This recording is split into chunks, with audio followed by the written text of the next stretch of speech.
person, then we will get the deck list. So I'll ask Matt for maybe 5 minutes for us to look through the list.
Hi guys. Hi guys. Thanks for pointing out that there's no sound. Okay, so where are we now? Okay, so now sound is on. We've got sound, and so Chu playing out his ballista here. Yeah. So now Chu has his ballista out. He can control the board. But his main plan is to get the Heliod some way or the other so that he can Yeah. win the game. So whiffing on that Coco was quite bad, right? It's it's Yeah. like a small whiff, yeah, correct. So Randy is at 4 mana now. He's also going unopposed by Yeah. Okay, Kelvin Chu. so once again, because there was no sound just now, today I'm joined by Pichun. Hi, He everyone. was featured on the previous tournament, and he's Amulet Titan player most Yes, correct. Yeah. for all of his time playing Modern. So he's here joining me on commentary for Modern, and here we're seeing Kelvin Chu against Randy, which is Heliod Company against Hardened Scales, and both actually I think pretty strong starts, right? Okay, so Yeah. now Randy resolving his Abba Ravager. Abba Ravager one with key cards in this deck, which helps to grow a creature. Yeah, because Ravager Yeah. moves Yeah, counters, with right? with conjunction with Hardened Skill, his Yeah. creature will grow pretty fast. Yeah, and he already that's Ink Morph on the field. That's Blink. Those Blink two. Morph, sorry. Yeah, those two are Blink Morph. Yeah. Yeah, so he cast the Abba Ravager. Chu respond Ballista kill is 2/2. I remember it's 2/2. Yeah, 2/2 Stonecoil Serpent. To- Right. yeah. To at least get one creature off his board So Randy there tapping his Hangerback Walker to grow it. to grow Yeah. it. Yeah. Then leave one mana up. Probably with an.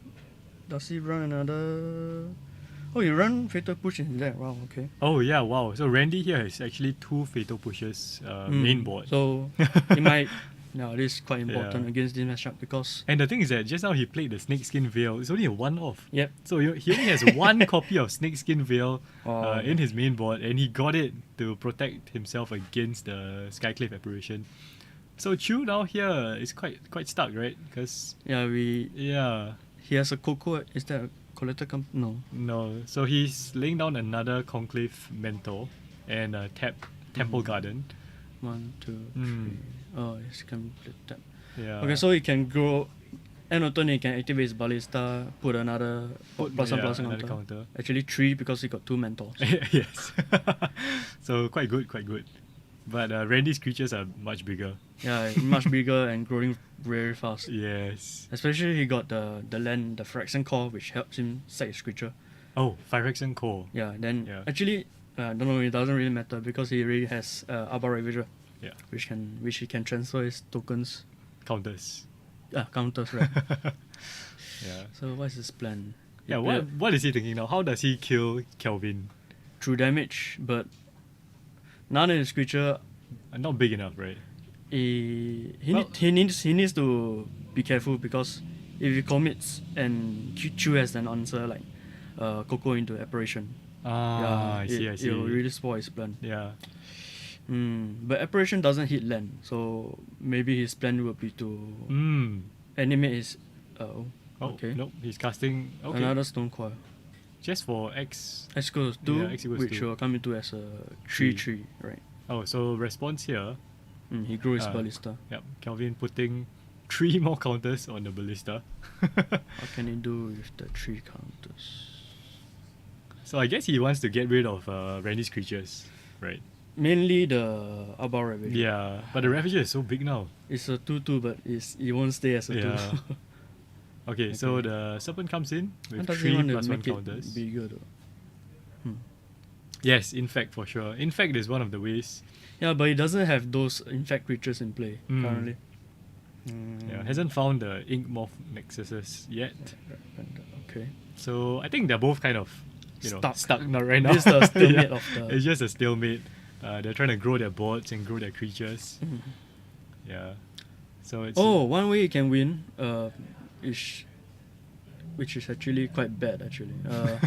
He can grow his Hangerback Walker until maybe 2020, then sack the Hangerback Walker to make 20 tokens. right, and just Right. go white. And Yeah. but that's gonna take a long time. that's gonna take a long time. Plus the hanger back. No, the ballista is keeping his board in check. Yeah. So that might not be a good plan, but that's one option. Yeah. So he drew his hanger back walker and passed the turn. Wow, and Kelvin is kind of Land flooding out. flooded. Yeah. He Okay. does have the canopy, so Mm, probably time to cash in. yeah. Because one card in hand, and he's already fired off. One company. Oh, one company. Yes, only one Yeah. company. Yeah. It's Yeah. not hitting. So, but he does it mean that if he draws a Heliod now he wins? Let's see. I guess. Right, because with a ballista on the field, and Then he has just- he has no cards in hand. Yeah. No answer on board. Yeah. Yeah. So It's his game. Mm. If he has it, he need 3 to cast. so he needs 3 to 2 cast and then activate, 2 to lifelink. then shoot. Yeah. So he should kind of, I mean, Draw the card yeah, first. right. He only has one card. Yeah. Oh, but okay, looks like he's just gonna pass. Yeah, Cause- if it's a Coco, Mm. it doesn't matter when he. I mean, now he's representing 8 mana, which is 2 yeah. activations of a ballista. Oh yeah, that Right. that might come in handy. Yeah. also. Right. So that's 6 counters for ballista, right? And I guess that's one way he can win, just going straight to face. Alright, it's actually quite close to 15. This is 5 plus 6 counters, yeah. 11. Oh, okay. I don't know. I mean, that's one way, right? Because Yeah. Actually, that's he put 6 counters up to 11. Next that turn would he be can more yeah. dowry. No, Yeah. no need for hustle. Yeah. Right. Okay. So Randy probably at a. So if Randy can't remove the ballista or kill Kelvin, then I guess Kelvin has it. Oh. If he grew to 11, Yeah. then you need to grow it 2 more times to kill Chili Randy. is here. Hi Chili, nice to see you here. Fraction Core can Thanks. gain life, if I remember correctly. But I think 1 life. Oh, Phyrexian Core. Okay. Yeah, so doesn't really change the mats that much, but how else can he win? Oh, okay. Yeah. So now Randy is just thinking, right? Thinking of what to do. Yeah. He has two man lands, Mm. so but he's tapping 1 for mana, I think. Oh, he's going for his own His ballista. own ballista. Hmm. Okay, and this comes in with Oh, this 2 gets counters. very complicated.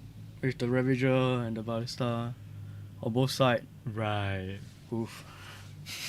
So a lot of counters flying everywhere. a lot of maps to do. A lot of. Okay, so Kelvin here looks like he's going to activate his own ballista. To draw it once at Yeah. least. And once more. Once more. Yep. So it's an 11-11. Yeah. So No, activation it's on stack. Yeah, activation is on the stack. There's not much Andy can do except for. Mm. Yeah. Yep, Okay, so so it that resolves. resolves. So Ballista come into play as a 4-4. No, as a 2-2? 3-3? oh Oh, Chu so is doing Chu is, killing the Ravager first. Yeah. So what can Randy do is either try to let the Ravager survive by sacking his creature or put his counter somewhere else. It's 11 counters. Yeah, Mark, it's going to get very messy. Hang on, so he can sack, so he Arcbound Ravager. Avant Ranger can either keep himself alive Yeah. or grow his other buddies by sacking himself and throw the counters over. For modular. With modular. No. Ah, Yeah, right, correct, right. Yes, modular. yes, with modular. Then with the what do you call this? Hardened skills. I guess another counter. So every sack he make, he actually gets 2 counters. Right. So let's see. Yeah. He has 3 artifact in play, 2 man land. So he can activate a man land, sack both man land, grow it to a 6/6. Yes. just the start. Yes. Because the lands become artifacts. Yeah. Oh. Ooh, the camera is also getting confused. So I think Randy here is just thinking about how he wants to respond, right? Okay, let's see what's the most he can do. But the thing is, any response that Randy does, Kelvin can also just on the stack try and shoot it down again. So he has to really think about it and how to maximize the counters. Yeah, he has more counters than Randy has creatures. Yeah. So probably not a good plan. So Kelvin just putting a dice there to indicate the trigger. Stack, Yeah. the damage stack. All right. No, he can't do that. He's a 2/2. Yep. His plan might just be growing some. Or he can grow the. What's that creature called? He can grow his stone coil. Stone Coil. He has Trample. Yeah. So It has trample. Yeah. Yes. It can become very huge. So what he wants to do is try and sack as many artifacts to put counters on the Ravager before Then sacrificing the Ravager. itself to Yeah. Stone Coil. Right. Oh no. Oh. He's going to sack now. Okay, so he's trying to move it onto the Hangerback Walker. So Right. Hangerback will get 3 more counters. Mm. So now it's No, it gets that's it gets 13 3, now. Yeah. Right, okay. Yeah, this. Yes, guys, this is a very messy game. The ballista finally resolves, and then Why is the Hangerback tapped though? Hangerback tapped. He put more counters on it, I believe. Okay. It's a very messy game. Yeah. So he passed the turn. Yes, finally the turn has ended. So Q here drawing for his turn. Hangerback check.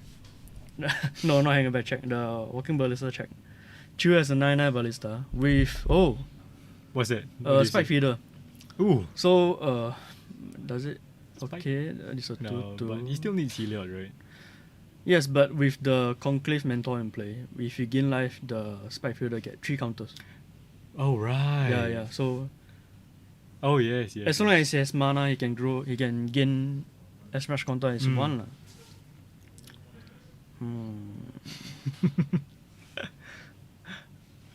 So it looks like I don't know. It looks from my perspective, it seems that Randy is trying to go for the Hangerback win, and kind of sacrifice the Hangerback Walker somehow. That's the downside of playing too much Amulet. I don't know what's going on. But you faced off against I faced off. I faced against both deck before. yeah. For me lah, Hilo is a bad matchup for me. Mm. Because I don't have any interaction against Yeah. his combo. And it's the same thing here because Randy also doesn't have much interaction besides the Ballista. Ballista, Right. Fatal Push, Yeah. Thoughtseize. Probably too late now, but Oh, there we go. Okay, so Spike Kelvin with Feeder. the Spike Feeder. comes in a 2/2 if I remember correctly.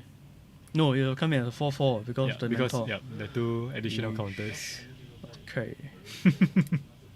4/4 now he's at 5 mana. He has 5 mana open and he passed the turn. Yeah. So Spike Feeder here, he can put he can pay 2 mana, remove 1 counter, and put a +1 counter on a target creature.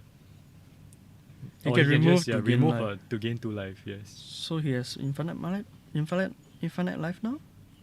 No, he can't put back the counter. Oh right, Yeah. right. No, oh yeah, you're right. Yeah. Okay, yeah, that's my bad.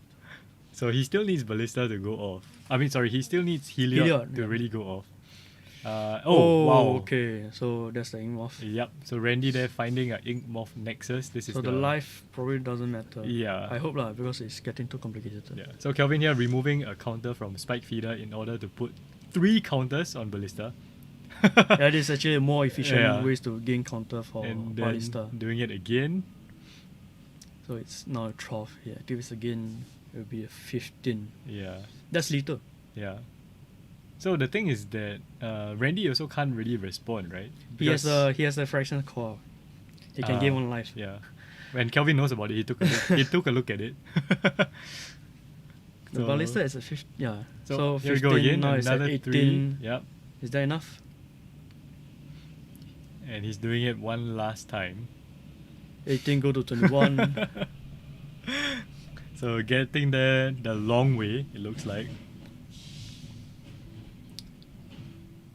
Trying to sort out the dice. Yeah. Use a big dice, And then guys. 21. Yep, he's going to for face. Mm. Yep. So Randy here scooping it up.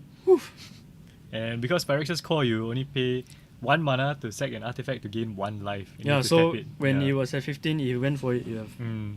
but it's true lah. You won't make Yeah. such a. All right. So round 1, game 1 goes to Kelvin Chu. And that was a very long game. Is it? Yeah, so the timer here is showing that was a 20-minute game. Oh wow. Okay. Yep. So sideboard. Okay. Oh yes, what happens? Now I'm using Randy goes first. So How let's can see yeah? sideboard How can first. Randy get out of this actually? He does have some removals like Fatal Push, Thought Seize probably.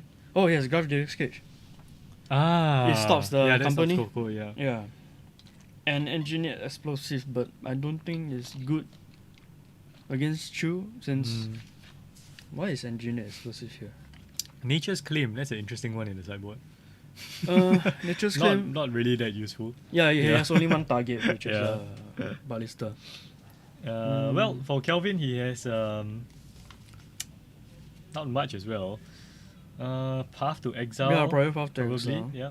Rest in peace. Rest in Peace doesn't hit much. It stops Modular, if I remember correctly, because Modular says when they die, right? When the creature die, you can transfer the tokens, the counter. Sorry, But Rest in Peace just exile the thing. Oh, it so they doesn't don't die. It doesn't die. Ah, I see. Okay, so it's a replacement effect. This is what I need to check because yeah.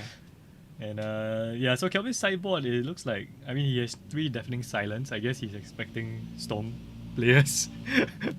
Oh, that's Maybe. Deafening Silence. Deafening Silence. We do have one Storm player. Yeah, and I yes. mean 2 Damping Spheres and 3 Deafening Silence in the sideboard. That's stops Storm. Damping and Spear stops Tron. other decks as well, Yeah. like Tron and Amulet. But I think for this matchup, just the 4 Path to Exile will definitely go in. Auric Champion Auric Champion.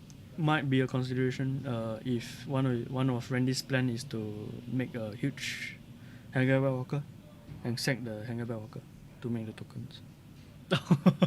Right. That's a very roundabout way, lah, Yeah. but yeah. True. Oh, he also has Pro Black, so stop Oh, Fatal stop Push. yeah. Yeah. Mm. Yeah, but what will he take out though? Oh. Yeah, what will I mean? Oh, Randy. Because Randy needs more interaction, right? But he also needs to try and win faster. Yeah, one of the cards he Mm. can take out is probably Welding Jar. Mm. Since Chill's removal are not damage based or combat based. Welding Jar. But Welding Jar just does help regenerate against the whatever Chill try to kill with Walking Ballista. Yeah. Mm. I wonder if he will remove the. Okay. Alright, we're back. Because Snakeskin Veil doesn't really help against most of what Chu does. It only stops Apparition. Apparition, Path to Exile, Hangerback Oh. Walker. No, I mean from Kelvin. Yeah, Path to Exile if it brings in Yeah. the Path to Exile. Yeah, Path to Exile. I guess Snakeskin Veil might just be kept in because it gives a +1 counter. But the number of Snakeskin Veil is very Yeah. concerning. He only plays one, so I'm not sure what's the purpose. Okay, Well, it it grows, came in well. it did a lot, grows yeah. the thing, it grows Yeah. his stuff, so that's one. Alright. Okay, so for anyone who's just joining us now, Mark Ng says Randy needs to sack Hangerback Walker when Chu shoots the Arcborn Ravager. Can't remember. Anyway, this is Oh yeah. game 2. Um, Game 2 of round 1. And fast start here again. So Randy Turn with one the animation module. Yep, and Kelvin with Utopia Sprawl. the animation module is more of a go long plan. Yeah. So It's like an engine. Yes. may not be. Oh, okay.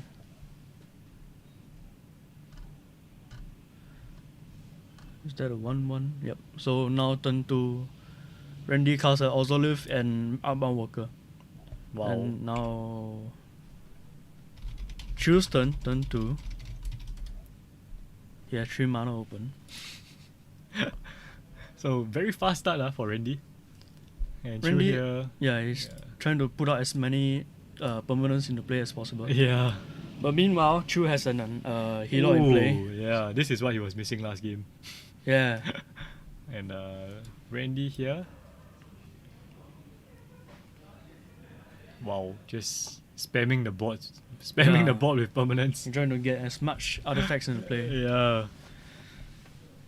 So what did 1, he play? 2, He has the 3. Ravager. He has Outbound Walker. and he has Ozolith as well.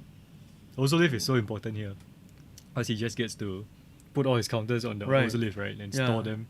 And throw it to someone Yeah. like the Inkmoth in play. Yeah. But he might have yeah. the Q because Randy? of the Ingmoth. Ah, yes. He can throw all his stuff over. He got 1, 2, 3, 4 artifacts. So that puts. But he 4 wouldn't. plus 5. He has a 2-turn clock lah. If you Mm. if he goes for it. Otherwise, his hand another Upbound Walker and a Ravager, I think. Can't really see their hands. Yeah.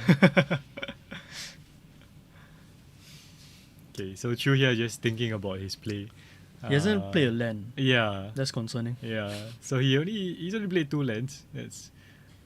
But he doesn't really need. Well, he wants to hit 4 mana. 4 mana Coco. for Coco, Yeah. and he needs 5 to 3, 4. He needs more than 3 lah. Okay, so Skyclave coming down. What's his target? Probably- Though? Oh, Rabban Ravager. The Ravager. Yeah, deal with the more problematic track Yeah. first. So Randy can sack. What can he do? Put more counters on. Yep. Looks So like he's gonna sack and grow his upbound before sacking his outbound. Yep. So he's sacrificed his token, put 1 counter on the Ravager, and then sacrifice the Ravager, put it on the Yeah, so Walker. Whenever Yeah. And then when it dies, the Ozolith gets the counters. right. Yeah. Yeah, so he does have the kill with Inmorph just now. Oh, that's another. Another Okay. Wow. Is that it? 2, 3. Yep. So Randy with just a pretty impressive board state, and Chu missing his 3rd land drop. Okay. Might be. Yep. This might be it. This might be it. So Randy here activating the Igmoth Nexus, Throwing his counter. throwing over. all the counters over. Meanwhile, the Ozol is getting bigger and bigger. Yeah. So, So that's sacrificing 9 power now. sacrificing all his artifacts to the Ravager, and Yep. moving all the counters. Yep. So with, Inmorph is 9-9, you throw all the rest of the counters over. Yep, that's and game. that's it. So very quick game 2. Death by Infect from the So Inkmoth the land. sideboard didn't matter. Yep. That was Randy's plan all along, just to get there with Infect as fast as possible. Yeah, that's one his primary plan, I believe. And I mean, Kelvin missing his 3rd land drop, quite tough, because Randy went to 4. Yeah, he did. Mana He and Goblin. missed his 4 mana. Yeah. 4th mana. Yeah, his 4th mana. But Oof. it didn't. That was- It does matter. If he has Coco, he can instant speed his apparition. No, apparition can't deal with the infect Ravager. creature Yeah. because apparition only targets non-land permanent. Yeah. Oh, so Nothing there's much not he could have done. Yeah, not. He at most if he held up 1 white mana to represent Puff. Yeah, okay, that's maybe. his only out lah. Yeah. Yes, Okay. that was a very clean win from Randy. Yep. Uh, On on to game 3. probably no change from either side. Yeah, probably not. If choose going first, he has a lot of good start like turn 1 Arbor Elf, turn 1 the enchantment. Yeah. Oh, Utopia Sprawl and Utopia Arbor Sprawl, Elf Arbor is his Elf. turn 1 place. And that's what he needs really. The turn 1 ramp, right? Turn 1 Ram, turn Yeah. 2 Heliod. Yeah. Okay, so this is game 3 of round 1. Remember, this is a double elimination. So as soon as these players lose 2 games, they are out. And this is the top 8 playoffs. So these are the top 8 players who have qualified last month in order to be in this month's 1K series. In order to qualify, they have to go 3. They have to have 3 wins in one of our daily events, and it's pretty competitive out there, right? Yeah, I tried myself to Yeah. queue for one of this 1K event. lah. Oh, to get into this one. Yeah. I found a way here, lah, which is through commentating. Now you get to observe the meta. Yeah. Yes. See what Kelvin Chu is playing. But for Singapore, modern meta actually quite. Quite stable. Yeah, because everyone has their own pet deck. Like Chu Right. has his company deck, Randy has his hardened skill deck. Wow, but Q here taking a second mulligan. Is it? Oh, Right. that's quite bad. Chili. Okay, so yeah, for those of you tuning in, today I'm joined by Pichun. He Hi. is a pretty prominent Amulet Titan player here in Singapore. He actually played in a recent tournament that we had, and well, I don't know how long have you been playing Magic?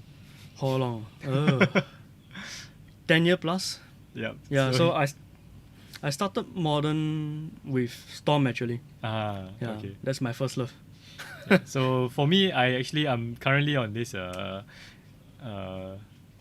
12 rack, 8 rack, you know. Yes, I 12 play- right? No, 8 rank. Yeah, correct. So I enjoy playing 8 rack right now. Oh, that's a very bad matchup for Amulet. Yeah. Because it's pretty easy to play. You have fewer cards, fewer decisions to make. Right. Anyway, so let's get back into the game. Kelvin here with the foothills into Arbor Elf. And After a move to 5. yes. But it's still a good start. yeah, very good start for him. But the mana might be a problem. He needs white. Yeah, he needs white. And No, I mean, he went for the forest because of it's an aggro matchup. So right, so he doesn't want to lose the yeah, life. his life does matter. What about you, Chili? Do you play Modern? What kind of decks do you play? And good start from Randy. Yeah, Randy. So taking one from the land again to And play what, the thing. Oh, and, no turn 2 play from Chu. Well, okay, so he had the white source, Yeah, all but- along, so that's fine. Oh, he kept his Arbor Elf up to represent. Represent white. That's a very okay. So Wow. Very consistent here, Randy. yeah, the Arbor Elf is not long for this world. But we can see Chu's hand. He has a path to exile. Okay, what he can do is path his own creature to Huh? get the mana, Yeah, true. and because he had 2 Coco in play, 2 Coco in hand. Yeah, that's why you Yep. went for. So that's what he's going for. Oh, what Randy can do is actually, because he have Hardened Skill in play, the Walking Ballista is actually 2/2. He can actually shoot the Arbor Elf twice to deny Chu of the mana. Wow, thanks, Chili. Hey, thanks. Yeah, so but Randy didn't go for that play. I'm not sure whether they missed it or want to keep the hanger back in play. So now Chu has. Does he have the land? No. Oh, so Chu once again missing his 4th. But oh, there we go. So he has, He has it lah, Utopia's but Pro. come to play tap. Yeah. Sort of. Okay, but his plan is still in the works. So he plays Utopia Sprawl, pass the turn to Randy. Yep. So Randy here with Pendlehaven. That's Eh? the No, Land sorry. War Reborn. Whoops. Yes. Yeah, Mark, that you're talking about that game where he should sack. He's talking about the first game, I think. Ah, right, for right, Mark. right. To sack Wait, the Ravager. let me get back to you on that. Okay, so so Ballista now- here getting in for for- damage. For 1 or 2? 2 damage because it's just a 2-2. Oh, okay, now Yeah. I understand. Because I think Chu saw that play of Randy killing his Arbor Elf. So he pathed his own Arbor Elf before the Walking Ballista result. Yeah. Before it resolves. So yes. Randy doesn't have that option. Right, Yeah. right. Okay. So now Randy cast a Toxis and saw to Collector Company. Doesn't help. Okay, so now Chu still has 1 company. Yeah, correct, Mark. Yeah, Yes. I saw on the yeah. Oh, so that's what you meant, right? yeah. Okay, now I understand. Okay, Thanks, Mark. there's- Thanks, Mark. There's a bit of a lag time. So Yeah, sometimes I the apologize for comments that. don't come Right. don't come at the same time that we're talking. But anyway, so neither of them really doing much this game, right? Randy has the board control, Yes. Randy has the board control, but while Chu has, Chu has the Coco. Coco. Yeah. Yeah. So pretty even. if he up hit here. Heliod and Ballista, no, he cannot hit Ballista. He can't hit Ballista, but he can Cannot. get a spike feeder, perhaps. He can get Heliod and Eos, Ranger Eos. Range of Eos, yeah. Draw the Ballista. Okay, so just going into Tin fetch is- a land, yep. Tin is deck Then probably. his deck a bit. No, yeah, Tin is deck. Yeah. He already shuffled once. Life total. Yeah. Oh, because he wants to make sure he gets the Coco maximum value from Coco. Right. He's casting it on his own turn. Yep, here we go. So Chu here going for Collected Company and so many lands. Oh no! Wow, that Getting was only a, 1 creature yeah, off Coco is. That was a really bad Coco. I saw 4 lands there and a Utopia Sprawl. That's like 5 lands. Yeah. So This deck doesn't play a lot of lands, I think. Oh well, let's see. He has 4, 8, 12, 4, 16, 12, 18. 13, 14, 15, 16, 17, 18, 19 actually. So what he 20, fetched? 21 lands. He has 21, he lands. fetched twice and Yeah. he's 3 in play. Yeah. Tough luck for Chu. Yeah, tough luck for Chu. So once again, this is double elimination. So losing 2 rounds here means they're out. Yeah, so it's not Yeah. out yet for Chu if he Not out yet. didn't make it here. Yeah. So what's Randy's play? Wow, Chile has been playing since Core M10. M10. Were you That's- playing that? Yeah, I actually started around that era, so I play since Alara. Okay. Trust Alara.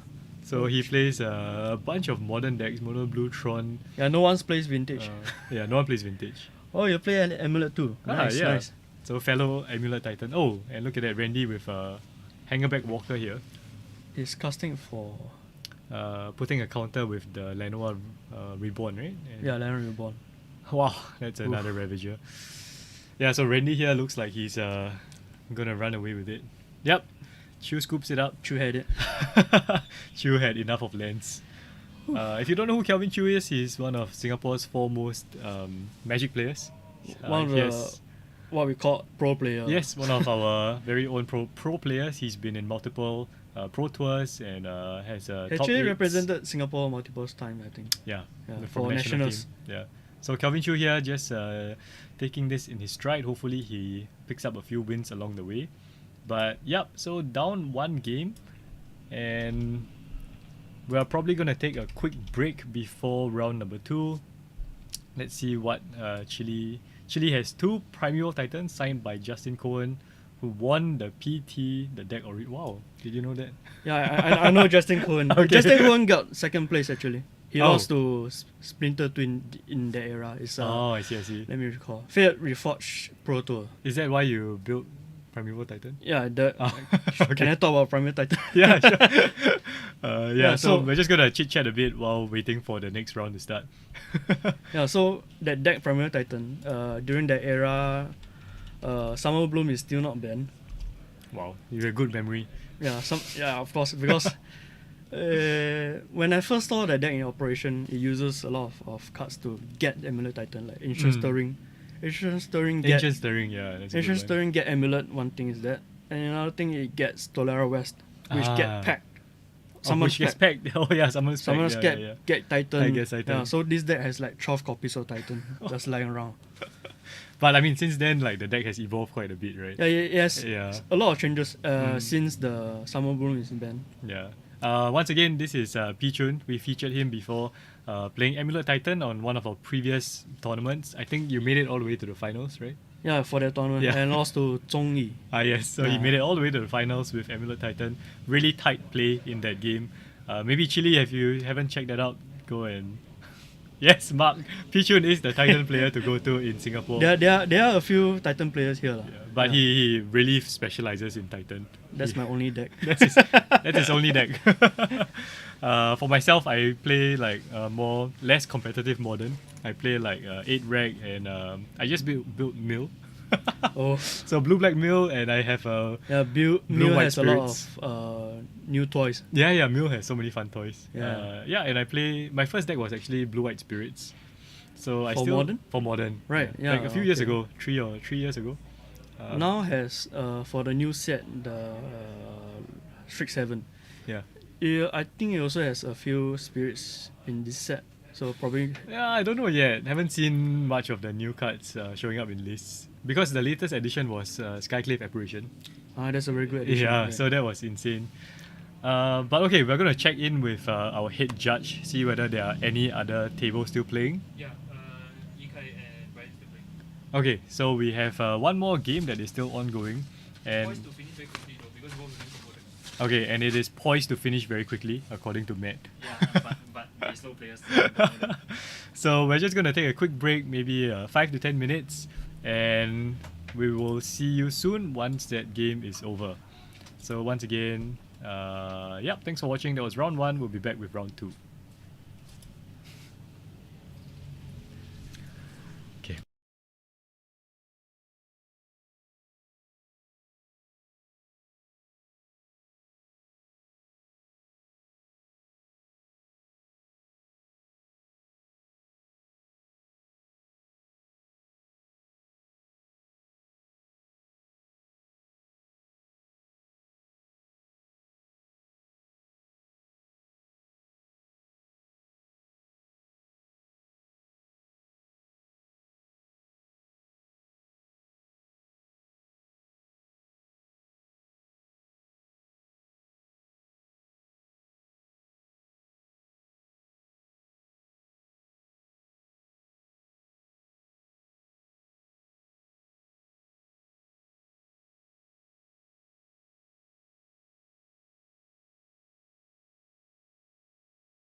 Mic on. Yeah.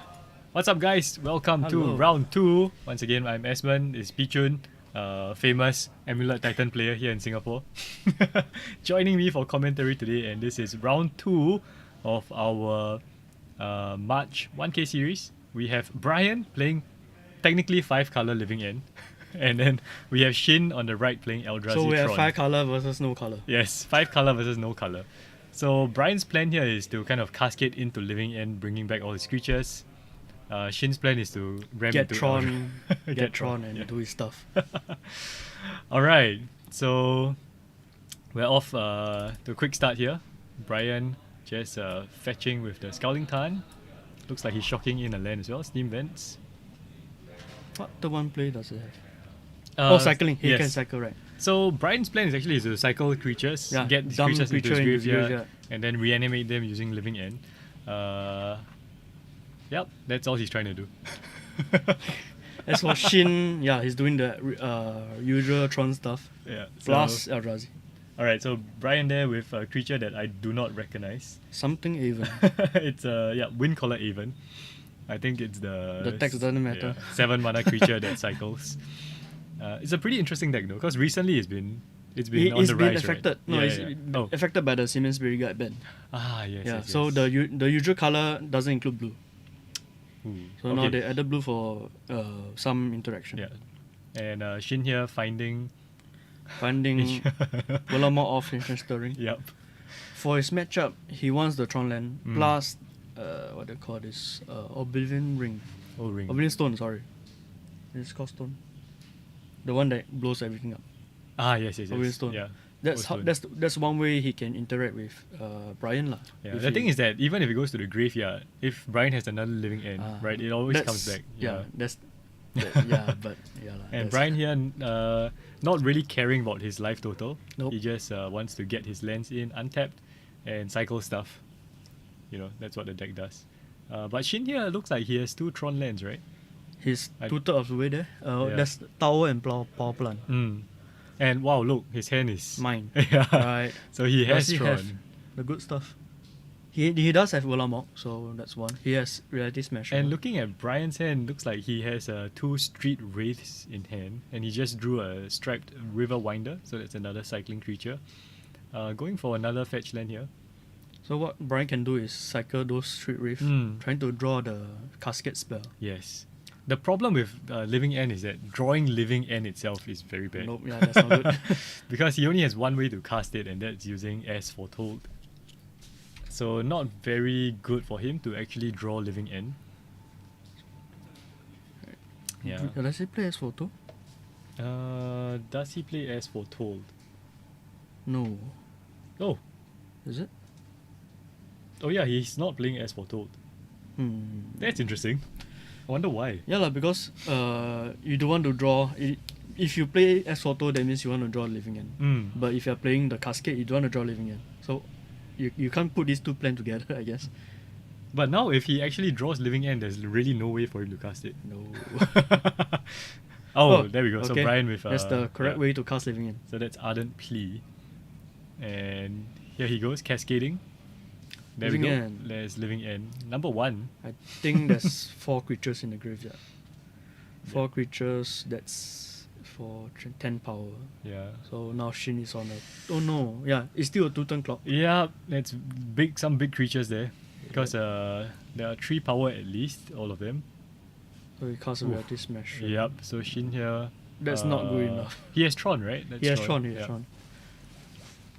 He has Tron here and a Reality Smasher. So what Shin can draw is another tower, so then he can hardcast the Volamort and deal with the Right. flyers.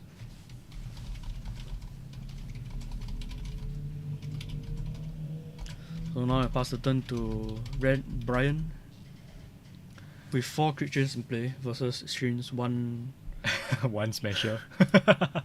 So this is what Living End really wants to do. Just get Living End, get all the creatures in the yard and Right. Living End as fast as possible. And yeah, it's a 2-turn That's it. clock. Yeah. The thing is that now he has to watch his life total because Oh, it's E-Tron has some hasty creatures, right? Does he play a Reality Smasher? Yeah, Reality Smasher. Mm. So Why is he so low though? Well, he's been fetching and shocking all his lands. 3 times. I counted 3 times, so that's 9 damage. Yeah, and then he went for another fetch and Huh. cycled 2 street Oh waves. yeah, right. So- Okay. Yeah, that makes sense.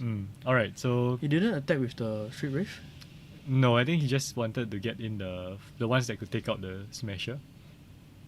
So the because he wants to desert- block yeah. the Smasher if he Yeah. doesn't block. Okay. So he only got in for 4 damage there. But I mean, good enough, right? Not really, because now he has 10 power in play. That's one more clock for Shin. One more that's turn one more for turn. Shin. Well, the thing is that he can maybe just get another living end. So end step there, just cycling more creatures. And okay, I think he drew a. Okay, so he has he has a bunch of creatures in hand as He has well one as a force cycling, force of negation and a living and end. a living end in hand. Yeah, His hand is not. not great Yeah. because his deck only plays 3 living ends. What is it? Yeah, so if he's already cast 1 and he has 1 in hand, means That's it. Yeah, yeah. there's only There's one only left one in his left. deck. Yeah, and he has no way to actually hard cast the living end in his hand. So the plan for Brian is probably just to attack and pray for the best. Yeah, but the thing is that, I mean, He's at attacking 6. with just 2 creatures is Oh. still a 2-turn clock. Yeah. So he doesn't really have to go in with everything. 2 creatures is 7 damage. That's Mm. only 4. But I guess I guess it will be hard for Shin to kill him here, right? Because, If he resolve the Ulamog, he can deal with 2 creatures. The Ulamog can block. Yeah. Yep. Okay. Yep. That's about it. And Brian has no answer to this. So what's more important is the Ulamog exile Yeah. the creature. Yeah. So it can be brought back by living end. Yeah. So Shin here targeting the 2 creatures with Ulamog's cast trigger, and Brian in response he's just gonna cycle a few more of his cards. Finds another force of negation there. Okay. One thing. Another card. Yeah. One thing about force of negation, he needs blue card to counter. Yes. But Oh. it doesn't hit creatures. Yeah, but Yeah, so it's- there's yeah. the card I'm thinking about is Overland Stone. Ah, yes. Yeah. So currently Shin can cast and activate Overland Stone. So Brian here really needs to find another cascade spell. He does. He has the outburst, Ah. Violent outburst, Right. and it's an instant. Okay. So- So Shin here wondering what Brian is gonna do. So let me just look up Planar Outburst. Not very familiar with that. No, these 2 deck don't play Planar Outburst. Oh, Planar sorry, Outburst what? Oh, Violent Outburst. it's a cascade spell. It's an instant. Okay. Yeah, so that's why Brian didn't cast it on his turn. So now he's casting it now, right? No, he actually Oh. lets Shin attacks. Okay. That's not good, I guess. Because if Shin attacks and the trigger exile the living end, That's it. that's it. Yeah. So he mills his top 20 cards. Yeah. But that puts a lot of creatures in his graveyard. It exiles. Oh, it exiles. So I'm not sure why Brian let the attack happen. Yeah, that's interesting. And he has a Khan. Maybe he doesn't have Violent Outburst. Maybe we saw wrongly. Yeah, probably. Yep, Okay, so Khan is does still. he let Khan? Yeah, he has Violent Outburst in hand. Yeah, but I don't think. I mean, Khan is still resolving, right? Hasn't He has resolved Force of it. Negation, Yeah. so if he wants, Yep. So he's gonna hard cast a Force of That's- Negation here. that's very weird. I'm sorry, but I mean, better than throwing away 1 card, right? Oh, okay, and Brian scoops it up. does he have not? Does he? He doesn't have living end left, or did he get exiled? Maybe he got I think he didn't get exiled. That's why he continued to play. But he probably didn't have any way to cast the living ends. Anyway, so that's living end for you. Yeah, let's That's what go it to does. sideboard. Let's see what is in the sideboards. Yeah. What does Shin have? Shin has, let's see, Chalice of the Void is very good against living end. Oh yeah. Chalice for 0. Yeah, Chalice for 0. Other than that, Oh, does he have yes. graveyard hit? He has Cage, Mm-hmm. but Cage doesn't stop living end. I need to check the text on living end. Cage. Graph Digger's Cage stops creatures from coming in. Yeah, but the way living From- end works, right? It removes the creature from Oh graveyard yes, first. yes. Yeah, that's an extra step. Yeah, so it goes into exile first before Right. coming in. Yeah, so that might not work. yeah, so Cage doesn't stop it. Okay, so Brian's one is really weird. He has wear and tear. Ingot Chewer. What does Ingot Chewer do? It's an cycler. Oh. No, it's an evoke creature that destroy artifact. Okay. So He can destroy stone. stone, some rocks. Yeah. So he's probably gonna bring in some of these artifact removal, right? Probably. Yeah. Hmm. Oh, he can destroy the chalice. Right, that's important. Ah Yeah, yes. that's Yeah. important. The chalice. He also has Dead Gone. Dead Gone is destroy my land, destroy your land. One to the mode. And So- I guess that is specifically for this matchup. Yeah, because for the because Tron construction lands. of Living End, he can't play those generic Yeah. then destruction card like Stone Rain. He needs to uh, find things that are more than 3 CMC. Right, correct, yeah. correct. Yeah. Actually, he can play Stone Rain, but yeah, that's Oh, another yes. thing. That's another thing. But I mean, Dead and Gone is quite flexible as well. Mm. Because you can ping creatures or just return creatures. Mystical Dispute might be a consideration also. Hmm. It costs it. The main mode is to counter his spell, like Yeah. those Elrazis, Yeah. Khan. Because he's always leaving mana open also, right? Yeah. Because he wants to cycle at his end step. Anyway, Living End quite a glass cannon kind of deck, right? Very fragile. Yeah, but it's quite fast. Turn 3 is very fast, yeah. You saw how many cards he can cycle. Like turn 1 cycle 1, turn 2 cycle 2. It's turn only 3. bad against those control deck with counter spells. Yeah. So actually glancing through the meta is quite fitted. But the thing is that he does mainboard 4 copies of Force of Negation. I Yeah, guess right, that's just to right. prepare Yeah, for yeah. the control matchup. Yeah. Yep, anyway, this is round 2, game number 2. First game And- went to Shin. Yes, Eldrazi Tron. And it's nice to see we have some really fast players at this table now. This is a fast matchup Yeah. for Living End especially. Yeah. Because Tron, Actually Shin has a good draw, good start also. Mm. He has turn 3 Tron, turn 4 Ulamog. it was natural Tron as well. Right. One off stirrings. No, Stirrings he got the Ulamog. No? Oh yeah, Yeah. right. So he was natural Tron. And looking at his hand now, there are 2 Tron lands. 2 pieces and 1 ancient stirring. Wow. One map. And a map. Yeah, that's Oh it. my goodness. We can go to game But 3. no payoff, right? There's no game 3 if he let's wins. see. Oh, he doesn't have anything. Yeah, no payoff. So He just has a bunch 2 of lands, 3 ancient stirrings, and 2 map. Mm. But he chose to mulligan? No. He And should it- draw yeah. and draw the chalice. Oh wow. He Alright, didn't- so Brian there starting first with a Tarn. And once again, shocking in oh, hang on. Alright, so Shin here with the turn 1 chalice on 0. Yeah, he drew the chalice off the top as well. Yeah. And just like you So- said, bringing it in from the sideboard and Yeah. stopping. This just stops Living End completely, right? Yeah, correct.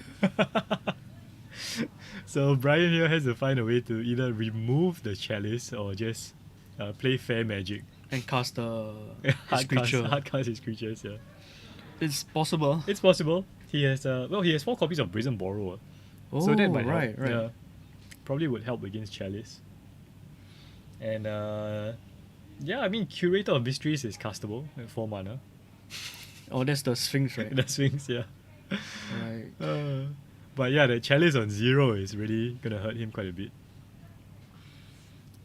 It really depends whether Brian got bring in the Ingot Chew. The Ingot Chewer, some artifact removal. But here we go, cycling his first creature and then going on to his turn. Oh, Ingot Chew. Is it? Wow, exactly what he needs. So Steam Vents there. No, sorry, Spire Bluff Canal. Ingot Chewer taking care of the Chalice. So there's 2 creatures in the yard. Yeah. What a good top deck. Yeah. What a good top deck. And cycling another creature, 3 creatures in the yard. If he has a Cascade here. Oh, and he has a Living End in hand. So that's bad. So 2 left. Yes, 2 left. But he does have casket Yeah. spell. So So he's going for it. with only 3 creatures, that might be good enough. Yeah. I think I saw a Street Wraith. So he can cycle that.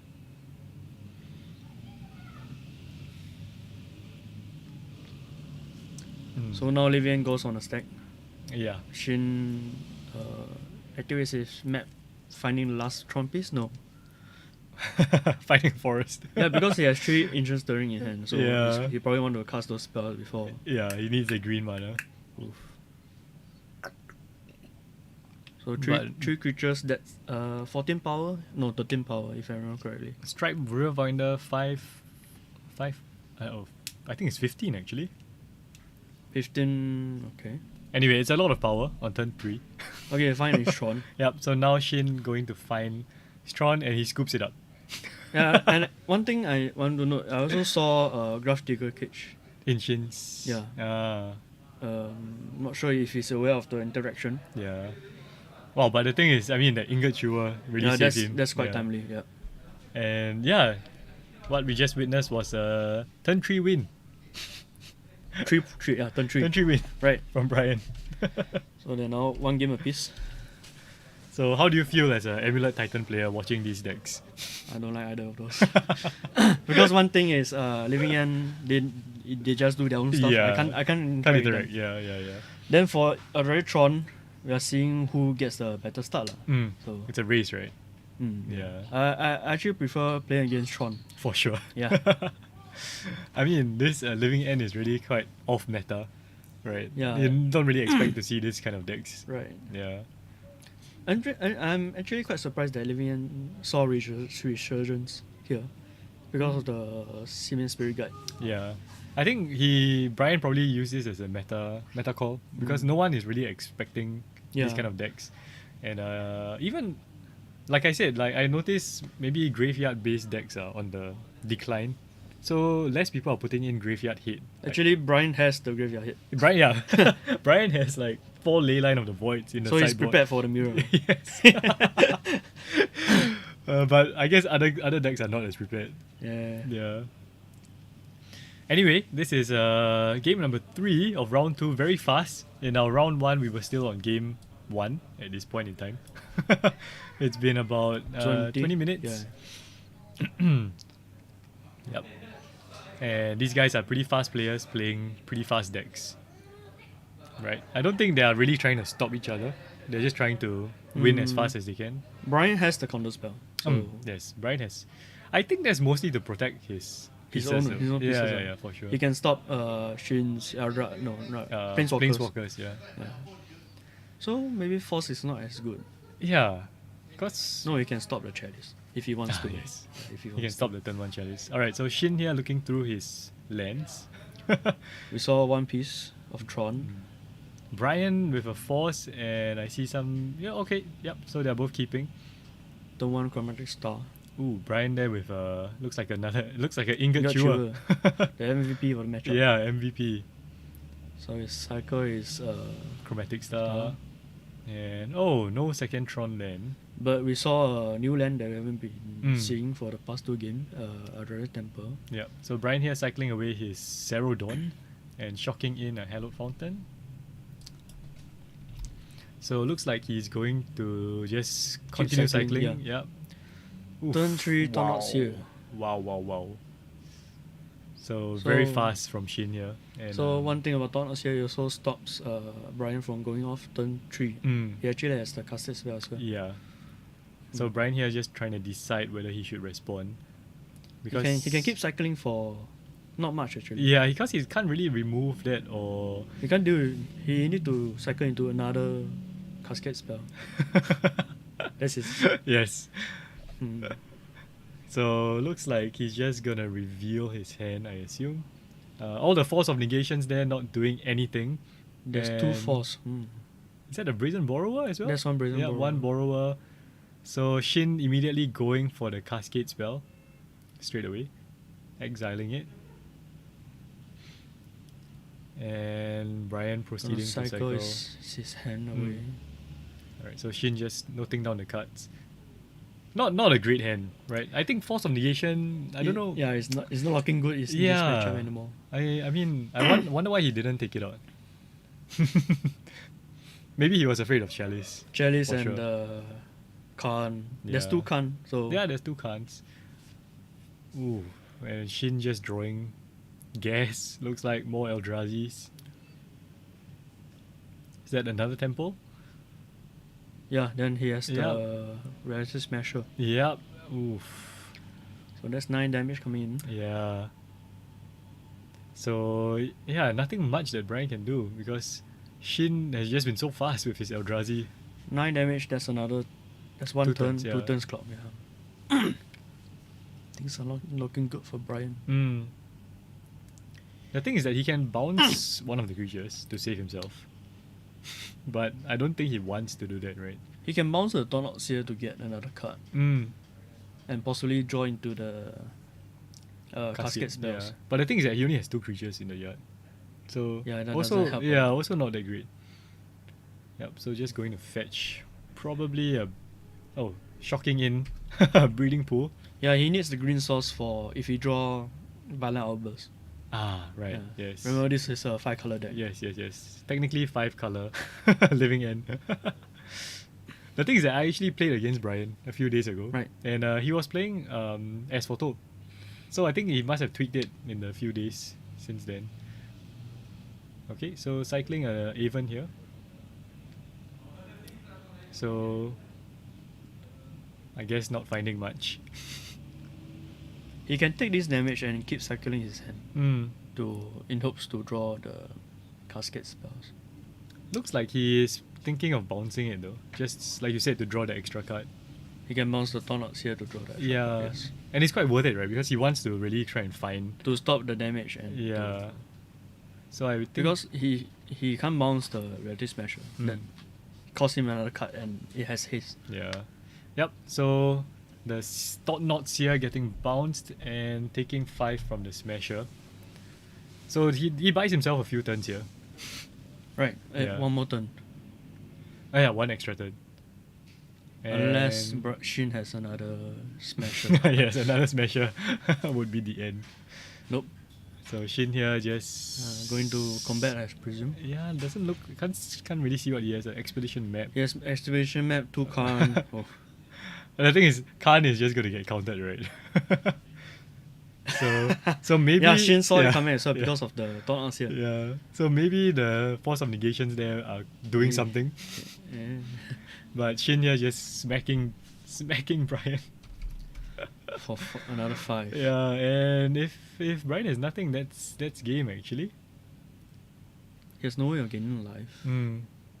He has to go and try and cycle the Curator of Mysteries. Yep, and there is the Thought Knots here. Is he gonna cycle? Oh, looks like, did he draw a Cascade spell? Oh, there we go. Oh yeah. That's a Outburst, right? Okay, so he's going to cast the outburst Yeah, while yeah. the Thorn here is in stack. Yep. On the ability on the stack. So, So that he can clear that creature as well. Yeah.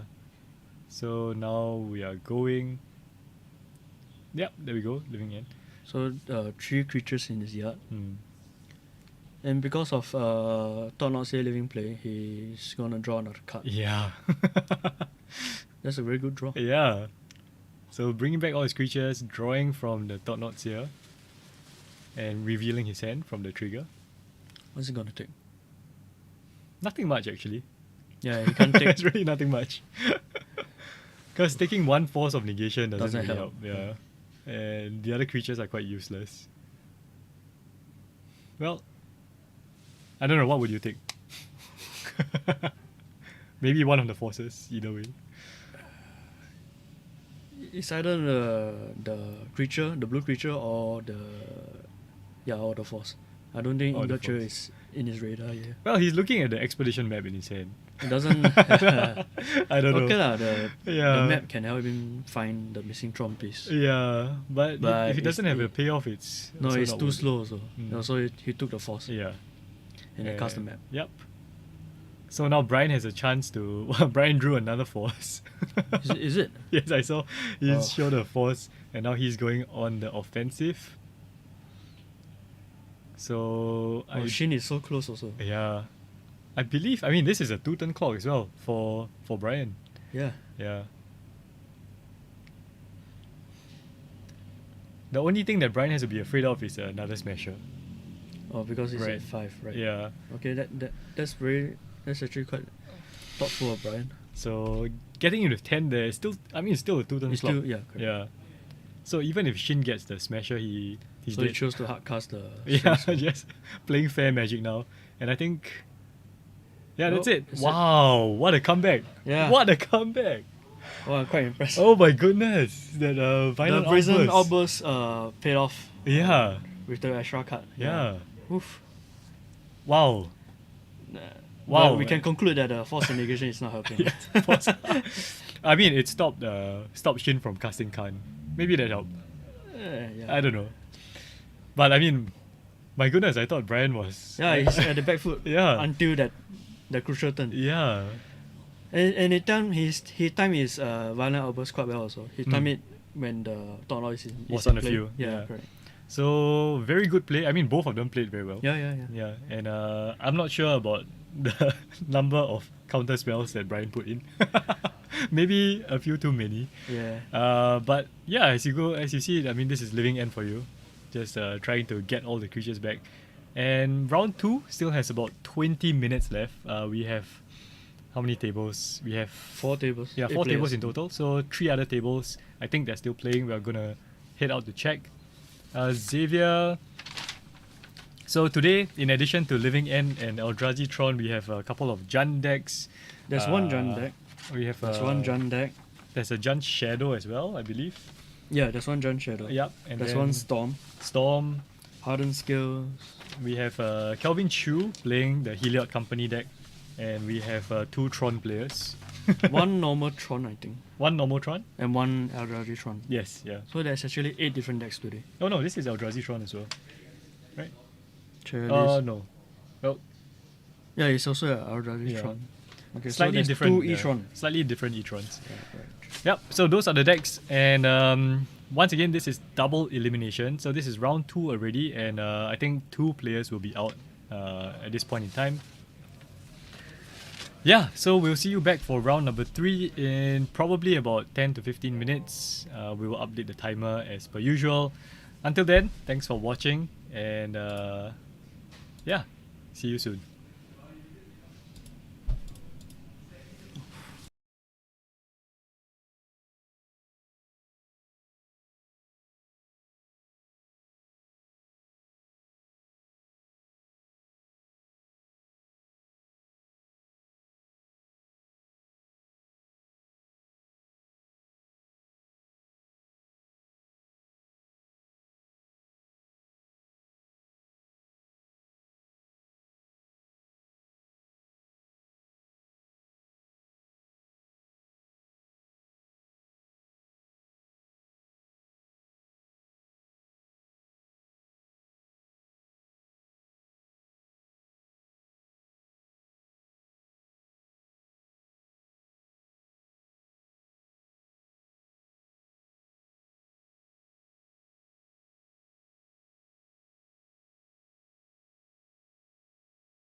What's up, everyone? We are gonna start round 3 soon. Esmond here with Pichun, I noted Amulet Amulet Titan Titan, player in Singapore. This is round 3 of our 1K series for March, and we have Brian again. He was featured in round 2 playing Living End up against another Eldrazi Tron deck, but this time it's Joshua, and both of these players are currently 2-0. So this is double elimination, meaning if any player loses 2 games, they are out of the top 8.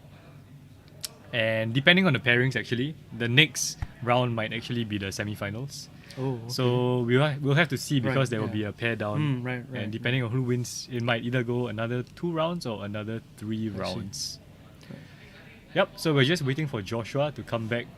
And Brian is all ready. One thing to know about this Tron compared to the previous run, this runs a bit more Eldrazi, I think. Oh, okay. It's a okay. bit different. It's a bit different from Shin's Eldrazi Tron. Yeah, so this Tron list, I see doesn't have, like, for example, Ulamog, right? Yeah, you're Yeah, right. Yeah, yeah. I don't see any. He's playing 2 Ugins. He has the Matter Reshaper, Thought Not Seer, Smasher. He and- also doesn't play the 7 mana Khan. the big Khan. Yeah. So this is actually this is a lot more Eldrazi team. But 1 copy of All Is Dust in the main board and 3 copies of Dismember. So a bit more interaction. Right? Yeah. This might come in handy against Brian's Living End. Yeah. And I guess the Wish board as well for Khan. He gets quite a lot of utility with Tomok's Yeah, Crypt. There's yeah. all those graveyard interaction like Thomas Grape. Yeah. Even Ensnaring Bridge might That's a come in- good thing. Yeah, come That's in a good handy. card. Trinisphere might help. Trinisphere adds cost to the Living End. Yeah, so Trinisphere would cost 3 mana Yeah. instead of 0. For those of you who haven't seen Brian's technically 5 color Living End deck, he's basically trying to cascade into Living End and get all his cycled creatures back from the graveyard for free. And he did that quite successfully. Yeah, in the previous round. consistently at Yeah. turn 3, turn 4. Turn 3, turn 4, that's when he gets his Cascade cards, and that's when he can try and find one of his 3 copies of Living End. But he really doesn't want to draw it in his hand. Yeah, because maybe that's why he only played 3 lah. yeah, if he draws it, then there's no way of him getting rid of it, actually. He can't cast, he Yeah. can't Yeah. cycle it. He can't do anything with it. So that's one of the downsides of his Living End deck. Anyway, Joshua here, just shuffling up his deck. Bubble TS. Yes, that's Pichun. Yes, this is Who's this? Pichun. Hi. Must be someone you defeated. I don't know this. Oh sure. If you can find me lah. I've been playing a lot less on Modo actually. Oh, Yeah. why? Busy with stuff lor. Right. I did play a few leagues before I come here. You mean this morning? I know lah, past few days. A bit of leagues here and there. Okay. Alright, so round is about to start. I think we can just start the timer. Should have started the timer already. No, Anyway. they Yeah. So we're gonna start, and they're gonna draw their opening hands. So same thing here. I think Brian just wants to find a lot of cycling creatures and cascade spell. That's all he Yeah. needs, right? That's his only plan actually. And Joshua wants to ideally turn 2 Tornos here with the Eldrazi Temples. Yeah, but it looks like his hand has only 1 land and a map. I saw 2. Oh, 2 lands. So he can turn 3 Tornos here, probably. Alright, so this is Bubble Boy X. Okay, I think I know the username. Pichu knows you. If you Okay. find me, you message me. Okay, so looks like Joshua decides to mulligan. His hand was quite slow. Pretty slow. Yeah. There was He needs the chalice, I think. yeah, definitely. Well, I think by this point, because deck lists are actually open, Yeah. so they kind of know what everyone else is they playing. know what's going on. Yeah, they know what's going on. They know what Brian is trying to do. And Brian doesn't. Oh, he has Brazen Borrower, right? Yep, he has Brazen Borrower. That's his only main deck interaction against Chalice. Okay. Yeah, but I mean, as we said, both these players are 2-0 up. Mm. so they know what they're doing, yeah. and their decks seem to be pretty, optimized for this tournament, perhaps. And Joshua Young has been playing the what's it called Tron for quite some time. Also. Mm. Okay, so he's drawing his second hand. Hopefully, he has more lands. That's 2 lands. It's right? more important the Oh, blast. Chalice. Oh, hey, there we Chalice. go. Yep. Wow. The last And card. it's Yeah. not a bad hand. Yeah. There's one map. There's a few lands. A few lands. He might drop the blast zone, I guess, because that's. No, he probably dropped the Tron land first. There's one mine, I think. You think so? But blast zone is not very useful, right? No, it's not. It's Yeah. too slow. Yeah. Then all his creatures are in very Different CMC. all different CMC. Yeah. Yep. So looks like it's blast zone going to the bottom. And it's a pretty good hand, I think. Yeah, for he Joshua. can Yeah. turn Yeah, pretty good turn hand. 3. He can curve out actually. Mm. Turn 1 map into Chalice, turn 2 activate map. All right, so Brian there, I think he has a force. He has a force. I think so. Oh, I didn't look at his hand. So let's see here, Joshua, with the so going for the expedition map first, and then will he go for Chalice on 0? He probably will. He should, right? Yeah, he should. That's the right play. There's no correct or wrong time to Mm. cast your Chalice. There we go. And Brian here with the Yep. turn 1 response, countering Chalice, exiling it actually. It should be exiled. And going to fetch. Yeah, so if I'm not wrong, Chalice should be exiled. Yeah, he should be exiled, but shouldn't affect the game Mm. for now. So over Horizon, no, Chalice for 0.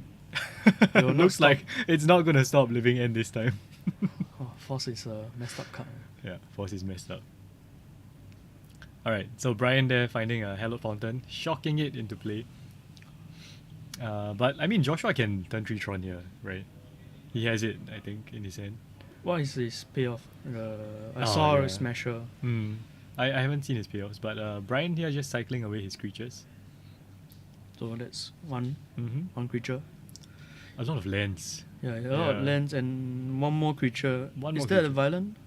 Or is I that a don't know. stomping ground? Steam Vents here coming in. Okay, for he Brian. has the Ardent Plea, so He has Ardent Plea, okay. yeah. So he has the And he has the mana as well. not a lot of creature though. Mm. So he can cycle one more creature and then go for the Living End.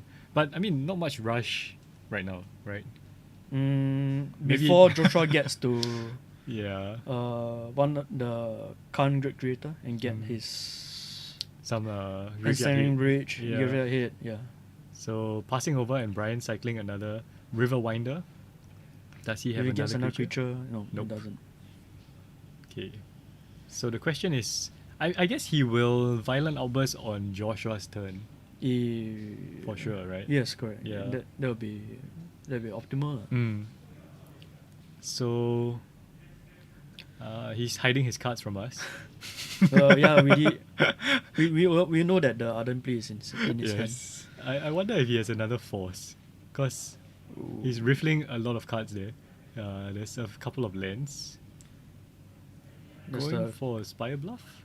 Ardent Plea, right? Ardent Plea, yes. Okay, so wow, it's the next card. Good thing he didn't draw that. Yeah. So Joshua can't do anything. Yeah, he Joshua can't discard. can't- He okay, he has, yes, Dismember, is it? but the Serpent has Hexproof, I think. Striped River Winder. Does it have? Alright, so Living End resolves. So Liman resolve. Joshua cracked his expedition map for Mm. the third Tron piece.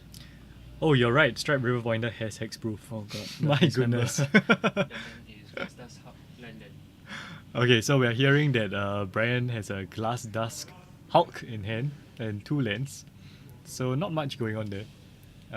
But Joshua here with turn 3 Tron. Doesn't seem like he's gonna be fast enough. Turn 3 Tron, he can cast the Hexproof. Yeah, he can cast the Reality Smasher to block. Okay. Well, that's not what he wants to do. Wait, it's 2 Reality Smasher, so Not too bad. He's not dead yet. Yeah. The thing, I mean, the same thing happens, right? If he kills a creature, he goes Yeah. to the graveyard. Brian just living ends again. Yeah, but they trade, so it's not that bad for Joshua. He can get the Reality Smasher back also if he casts another Living End. Because Oh, because right, they right, trade, right. yeah. Yes, he goes to the graveyard. Okay. True, true, true. So what can Joshua do Mind Stone. to accelerate? Lah? Late game he can cycle the Mind Stone as well. Yeah. So it looks like the first Eldrazi is gonna hit the board right now. As a blocker. As a blocker. One thing about Joshua, he likes to play Defensively. defensively, correct. Yeah. And that is the Defensive Shaper, is it? Smasher. Smasher, right? Yeah. He has another Smasher in hand. Oh, wow. He's going to attack. He does realize this member can't target Winder, right? Yeah. Interesting. I mean, I guess if he has another Smasher, Brian can't attack with both. Oh yeah, that's a good point. Right. Yeah, if Brian didn't, yeah, you're right. Mm. Oh, Brian there with another force. Not much help. Not much help, no. Wow. Okay. So Brian going for the Yeah, so 2-turn it's, clock. so it's going according to Joshua's plan. Mm. So very interesting, very aggressive plays here actually. And I assume he's gonna cast a creature to block. Because he has the Glass Dust Hulk. He can cycle the Hawk. It's a 5 mana spell. Yeah, 5 mana. So he can't cast it now. He Mm. also have 4 land. So Joshua is thinking whether is there anything he needs to play around. That's 10 mana, I assume. And look at that. Smasher number Another 2. Smasher. What What can Brian do? Yeah. He can draw into Violent Outburst. Yep, so cycling away his Hulk. Drawing, and does he find an answer? I don't think so. Right, I don't think so. I can't make out the cards, but Yeah, they it's don't a- look like casket spells. It's a blue card. Yeah, there are 2 blue cards, 2 lands. I think it's the Avon. Even So he might be trying to cycle Cycle that. it. Yeah. at least get, because at this point the casket spell He can't dead. cast, yeah. He He has needs to to draw find Brazen Borrow. Yeah. His one out is the borrower. Does he have it? And keeping us in suspense. Nope. Yeah. That looks like a curator of mysteries. Ooh. Cycling it again.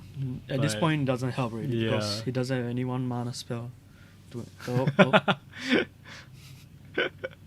Yep. Ooh. So just wasting our time cycling cards. So he went according to Joshua's plan. Yeah. Yeah. And I think Brian took the risk, right? Yeah, probably misstep by Brian's part. Yeah. Because he didn't consider the second Yeah. haste creature. I mean, but that was the only reason why Joshua would have swung. Yeah, right? if, Because you, he if you has- think it through, it will Mm. make sense. The Joshua's last turn's attack will make sense. Lah. Yeah, the lethal the next turn. Anyway, Brian there just getting there actually with the turn 3 living end, but Joshua Yeah. managing to keep up. Because of all the shock lands and the... Yeah. I mean, He Brian took did- some damage from shock lands, then... he did half the damage to himself. Yeah. Ooh. So let's go to sideboards. Once again, Brian. Should Would be he, the same... I don't know. Do you think he'll bring in Ingot Chewer this time? Just for Chalice, maybe? I think so. Right, And also yeah, the Ensnaring Bridge, Genius Spear. Mm. There's a lot more targets for Joshua compared to his previous round. Yeah. So Brian, he has 3 Ingot Chewers and Probably wear there. Wear and Tear. Yeah. Yeah, for one more artifact Yeah. removal. Yeah. I think that's about it. Oh, and he's on the play now, is it? Brian's yeah. on the play now. Brian yeah, probably so, gonna play. No, so he won't be bringing the Gemstone Cavens. Yeah. What about Joshua. What does he have? He's probably not changing anything. Yeah. Because he's playing Khan the Great Creator, Yeah. which has a Wishboard package. So, it doesn't. Yeah. Usually this kind of deck they don't do much during set boarding. I expect lah. Although But it's doing some changes, I think. the thing is that There are bad cards to take out, like Walking Ballista. Yeah, because Brian already main boards Force of Negation, so he knows that Khan, Right, you're right. Khan probably is his main target, right? Khan and Khan and Chalice, Chalice, yeah, right. for the Force of Negation. So I wonder if he'll bring in maybe at least one piece of Probably graveyard one removal. more all is dust because it can't be tutored by Khan. Ah, yeah. So he has one more all his dust in the sideboard. Steel Forge. Whew. Is it wise to bring Worm Coil? Worm Coil is a good blocker. And he also does it die to Living End to make the tokens?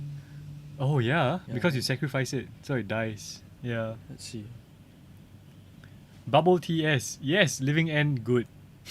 Yeah, surprisingly good actually. Surprisingly good.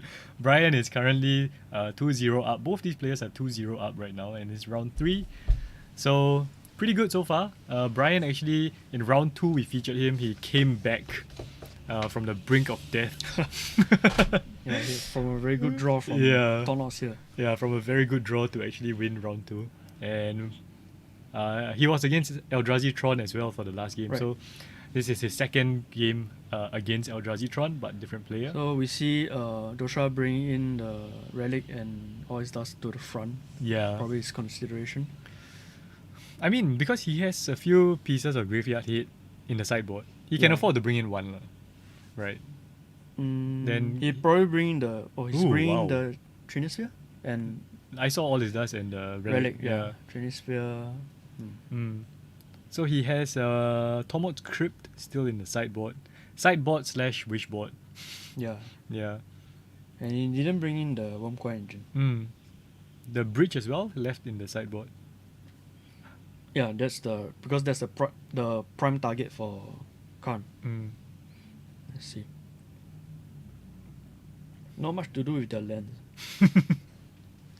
Although I'm not sure, does Ensnaring Bridge stop both of them, right? Yeah, it stopped both sides. Yeah. It stopped both sides, depending on Joshua's hand size. So then Joshua would probably go to the liquid metal coating plan. Or else can he? Yeah, Yeah. that's his only win condition. If I mean, he has a Sundering Titan. he does have Thunder Titan. He does have Ugin. Ah, yes, Ugin. Yeah. Ugin no. But this Ugin is not the one that. Yeah, this is small Ugin. Small Ugin. Oh, we can walking ballista. Okay, so on to game number. Game number 2. Yeah, number 2. Oh, that was only game 1. Yeah. Okay, so game number 2 of round 3. So game 1 went to Eldrazi Tron. And let's take a look at Brian's hand. That's a Force of Negation, some cycling creatures, and land. 1 land? Is that 1 or 2 lands? Joshua has 2 a few Tron lands. pieces, 1 Related Smasher. Blast Zone. There's 3 Tron pieces. Yes, Ballista Ping is definitely one One way. of his win con. One way to win. Oh, so Joshua choose to move his hand. Mm. Probably because of Chalice actually. Yeah. But Brian again has the Force. Well, depending on how aggressive Brian cycles his card. Mm. Because if he cycle all his blue cards away, Yeah. yeah. He has to have some blue cards left for Force. Yeah. But he tends to do it on End turn. end turn, yeah. correct. So he can always see what Joshua chooses to play Mm, first. mm. Yeah, so once again, this is the 2 players who are currently 2 wins out of 2. And it's double elimination. So even if they lose this one, they There's can still one continue more- playing. one more round, Yeah, they can still play until they lose a second time. And don't forget, we will be recording and putting up our semi-finals and finals onto the channel. These, what do you call it? The first few rounds, round 1 to maybe 4, won't be recorded. So you are watching it live. Okay, so for Joshua, he has Ooh. Tron set. All his I dust. think. Yeah, and all his dust. So Scavenging grounds. that's tempting him to keep his hand. I mean, that's Tron Lands plus Expedition Map. Yeah, and Plus Scavenger Grounds, right? Oh yeah, that's- Scavenging Grounds helps. correct. You're right. Scavenger Grounds, my goodness. He has how many? 1 copy? Yeah, 1. 1 copy of Scavenger Grounds. Alright, so Brian's starting us off with a Flooded Strand. Let's see how Joshua chooses to play this. Going for the map. Yep. So similar play patterns once again. Yeah, turn 1 cycling from Brian and turn 1 map Map, from mm. Joshua. The only difference is that Joshua No didn't ch- have no the chalice. Yeah. The thing about all his does is that Brian has the force. Yeah, that's one thing. Yeah. So, and Joshua probably knows. He's Yeah. seen it already last game, right? It's So- within his expectation. Yeah. But the scaring ground will help a lot. Mm. Yep. So Brian there cycling his first creature, and Joshua having no idea what the creature is. Neither do I. It's the Avon thing. It's a 4/3, I think. I saw it just now. So all he's trying to do is cycle his creatures, get them into the graveyard, and then somehow cascade into Living End. Does he have lands? Looks like he's not. Looks like he kept the one lander. Yeah, he kept the one lander. Oh My goodness. Oh. Oh, that's so risky. I mean, he has a lot of cyclings, so I think he counted his odds. He think it's That's worth true. to keep. But he's only cycling one card per Still turn. no lands. Yeah, so going for another draw here. Is it land? No. No, it's a yeah. Oh, it's it is a Scarlet land. Sun. Whew. Okay. Okay. So almost there. Yeah. Missing one land drop, but But you also need the cascade spell though. mm, And what's one thing to consider is his mana base. He's Yeah. running either Ardent Plea or Verdant Violent Outburst. Outburst. Yeah. That's 4 color. Yeah. So he needs to be careful. Yeah. What lands to fetch, what's left in his library. Okay, so Joshua here finding He's that- missing Trumpets. missing That's the Trumpets. mine, Power plant and tower. Yeah, he has Tron online. Too many arts. Can't tell. Yeah. I only know the tower and the power plant. I try to make an effort to. I don't play To know. them, but I try to make an effort to at least recognize them. Yeah, for sure. Okay, so here we go. That is gonna be Tron. And his Thought Knots here is going to do a lot of work here. Yeah. Because Thought Knots here gets rid of force. Oh, right. Right? It's either he can get rid of force or get rid of cascade spells. Yeah. Oh, that's pretty huge. So here we go. That's 4 Tron. mana for. Ooh, Is he going for a con? that's a Khan, yeah. So many He's going options for here. Thought Knots here first. And I think this is the right move, right? yeah, because to check clear, Mm. check his hand. Wow. 2 and- force. Oh, he has living in hand. Oh, Oh, that's bad actually. yeah. Yeah. And a wear and tear. Wear and tear not doing much here. Not great, no. Just mostly for the Chalice and the Bridge Mm. or the Wish targets. Trinisphere kind of things. Yeah. So 2 forces. Joshua is probably considering taking 1. It doesn't need to worry about living in. No. He can take one of cycling creature. He I can. mean, That's one creature of the. that's true. And Because- if he did, yeah, he'll take away a blue creature too. Is it worth it to take force? Because yeah, it's probably still worth it to take Yeah. force. Yeah. Because then Brian will have to pitch a creature to Yeah. cast the other force. Correct. Yeah. Yep, so Joshua is just writing down. Oh no. Okay. I think mean- Brian's gonna play it with it open. Yeah. So I think in this case, force is probably the best one to take. Depending on what Joshua has in hand as well. I Mm. remember there's one Khan, one Hmm, All Stars, All It Does. and one Smasher. He can disregard all the counter spell and just go creatures. That's true. Yeah, because he does have the. Yeah, that's true. Khan is not doing much actually because he's ahead in board on Mm, board. Then there's not much target. Oh, there's the Mystic Forge and Womb Coil. So yeah, Good targets. I mean, he can get something like Tormod's Crypt and just play it and he does exile the has yard. Scavenging Grounds. So Oh, he yeah, got yeah, that yeah. covered. Yeah. Scavenger Grounds. So he took the force. Yep. Right. And I think that's probably the best one to take. Even though he has 2. Yeah, Just- it's unfortunate that he has 2 lah, but Yeah. Alright, so Brian just deciding what land to fetch for. Because he wants to cycle his cards, but he also wants to make sure he has the right colors. lands to cast. Yeah. So because currently he's missing let's see 3 other he colors. needs white and green. Yeah. So does he play Temple Garden? Yeah, but he can't get it with Scalding Tarn. So he is either Hello Ooh. Fountain or wow, he can get Breeding Pool. He can get. He went for the Yeah, Hello Fountain. Hello Fountain. So he needs. He got Ardent Plate covered. Now Mm. he needs green source. Mm. I mean, this makes sense because he has more blue cards, right? Doesn't really have a lot of green cards. to cycle all his cards. Yeah. Yeah. Mm. So once again, Brian just doing a lot of damage to The himself. white doesn't really make sense though. Oh, he has win. Yeah. The tear part Yeah. has no target. That's true. Okay. So cycling number 2. Mm. That's And- I count 3. 4 creatures already. So now going to his turn and finding a basic. Island. Yep. So he can't cast a Violent Violent Outburst. Outburst. Yeah. But he's He has force up. yeah. Force up. He can hard cast a force. 2 cyclers. Mhm. Ooh. Brian's worst nightmare. Yeah, because there's not a lot of ways to interact with lands. Yeah.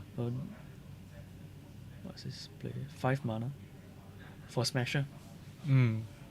So Joshua just, like you said, has to go on a creature, Yeah. beat down plan, right? Yeah, because all his cards actually doesn't interact with what Joshua has. Yeah. And it looks like Brian is now going to be forced to just hard cast his creatures. It's a bit too late though. Yeah, it is very late. I'm wondering what he has there. He might have a borrower. He needs another borrower. Like, Yeah. like last game. Yeah. Like last round. There we go. So that's a borrower. Oh, hey, he does have it. Yep. Bouncing back the Thought Not Seer. Is But, this before combat? I assume so. I assume Smasher is resolved. And he's going to Hmm. combat. Because he can't cast the Tornado this turn. He already laid his land. Yeah. Yep, so So Smasher will Smasher get attack. in. Oof. But the Scavenging Ground. Yeah. So draw pass his turn. Brian still cycling away Cycling. stuff, trying to find his lands. Well, at this point he needs Cascade spells. The lens doesn't. The thing is that it's It doesn't help also because of Scavenging yeah, Grounds. He needs green land and Violent Outburst. yeah. Although, I mean, getting the living end will get rid of Joshua's creatures, right? Oh, that's true. That's Yeah. true. That's true. So Right. he can always wait until Joshua replays the Thought Knots here, and then Mm, like he did the previous game. Yeah, like, although the grounds will exile the graveyard, at least Yeah. he can clear his board. Also. Yeah, so it'll be like a board wipe for him. that's- Mm. That's his plan to stay alive, lah. If he has a Violent Outburst. Yeah, he needs the mana And the yeah, spell. a green. Oh, Ardent Plea? Ardent Plea. Yep. Doesn't really. Okay, he clears his board. Mm. So going to find a living end. That's living number 2. Yeah, but the thing is, we know Joshua has the Thought Knots here in hand, so he only gets rid of one creature this way. But I mean, this is the best he can do, right? So, One way to. No, it doesn't help. ooh, there we go. He can choose not to cast Living End. Yeah, he can. Because remember, this is his second Living End. Mm. So I guess that doesn't really matter. Anyway, Joshua just looking through Why the Exalt? exalt cards. I mean, he has to cast it, right, and force him to crack the scavenger. Force him to Grounds. crack and to Yeah. remove the smasher. Yeah. So Yep, it's a there bit we of go. force player, yeah. Mm. So Joshua went for the activation. Yeah, so exiling all the graveyards. And I guess that means he's gonna resolve living end. Yep. Mm-hmm. Living End resolve, smasher gets sacrificed. Mm. Wow, this is pretty exciting. And look at that, Brian with Yeah, the green Brian source managed now. to survive this turn. Yeah. So the thing is that, okay, what if any one of you have just joined us, Brian, this is game 2 and he kept a 1-lander. And he got hit by a Thought Not Seer and a Scavenger Grounds. So he's doing really well for Yeah, for after being hit in the face, Yeah. get graveyard exiled. so let's see what Joshua can do. Probably thought not here. probably- Getting rid the second force. Yeah. Because this clears the way for Is and that- there's another borrower, right? Oh yeah. What can Borrow can't do anything now. Yeah. Probably just gonna go for the force so that Yeah, he- so that he can resolve all his planeswalkers. yeah. I saw a Ugin, a Khan. Khan, yeah. Yep. He went for the second force. Then he has 5 mana open. I think. Yeah, it looks 5 like mana Khan is gonna for come Khan. down. Yeah. Oh, he can wish for. He can wish for. What would he get? Like a He has creep left. But he doesn't need it right now. He could just go for like set Sundering, up. Sundering Titan. Would that work? So you can block 3 lands. Yeah. Yeah. That actually works. But there's no. Is there a hurry to cast the? Yeah, he should. If he's going for the Sundering Titan, he should go find it now because Yeah. Brian has the. Oh, he went for Tomahawk Crypt. Huh. Okay. Yeah, because that's the only graveyard interaction he has left Yeah. in his sideboard. And pass the turn. I guess that is the boring and safe play. Which is what you want to do in this kind of Yeah, situation. because he's very far ahead. He doesn't Yeah. need to do anything risky. I mean, Brian only has the borrower left to interact. He can cycle, I guess, and try to find a violent outburst. What's his? Okay, he can. But doesn't have graveyard left. So not much point. Autonomous here went in for 4. Yep. So Joshua gonna wish again, I guess. He can wish for Titan. Yeah. Yeah. Can he play Ugin and Titan? Hang on, what happened? He got wish for another card. Yeah. Okay. So let's see what he gets. And Yeah, he's looking at the. Yeah, his he's looking at the already, lens. So Yeah. probably. Yep. Is that? Oof. Yeah, Titan. Yep. Ish. Oof. This is painful. Yeah, Brian just reading the card and dying a bit inside.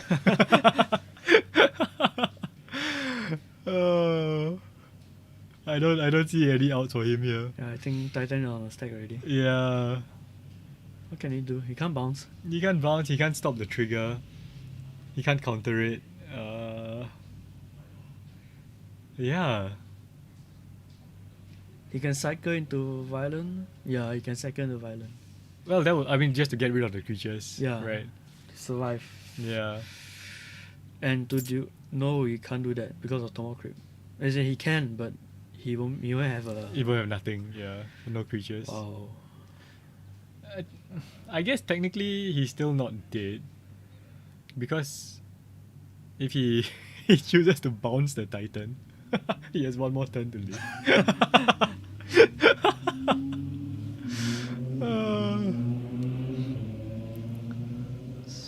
Yeah, it's a painful death. Yeah, it's painful to watch. Yeah. What's more, there's an Retic Smasher in Joshua graveyard also. Yeah. So So it, I think Brian is thinking what to do now with the ETB trigger. Whew. So this is round 3, and I mean it's okay if Brian loses because it's yeah, double he's elimination. Still not dead yet, yeah. Yeah, he still gets to play until he loses one more time. That means after this, Joshua is locked for semis. Alright, so Brian going to cycle. And yeah, I don't think anything is gonna save him, to be honest. Joshua's still at 20. This I would say this living end deck just dies to graveyard hit. Right. Just that one scavenger grounds. I think it's more of the Tornox here. No, actually Tornox here didn't contribute a lot, except other than it's the graveyard hit, especially the scavenger grounds. Okay, so Joshua just targeting the lands here, and Brian flashing out his borrower in response. So that's 3 lands. 3 lands gone. Yep. 2 creatures for 1 creature. And he can't block. And he can't block, no.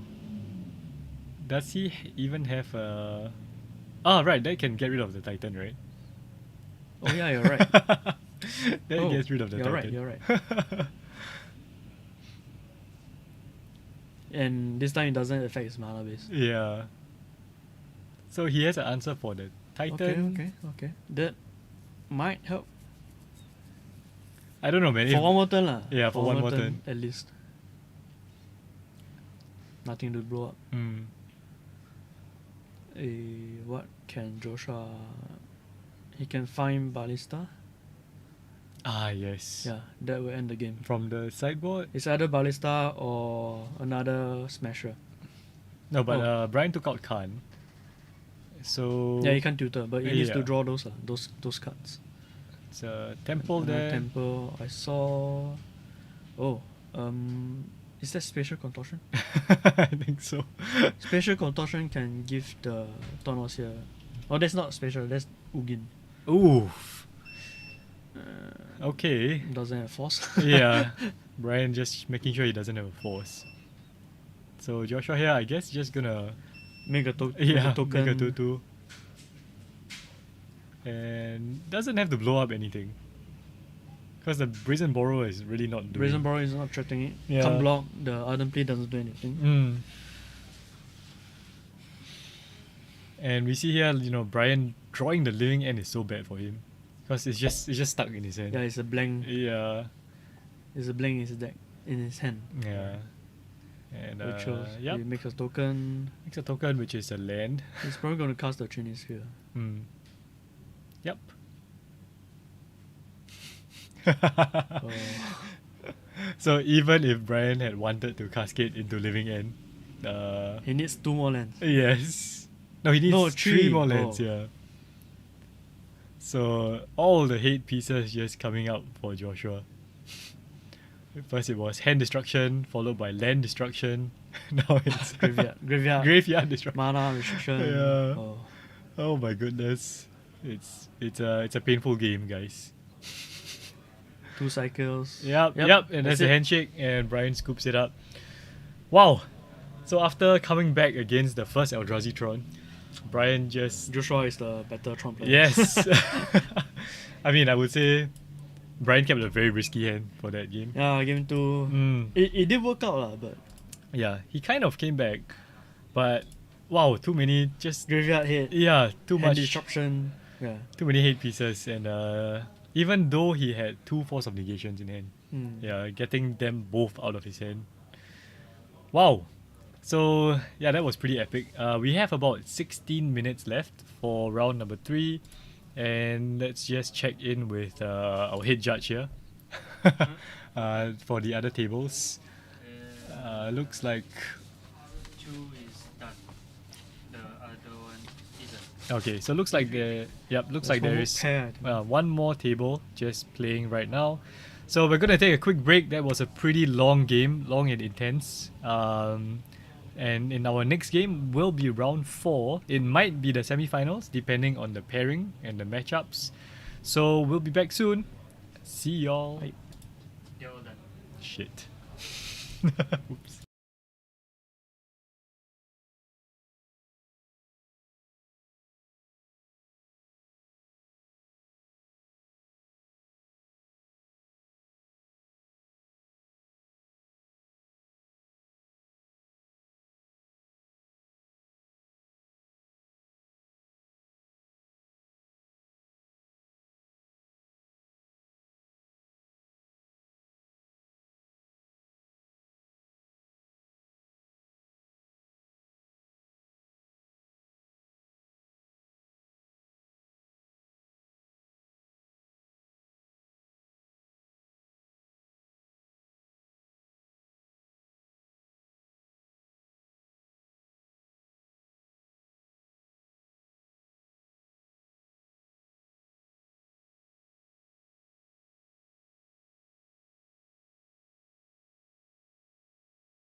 Hello, everyone. Welcome to round 4. This is the potential semi-finals of our 1K series for this month. It's modern, and today I'm Esmond. I'm joined by Pichun, Hi. renowned Amulet Titan, Amulet Titan player here in Singapore. And this is round 4. This is the potential semi-finals. We have Joshua Young, who is currently undefeated, so 3-0, playing Eldrazi Tron up against Kelvin Chu, one of Singapore's foremost pro players, and he is currently 2-1 record. So if Kelvin Chu wins here, there will be an additional round. Otherwise, if Kelvin Chu loses, we'll go straight to the finals with the winner of the other table facing Joshua Young. So we featured both of these decks already. Yeah, Chu came back after the first round loss. Yep. So Chu, we saw him in round 1 and he lost. The usual Kelvin Chu style. Yeah, and he's back here on camera in round 4. Yes, Hanif, it is E-Tron. For the third round running, we are featuring E-Tron. Oh yeah. And Joshua rolling Snake Snake Eyes. Eyes. So I believe Kelvin will be starting first. We will see. If you draw on a stick, if you throw on a Snake Eyes. Yeah. Let's see. Yep, Nope, he there's a gets a 2 2. already. Okay, so we're gonna start the timer right now, and they're gonna draw their opening hands. So what's this matchup gonna be like? Kelvin Chu is looking to ramp quickly on turn 1. Curve out Curve and- out. Try to combo off. Yep, find a collected company to find Heliod, Spike Feeder, that kind of thing. Yeah, but And- Joshua Young actually has a lot of main deck interaction in Ah. the form of Dismember, Ballista, to Right. stop all his Kelvin Chu's creatures from Yeah, I mean he has Khan, so he can find any kind of hate the pieces. Ascendant Bridge. Yeah, to find, especially Sorcerer Spyglass Oh, to yes. stop Heliod. Yeah, I mean, Draft Digger's Cage also stops Coco. company. Yes, Yeah. yes. So Kelvin very fast taking a mulligan there. Joshua, I see a Chalice. I see Chalice. We all see Chalice. Chalice, some lands, Some lands, that's all he needs. but Chalice is not as effective against Chu. Yeah, for sure. So in the previous round, we had Joshua Young facing Brian, who was playing Living End. So Joshua Yeah. also taking a mulligan. So both players here taking a mulligan. Remember, this is double elimination. So Kelvin, his record now is 2 wins and 1 loss. So if he loses this, he is out and we go straight to the finals. But if he wins, Joshua will suffer his first defeat. So we'll actually go into round number 5 before the finals. And that's how double elimination works. It's a bit complicated. It's a bit complicated. Currently, we only have 4 players left standing. So this is only one of 2 tables left. Yeah. And the reason we are doing this is because restrictions, COVID restrictions, can't have too many people in the shop. Alright, so they're off to draw their second hand of 7. Let's hope we have a good game here. I think. I saw 3 creatures, 3 lands. Ooh, Is that good enough? All his creatures are 3 CMC and above. yeah. Yeah, okay, he's choosing to keep, I guess. Joshua there with I see Chalice again. Chalice, Yeah, one land. one at least. land. Oh, Looks he's- like yeah, yep. he choose to bottom Chalice, which Mm. I think is correct. Yeah, it doesn't really need Chalice in this matchup. Yeah. Alright, so Kelvin will start us off with a Windswept Heath. Ooh, I think I saw a Khan there for Joshua. That's the second Tron piece. Ah. And Map? Yep. Okay. So Joshua turn 1 map and Kelvin fetching up. Probably just a Temple Garden. Yeah. Yep. So Joshua has turn 3 Tron potentially. But can... But his deck list does have a lot of payoff in the form of the big con. Yep. Yeah, he has Ugin, Reality Smasher, I mean, Big- Thought-Knot Seer would big- be big Walking Ballista. big ballista. Yeah. He also had all his dust, so all his dust does cause Chu to sack the Heliod. If that comes into play, yeah. And the thing is that Kelvin here actually quite a slow start. Yeah. Right? No that's- Utopia Sprawl, no Arbor Elf. Yeah. So... There's no oof. Coco also. Yeah, no Coco. So Kelvin just drawing lands. So Heliod his play. And Joshua gonna find his... Last Tron. Yeah, very strong. Turn 3 Tron. So Hanif, you sound like a E-Tron fan. You must have been enjoying these past few rounds. I remember Hanif has.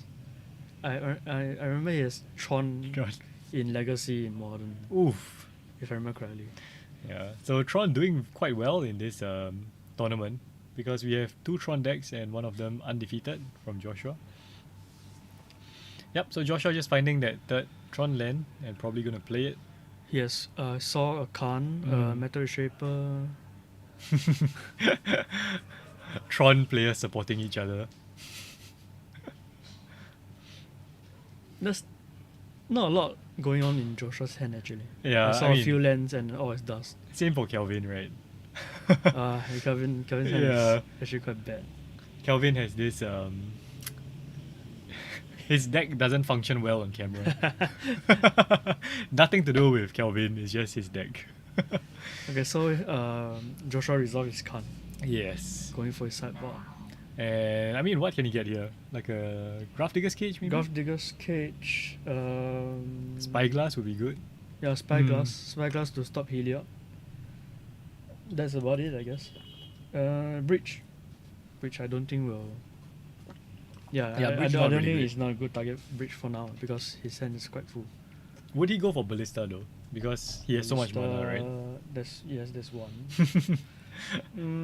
Probably not this early. Hmm. Yeah, he wants to stop Chu from I wonder if we'll see Thundering Titan again. Sundering Titan. Maybe next Titan turn. Sundering Titan is not as good against Chu compared to the previous one. He only has green and white. Yeah, I mean that's true, but he But gets it's two lands, yeah. Just blowing up lands is always good. So Oh, wait wow. for Ballista. Okay, that's actually quite interesting. He can Ballista for 1 this turn. Mm. Or Metal Shaper. He probably will go for Metal Shaper for more efficient use. Oh, Doesn't do anything. yeah. Hmm. Maybe. Are you sure he has a reshaper? Anyway, that was an interesting decision by Joshua. I guess Ballista helps to ping. Like you see, Kelvin has a spike feeder. Yeah, so he wants a bigger Ballista. lah. Yeah. So going for the spike feeder here, and Currently, he doesn't have mana to activate the yeah, Heliod. yeah. So missing 1 mana. Yeah. So actually, Chu is not in a bad spot. But the thing is that I mean now Joshua just has the Ballista, right? He has Ballista. So- He has Spyglass. So that means that Spike Feeder is gonna get shot down, Probably. right? He has 8 mana. Yep. Yeah. Yeah. Spike Feeder's probably gonna be dealt with. Oh no, he's gonna go for All his dust? Oh no. Ugin. Ugin. Alright. Ugin destroy, right? Yeah. Wow, so I mean Joshua's hand is actually quite stacked. Well, maybe he just pulled that off. He the top. just drew the Yeah. Ugin, I think. So he can do the Spike Feeder, cast Ballista for 2 Mm. due to Ugin's discount. Or he can get Spyglass. Yeah. I mean Spyglass and just getting that Heliod, Yeah. deactivating it. Yeah, that's correct. very good, right? Let's see what it goes for. Mm. So he really So- has to. So he win for Ballista. Yep. So it costs 2 less. Yeah, so he can go for. Currently it's 1-1. See whether you want to pay more. mana. Yeah. 3, 6. 5, yeah, correct. Hanif. Yes, I know, right? Go for the Thundering Titan. go for Landy. Actually, that's not a bad plan. Yeah, that's actually not a bad plan also. So Kelvin just calculating how many counters this Ballista can get. And I mean, Kelvin doesn't have any interaction, right? No. So there's really nothing much he can do. Besides activating his Spike Feeder, of course. Gain some life. Yep. and See what happens. Mm. So he removes 1 counter from it. Oh. Yes. So yes, Infinite Life? Yeah. Does it Infinite Life? So when he gains life, Heliod puts a counter on Spike Feeder. And then- Oh, okay, Oof. yeah. Dismember. Okay. Yep. So in response to the trigger, Joshua goes for dismember. Because Chu can't remove Yeah. the last counter, otherwise he would die. Yeah. Then So he puts the last counter, the last trigger from Heliod onto Heliod itself. So he still gains 4 life. Okay, so we both of us missed that. yeah, correct. But looks like, I mean, Joshua was aware of that. Yeah, I he guess. has the dismember at the ready. Mm. Then we see the what do you call this, Metal Reshaper. Yep. So he casted Ballista for 1. Yeah. So basically free. Mm-hmm. And now, yeah, with the 2 colorless mana discount, Chu is so far behind. Could Chu have gone for her Infinite Life Earlier. before it? Yeah. Anyway, Chu just fetching up another land.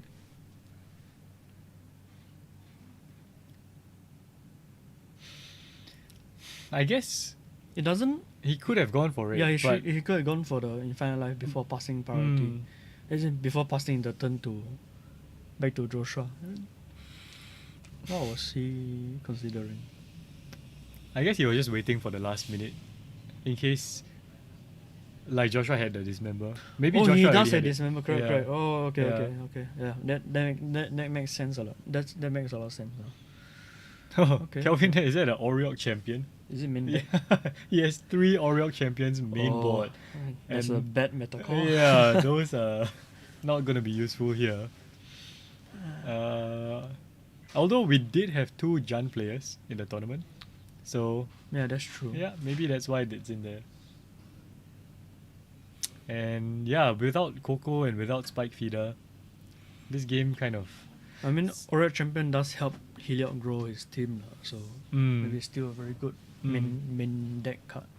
because I believe it will trigger when Ugin makes a token as well, right? Creature ETB, Right, Yeah. right.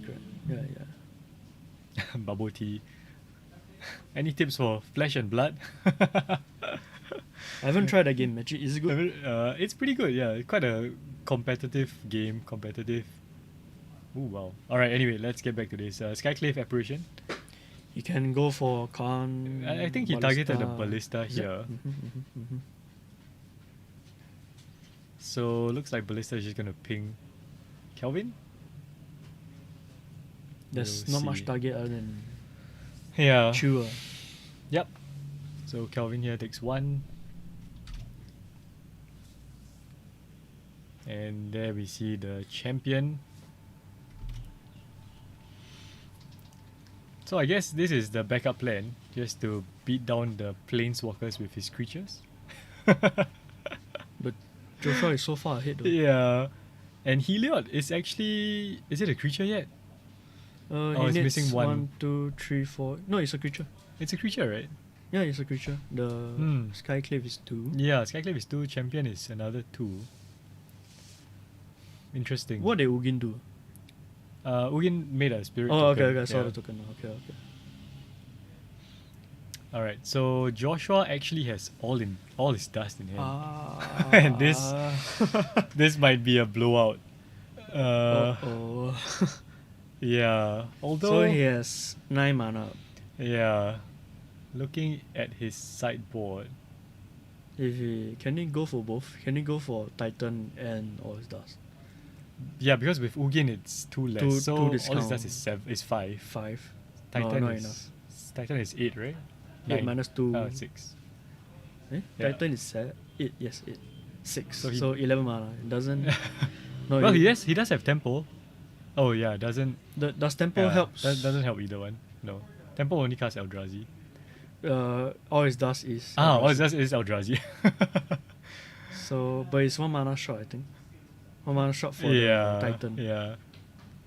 So all it does, wiping away Chu's hard work and going to get Uh, there you go, Hanif. uh, Joshua Young making your dream come true. Looks like he just has enough actually for Titan. And wow. So second round in a row. cost 8. So his two, Ah, right, Tron right, right. lands Okay, there. understand. Right. So he does have enough. yeah. So this is painful, man. This is He hits Chu down to 15. yeah. This is painful And to watch. he has 5 trough, And the thing is that, 12, yeah, 14 damage. That's not enough to take out Chu next turn. he But has 2 spirits, 2, 4. Yeah, it doesn't have enough. what can Chu do? And what can you do? At most, maybe he has another Heliod here, followed He- by another Spike Feeder. Well, this gets Spike Feeder, right? Can it? He Gets- can only get 1 or less. CMC 1 okay, or less. okay. So it gets Ballista. He can. Not much left he can do. Mm. So Hanif, I agree with Hanif Yeah. about the less risky part. Magic is not going anywhere. yeah, for sure. I mean, I do think that Flesh and Blood is good as a game, as a competitive game. Mhm, But mhm. you know, Magic has competitive and casual, and I think that's what really There's keeps a lot. it going. There's a lot going on with Magic. Yeah. There's the art aspect. There's the Yes. storyline. True. The art. I mentioned art before. There's a lot going on, so it's probably going to stay. Chu no scoop. Nope. Chu does not scoop. He's not dead yet. Okay, Yep, he's there we dead go. now. Chu scoops it up. Oh, yes, the Sundering Titan. My goodness, second round in a row we're seeing this from Joshua, and it's just as painful to watch. So what happens if Joshua went undefeated? What happened to Chu? Will be- Chu will be eliminated because this is his second loss. Then we'll go to finals. We'll go straight to finals. I Joshua see, will face I the see. winner from the other table. Right. Yep. So, guys, if you are just joining us, this is round 4, potentially the semi-final, depending on the winner of this round. Joshua Young is currently undefeated, playing Eldrazi Tron up against our in-house pro, Kelvin Chu, playing Heliod Company. His current record is 2 wins and 1 loss. So if he loses this game, we're going straight to the finals. If he wins, we get to go to round 5, which will be the new semi-final. And I think Kelvin here will probably want to take out his Oriok champions. Yeah, that's one thing you can take out. He has Damping Spheres, and Not much else. what would help? Yeah, nothing else really helps. Path might help. To do with the Yep. Donald's here. Yep, Path to Reality just... Smasher. Yeah. But you don't want to bring in too much stuff that discount is collector company's count. Mm. So probably gonna bring only the Tempting Sphere. And Yeah, one maybe path. one or two path. Yeah. Because he's probably got- gonna take out the champions. Champion, what else does he and take out, though? He can trim some of the cards like Heliod. You think so? Maybe Heliod a doesn't- conclave mentor. Heliod does, oh yeah, Conclave Mentor might be one of them. Mm. Because it doesn't really help his combo. Looks like Joshua is making quite a few changes also though. Joshua, Who knows what's going on? Joshua, he has spatial contortion. That's Yes. a very effective answer. You think he for will his bring in creatures. his other copy of All His Dust? Probably. Because- but because- it's a bit slow though. That's true. But Heliod is so hard to deal with. Yeah, he's gonna. He's probably gonna bring that in. He can take out his chalice for all the removers. Unfortunately, no, we're not gonna pack war later on stream. No. Why not? This this is a purely, modern competitive tournament stream. So no pack wars here. But moving on to game number 2 of round 4. That was a pretty long game actually. 20 minutes. Wow. Mm. There's a lot of micro decisions to be made. Yeah, and I think Between the fact the activation and when to cast the dismember. yeah. The fact that they kind of went to 6 cards as well. They Mm. kept pretty, mediocre hands. So anyway, they're shuffling up, getting ready for game number 2. On the other table, we don't know how it's going actually. Ask our head judge. Okay, so I think Chu will probably be starting first. And let's hope he has a better hand because Yeah, we featured him. We featured him. This is the second time we're featuring him, and he his deck hasn't. is not Yeah, cooperating. his deck does not like the camera. The last time we featured Kelvin Chu, he played mono white hammer time, and he didn't win a single match. Yeah. And unlike Joshua, Hanif, you're Joshua's #1 fan right now, but Kelvin Chu has no fans. Chu has the raw power. Chu has a raw power, yes, of a pro player. Yeah. Yep, so Chu just indicating that he's going to start first. And let's see what he has. 2 lands. Ooh, Ballista, another land. 3 lands.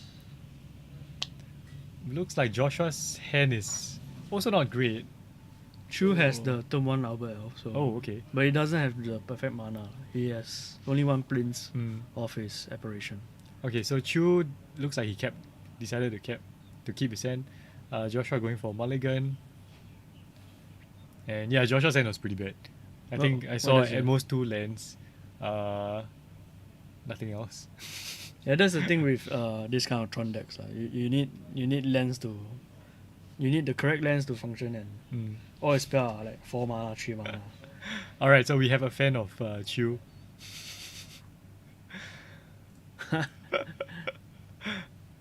Well, hopefully he does well with this deck in this game. Alright, so Joshua hopefully finding a keepable hand here.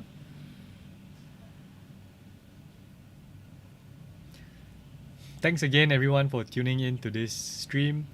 Once again, this might be the semi-finals. It looks increasingly likely that it will be.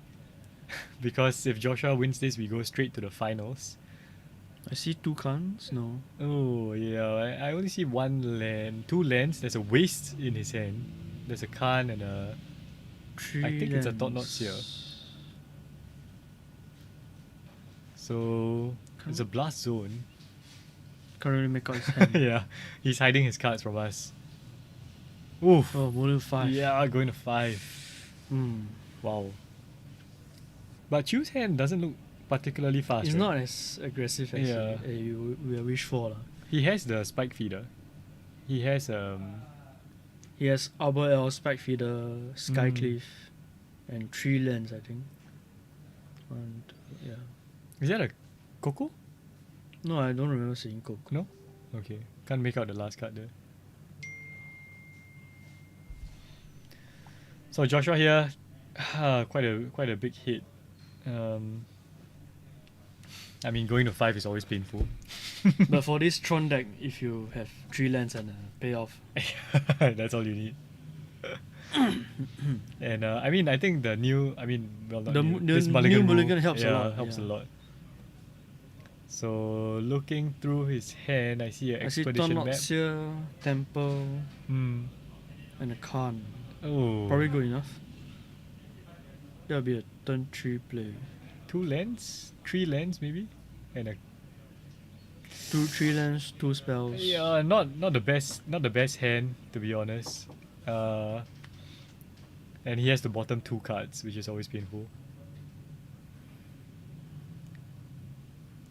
Yep, so looks like he's keeping this hand. 5 card hand, 2 mulligans, and Kelvin starting first. Okay, one thing good about Joshua's hand, he has a Temple and Tornoxia in hand. So if you draw the second Temple, Mm. maybe you can turn to Tornoxia, So he- establish a board state, look at what's Kelvin doing, then work from there. Wow, and Kelvin here with a Turn 1 Arbor yeah, Elf. that's a fast start. So that's a Oh. map. Okay, so For Joshua? Joshua going for the Trump pieces, lah, Mm. which will make more sense since Yeah, he it's needs, not a guarantee to draw the second Temple. yeah, he just needs the mana, right? Yeah. So Kelvin here shocking in Temple Garden. 3 mana. What can he cast? Heliod. No, he has. He has Spike Feeder. He has Apparition. Ah, yes. Is he gonna go for the map? You think? Oh. Wow! Wow! Okay.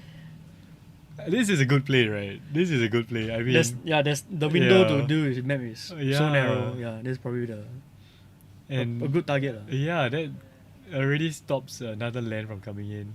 So Joshua here with finding actually is another Tron land. And Probably he has going to cast his Mind Stone. there's a Mind Stone in hand. Yep. And Kelvin can start putting on the pressure here. Oh, he drew Oof. Cuckoo. Wow, and he has Spike Feeder in hand. So he just has to hit Heliod. Right? Heliod and some dude. Heliod and the Ranger. Ideally, Heliod and Skycliff. Ah, yeah. Or Ranger, yeah. Yeah. Or Ranger. Wow. Yeah, the Arbor Elf not attacking is a huge indicator. Yeah, for sure. So let's see if Joshua can find his. Joshua does have the Tornouts here, but not good enough. Not good enough, no.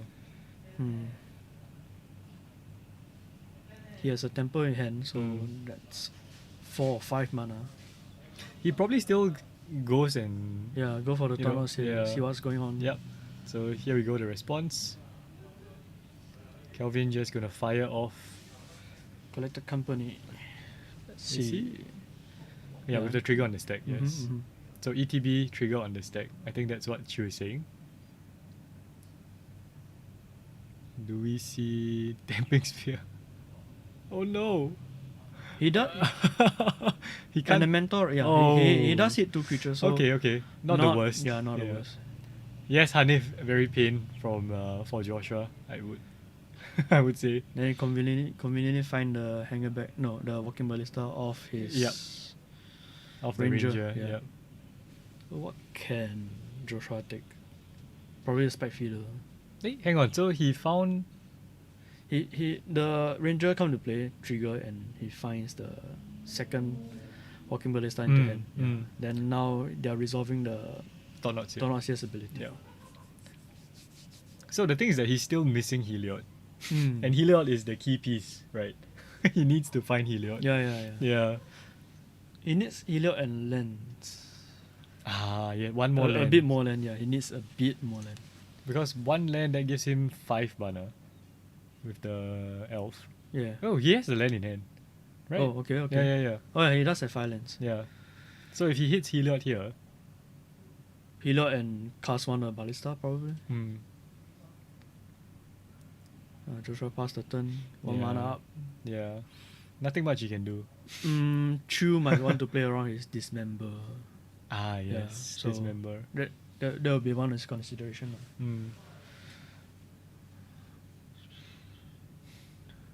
Chu drew Temple Garden.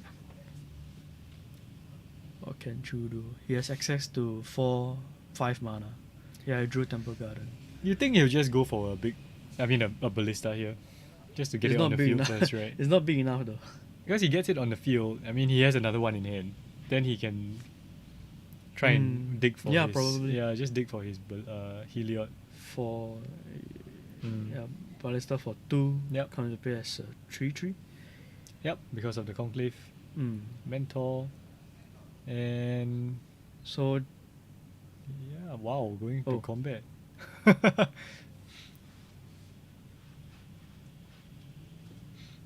So he's trying to take out the Thought-Knot, I guess. because of Ballista. Yeah, Right. yeah. Okay, Threatening okay. to take it out. Okay, that makes more sense. Mm. Okay.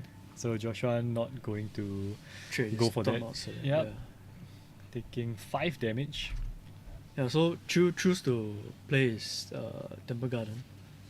Which Yep. if Joshua got keep track what cards are in his hand. Yeah. Yeah. That's the card he drew lah. So Yep. Joshua probably knew. I think Joshua has a spatial contortion in his hand. What can the I believe- contortion do? Yeah.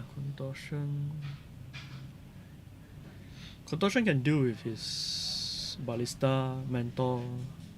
Okay, when he cracked his Mind Stone first. Draw a card. Yeah, Contortion could deal with the Mentor or the Ballista. Any of his creature currently. Oh, but that's a Smasher. No, that's the Matter Oh, Reshaper. Reshaper, sorry. So he got another Reshaper in hand and 1 waste. So nothing much from Joshua. Yeah, kind of a Yeah, stalemate. right? he didn't manage to. Oh, Kelvin just drawing lands. Can't take. Unfortunately, he doesn't have Khan. No, I think it's a Metal Reshaper. No, it looks like he has a Reshaper in hand. So Chu has 2 lands in play and 1 Ballista. And he drew a Windswept Heath. So, So currently he can cast Ballista for X equals to 3. And I mean, just like the first round that we featured Chu, he's kind of flooding out. Again. Yeah. Right. Oh yeah, you're right. Yeah. He has 8 lands in play in a game. Yeah. 8 so mana. Okay. in round 1, I believe, we featured Kelvin Chu. Or Chu choose to pass Chu not attacking here. with an okay, he can activate the Ballista to get 2 counters thanks to the mentor. Yeah. Yeah, no Khan. Okay, let's see. Can we see what he drew?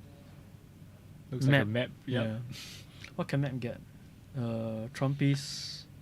Mm, Can he get He could get Blast, Blast Zone. Zone? Yeah. Right. Blast Zone, but he'll need to put it to 2 or 3. Yeah. 2 or 3. Probably 3 just to get rid of Spike Feeders as well. He doesn't have spike. Okay, Then but he will yeah. get his Metal Shipper will Yeah. get destroyed as well. So let's see what he gets.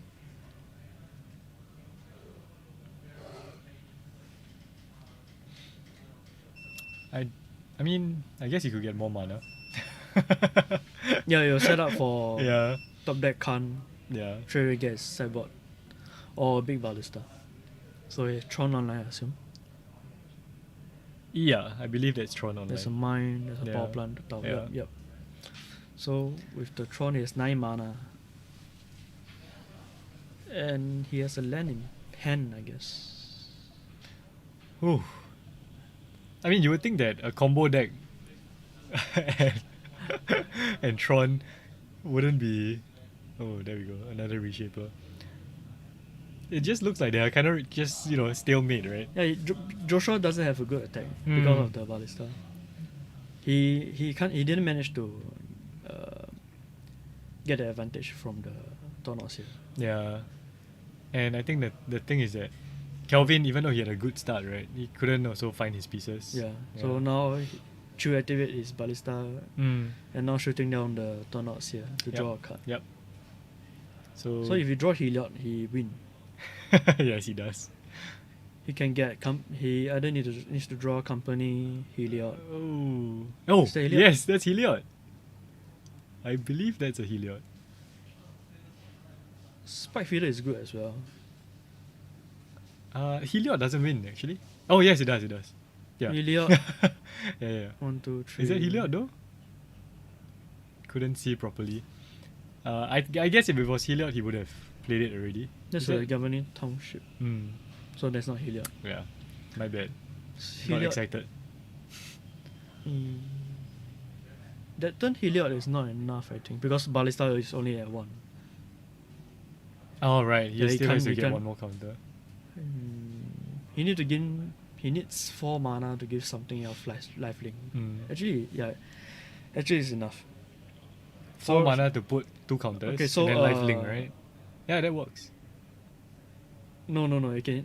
Now he has 6 plus Arbor Elf, so 7 mana. Okay, look, I think he's going for it. Yeah. Oh, So he sacked the ranger to stop Joshua from casting non-creatures, and there we another go. Ballista. Ballista on 2.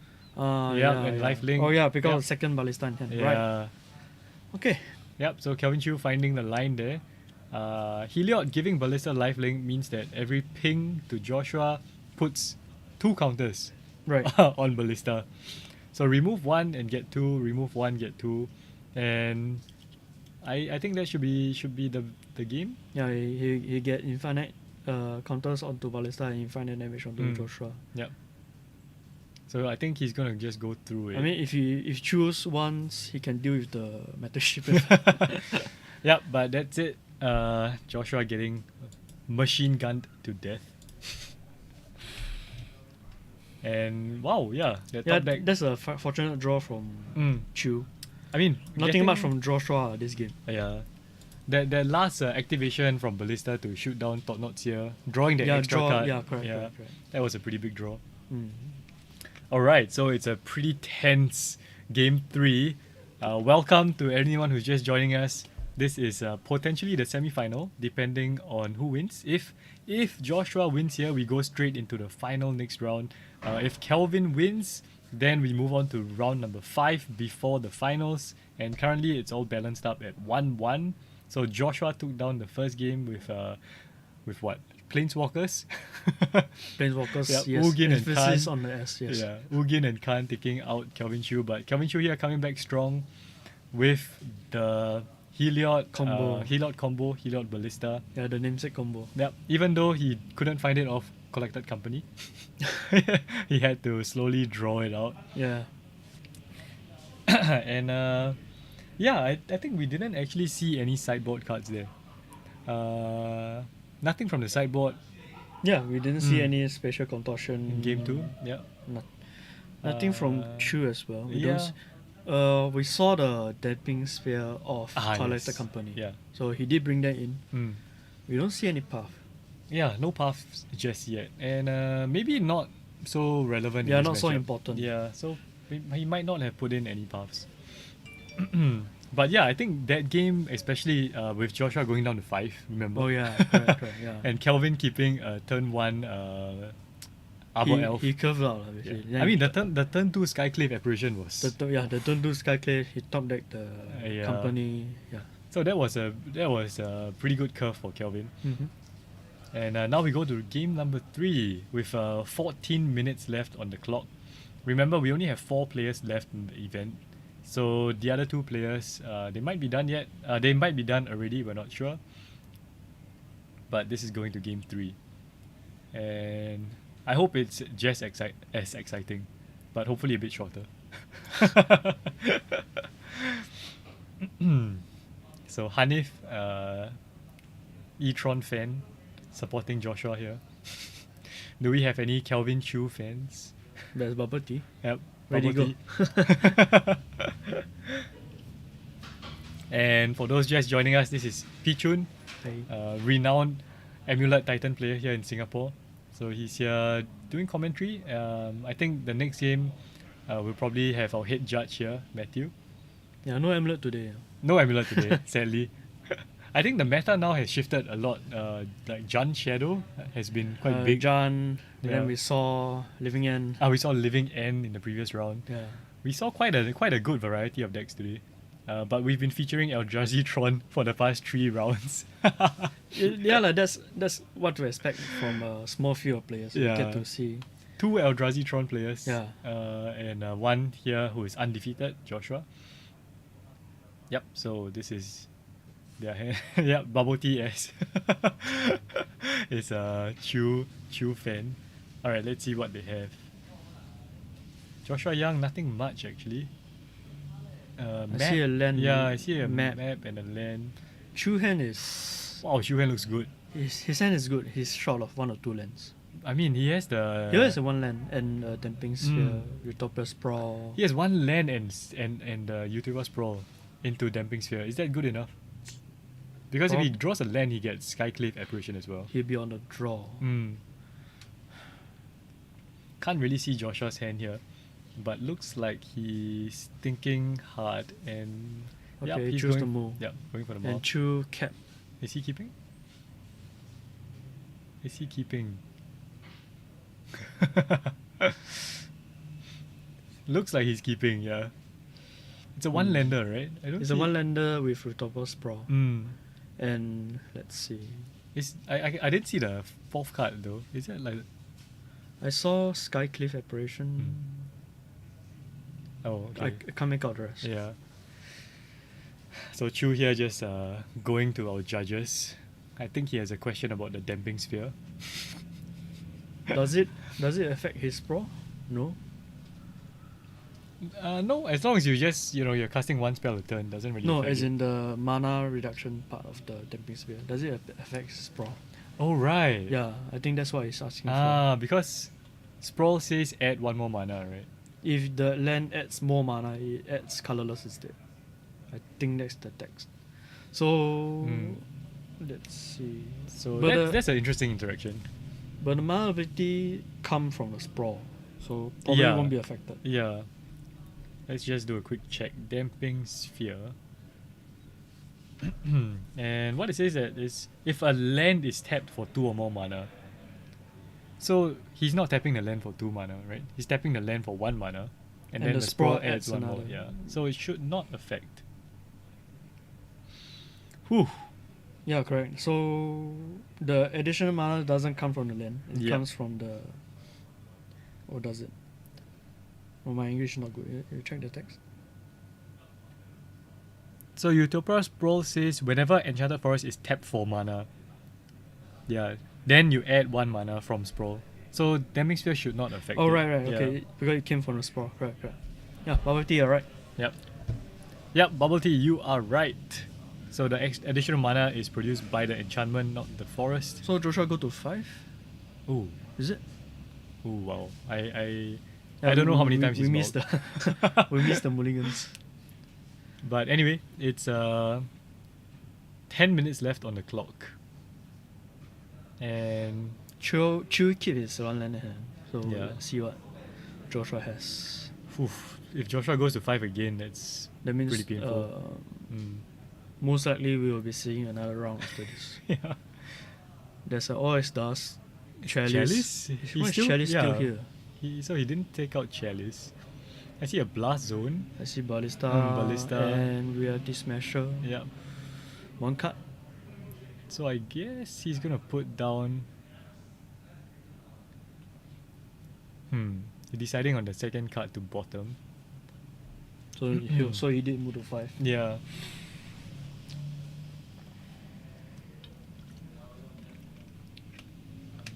Maru tokens. Yeah, Modern. Get owned by Heliod. Interesting choice, Bubble Tea. Badu tokens. So Joshua moved to 5 on the play. Yeah. That's not a good start. And I mean, he does have land into map, right? I believe. Radiant That's Fountain. not even a temple or. Yeah. Yep, that's a Radiant Fountain, guys. Gaining him some life. He plays 1 Radiant Fountain. Right. And Chu just getting his Temple Garden into play. Definitely gonna go for the Sprawl. Yep. Unless he drew an elf. Then he should go for the elf. Elf would be the better play. Yeah. Correct.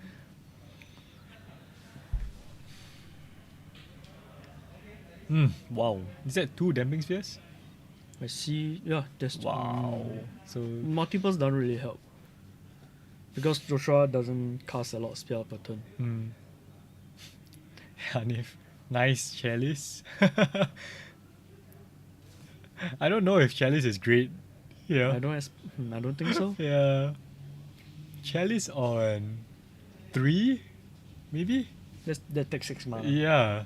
So and I don't. with choose Damping Sphere, that's probably not gonna That's- happen. yeah. Problem is that he has. Oh, look at that. That's a path, right? Okay, he did Yeah. bring the path. So he brought in at least 1 path. So we see 2 spear, 1 path, 1 Is that a apparition. Coco? Oh my goodness. Strip mine? No, that's a Ghost Quarter. Oh, Ghost Squad. How?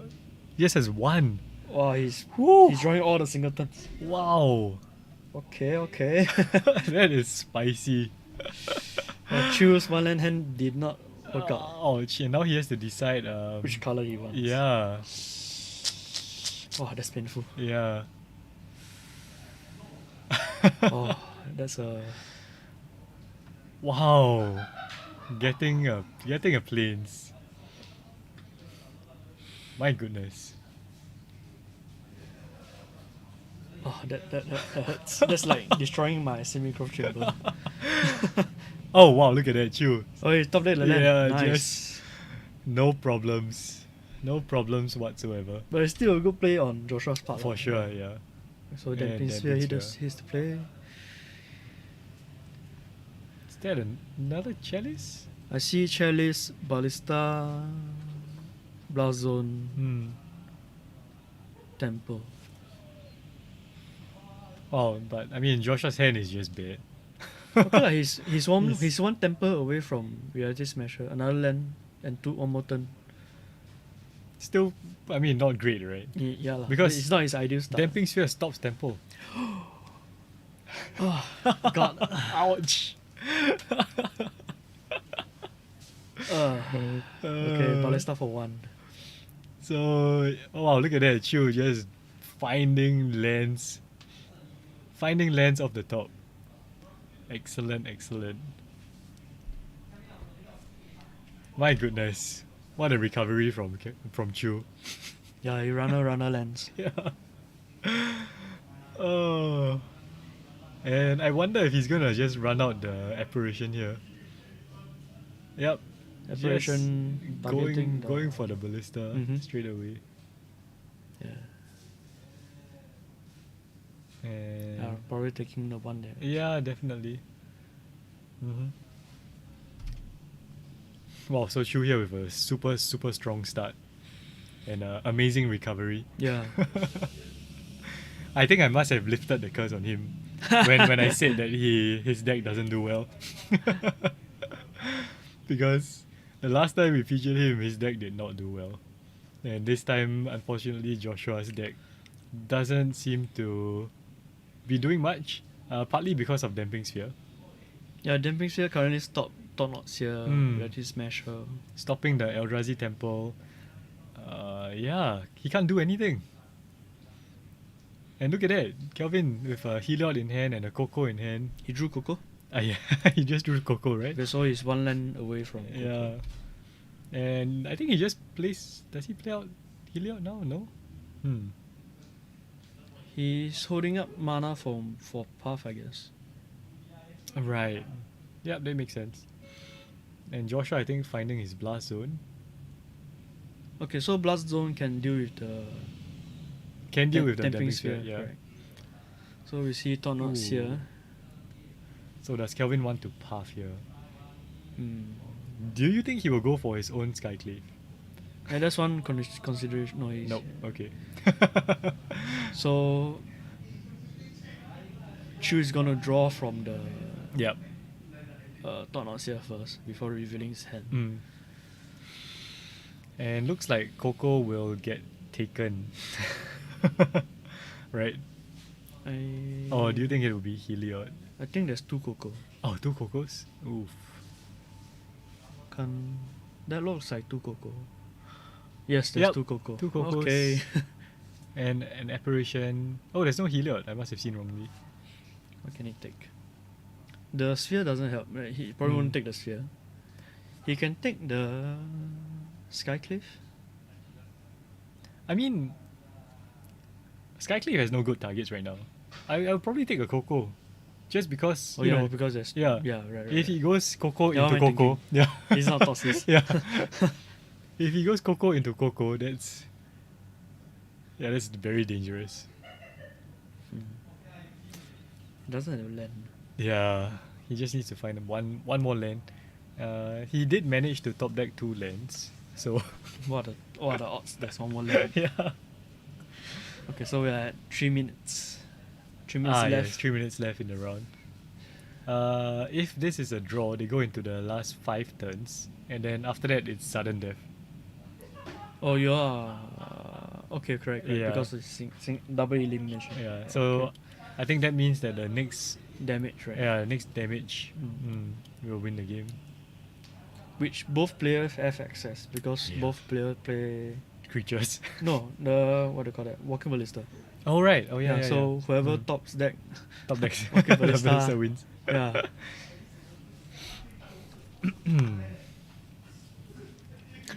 I wonder what if both players actually play Ballista? Then see who activates first. See whose Ballista resolve first. Then no one will. Oh, so no one will actually want to trigger it first. Yeah, So yeah, correct. We see how. yeah. See how. Oh my goodness, this. You drew the Chu. land, My okay. goodness.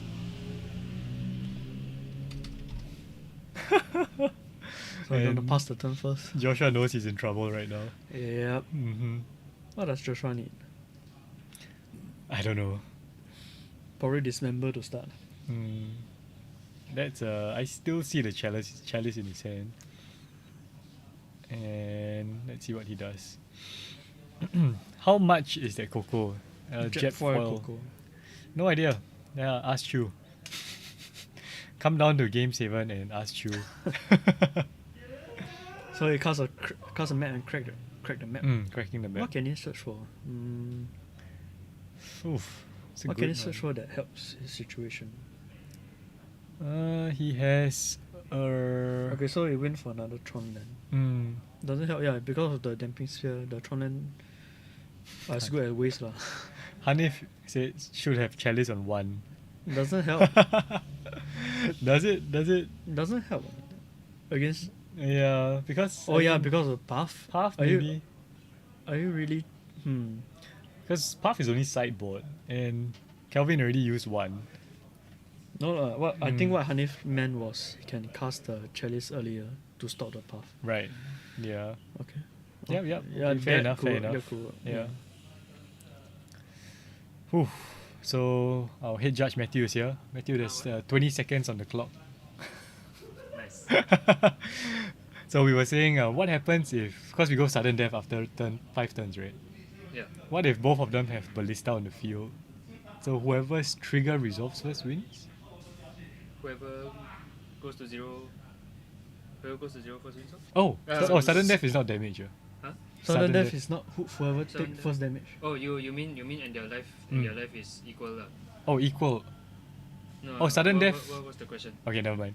Okay, we'll wait. Yeah, so just now, Chu resolve is collect the company, finding another Skycliff and Mentor. And mentor, wow.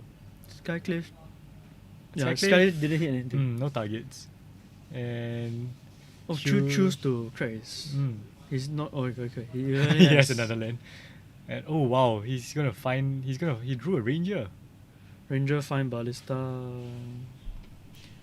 And one thing about Ranger, he can stop his non-creature spell. Yeah. So he Right. stops any interaction. Khan, Ugin.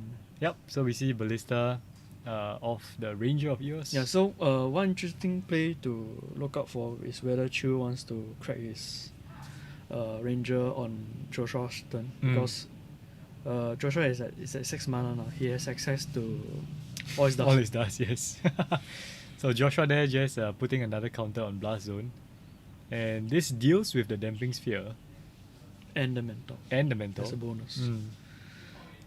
Okay, so Chu chose not to activate the Ranger. Yep.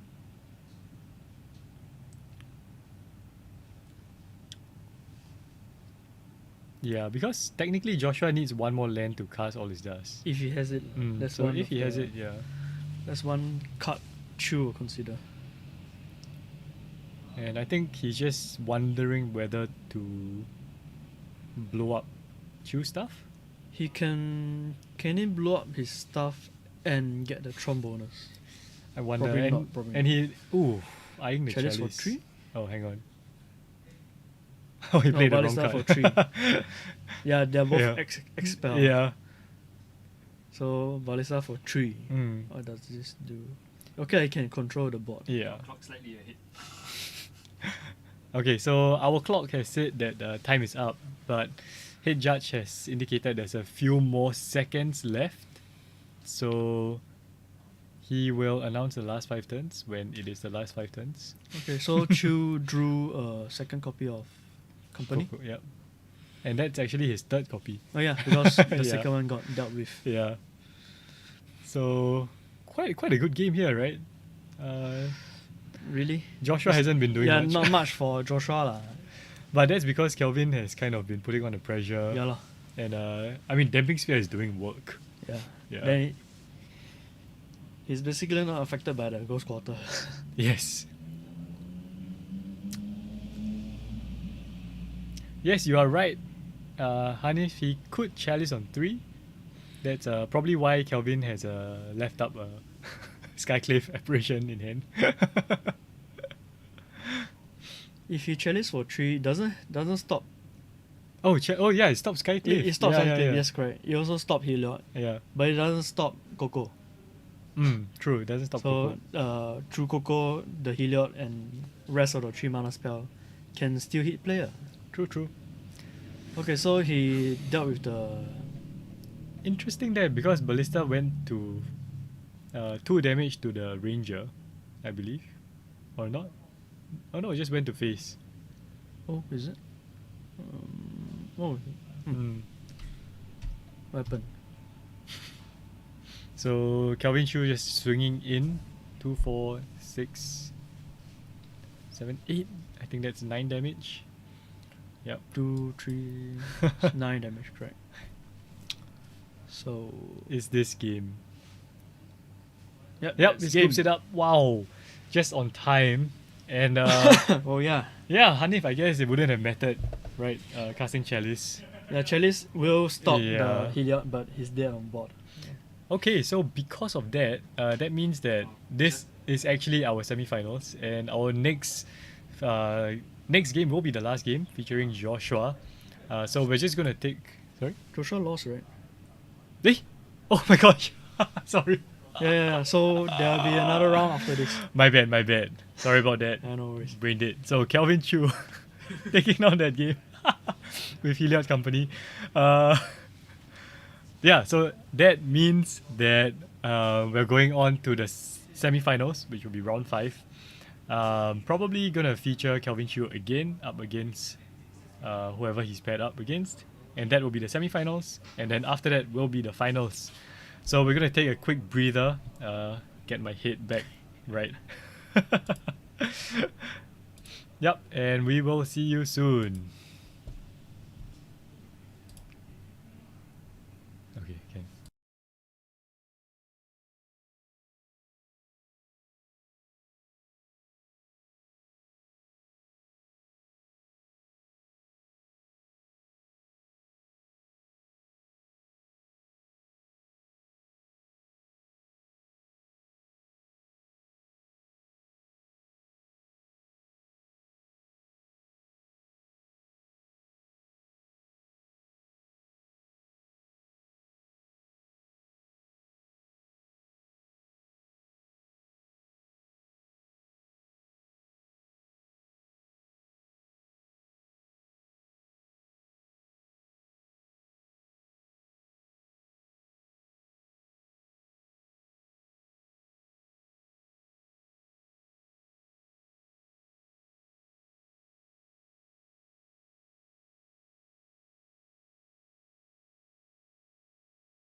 Hey everyone, welcome back. This is the semi-finals.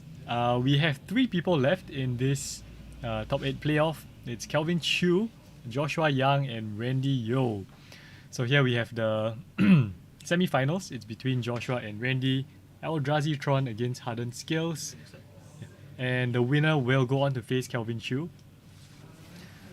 So we've actually featured them before. Yeah, we featured both players individually. Yep. Once again, Esmond here, joined by Pichun.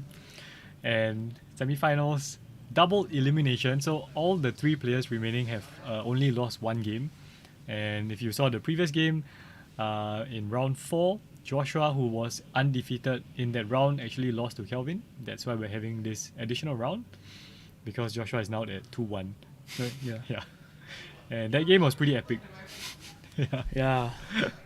So let's hope we see something just as interesting here from Randy and Joshua. At least a good game, because last game Joshua moved to 5. Yes, yeah. Yeah, so let's hope for the best for both players. The mulligan to 5 was pretty bad for Joshua, but remember he did have a ghost quarter.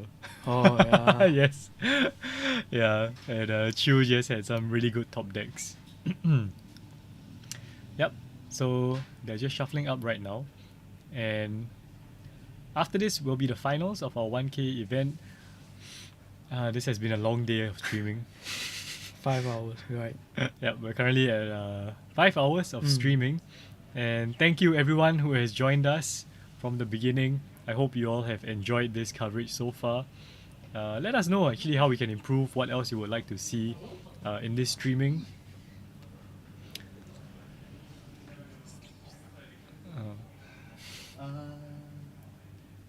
Yeah, one thing I think we didn't really mention is the companion. Oh yes, so Yeah, Randy actually Randy has has a companion. companion. But from what I see, his mana base, right, it's not really easy for him to cast his companion, the Lorus. Because he needs Yeah. double black, and his main color is green. So not sure how often he gets to cast his Lorus. The thing about Lurus right now is that having it is actually quite misleading, right? Because Yeah, it you s- represents quite a lot. yeah, represents a few different decks. Like Shadow, this deck, Mm. what do you call that? Hammer Time. Hammer Time. But since this is open deck list, Yes. Yeah. Yeah. Okay, and Joshua. Oh, okay. So we have the I deck think I list have here. Joshua. Oh, I have Randy's here Mm. and Joshua's here. So the first time we saw Randy, he was really just trying to spam the board with Yeah, artifacts, just curve out. whack all the counters, and he has things like Ozolift to store his counters and Mhm, move them onto different things. But the key piece there is really Arcborn Ravager About Ravager Right. and Hardened Skill. and Hardened Skills. Yep. So I think both players choose to keep their opening 7. Mm. And these are some pretty classic decks, I would say. Yeah, but especially the Garitron. It's These- quite infamous for the Yeah. Tron lands and Eldrazi. So these decks have been around for quite some time. Mhm. We can see their hands quite well now. I think Joshua is still deciding whether or not to keep. So far, he's been having quite bad luck actually with his hands. There's 3 lands, I think, or 4 lands. This is a functionable hand. Oh but wait, maybe 5 a lands. bit slow. Yeah. A bit slow. Yeah. So looks like But quite. he choose a to slow cap. hand. He choose to keep. Okay, and- and Randy starting there with. Aban Walker. Mm. Starting off with a colorless land is not a very good start, I guess. Because he needs Well, the green that- for primarily for hardened skill and Mm. also some of the protection spell that he play, like the snake skin. Snakeskin Veil, yeah, Yeah. the one of Snakeskin Veil that protects his creatures and gives it a +1 counter. So no turn 1 play from Joshua. But Randy there with the hanger back with 1 counter. It's a fair start. Yep, this is exactly what he wants to do, right? Just curve out, play creatures every turn. Yeah, Ideally, he wants to have hardened skills, of right. course. Hardened skill and Abal Revenger. But even without that, it's still pretty good. Okay, so Eldrazi turn 2 Temple. Eldrazi Temple, right? Yep, with the Reshaper. Okay. Alright, so what does Randy have? Yeah, I remember when I said the Laurus is not easy to cast. Yeah. Yeah. There's a reason why he's also playing like 8 colorless spell like lands. So yeah, that might be a challenge. Okay. Ballista for 1. And activating. Activate the hanger back. Yep. Hmm. Well, his plan is going well. A bit slow though, yeah, but yeah, it's a plan. Yeah, faster than Joshua. Joshua just facing down a bunch of creatures with +1 counters right now. Ideally, he drew another temple and cast the Reality Smasher. Yeah, but I think he does have a bunch of lands in hand, right? Just He does. I think he has the second temple. Whether he and the Smasher. Yep, that's a temple. Ah, yep, okay. exactly that. So we are going somewhere now. Yep, that's a big swing actually. Turn 3, and that's how much damage? That's 8 damage. Yeah. with 5 trample. Mm. So Randy can't really block profitably Yeah. because if he choose to trade with the Metal Shaper, Joshua gets a card. Mm. And So that's a big hit there, yeah, going down things to are 12. looking bad for Randy. Yeah. Especially the Swarm. Swarm Yeah, Swarm is not doesn't good. do Yeah. other than casting Fatal Push. Yeah, he has a one-off Thoughtseize, which It's really not doing doesn't do anything much. here. Yeah. And That's the MDFC land. yeah, the pathway land. So he has a green source now, and Outbound Revolution. yeah, there we go. Okay, yeah. Okay, now Now he's pretty. Now, now he's, things are looking better Mm. because he can palm his Walking Ballista, sack the Ballista, make some tokens, and sack to the Outbound Revolution. Yeah, Make so- a big guy. It's really quite a key piece here. Right, right. Just to grow the ballista Mm. and ping everything. But still seems quite a bit behind, right? Because Joshua is currently on like He's getting back. He's getting back. yeah. And also the Ingmar Nexus. Never forget about. Ah Ingmar. yes, Yeah. Ingmorph Nexus. I forgot about it. Yeah. Ingmorph Nexus. So how many counters can he make? He can make 3, 6. 4, 5, 6, 1, 2. 7. No, 3. Not today. Not today. Hanif. Wait, do we have 2 different Hanifs here? Or is it? Oh. Might be same user. Not sure. Oh, interesting. Okay, so So- Ballista got in for 1 damage. Mm. And So Joshua turn. What can he do? He can attack. he but- just has to keep smashing, right? Because I think his hand is just full of lands. I saw land, and expedition map. So so all ends. yeah, really nothing good in there. Yeah. Hopefully he finds something good to cast because he has a But what bunch can of he mana. find? He needs Dismember probably. Oh, Ghost Quarter. Is it Ghost Quarter? is Ghost it? Quarter, Yeah. yes. To do with the Ingmar Nexus. And I mean, like I said, I saw the expedition map in hand, so he can find it. A bit slow though, because that takes up three mana. Hanif. Okay, yes, so it's the same Hanif. the same Hanif. Welcome back. Yeah. So Joshua doing some math. Hmm. Yeah, against Hardened Skill, A lot of math. quite tiring to play against and play with. Because Ravager sacks an artifact to put a +1 counter on it. Yeah, then when he dies, he still add another counter to it. Yeah. And you still need to tap mana for it, so will take some time. So he cracks his expedition map. And do you think he's gonna get Ghost Quarter? Can't be Radiant Fountain, that's for sure. Blast Zone might do some work. Blast Zone, the problem with Blast Zone Oh, is hang on. it comes with a one counter. Yeah. So I think he's also just looking through what options he has. And Ghost Quarter. Ghost Quarter. He remembered about Ingmorph. Yeah, he's a very careful player. So Mm. For sure, that's why he's in the semi-finals. yeah. So Ghost Quarter. So what Randy can do now is I mean, Joshua probably not attacking. Yeah. Yeah, so Joshua. So he passed the turn without attacking. Then Randy pump his hanger back walker. Yep. Well, problem with for Joshua the threat is on board. Yeah. He needs something to do. With it. And the thing is that everything just keeps growing. Yeah. Growing. So once you can't stop it, right? It's just every turn that goes by it gets bigger. Mm. Yeah. And they're so resilient. You can either go for the doctor's plan or the damage plan. Mm. But looks like he's still kind of missing his lands, right? For Randy? Mm. He hasn't laid a land yet. And let's see what he has. Okay. Oh, wow. Choose Okay. to entice Joshua to use the Mm. Ghost Quarter. Mm. Okay, so he's going for the. Is he going for Ooh, does this mean he has snakeskin veil? right? Does that yeah. Is it? Oh, Because it looks like Yeah, Joshua is yeah. not blocking here. He's not blocking. He didn't block, right? he can't block. He has flying. Oh yes, he can. He can't block.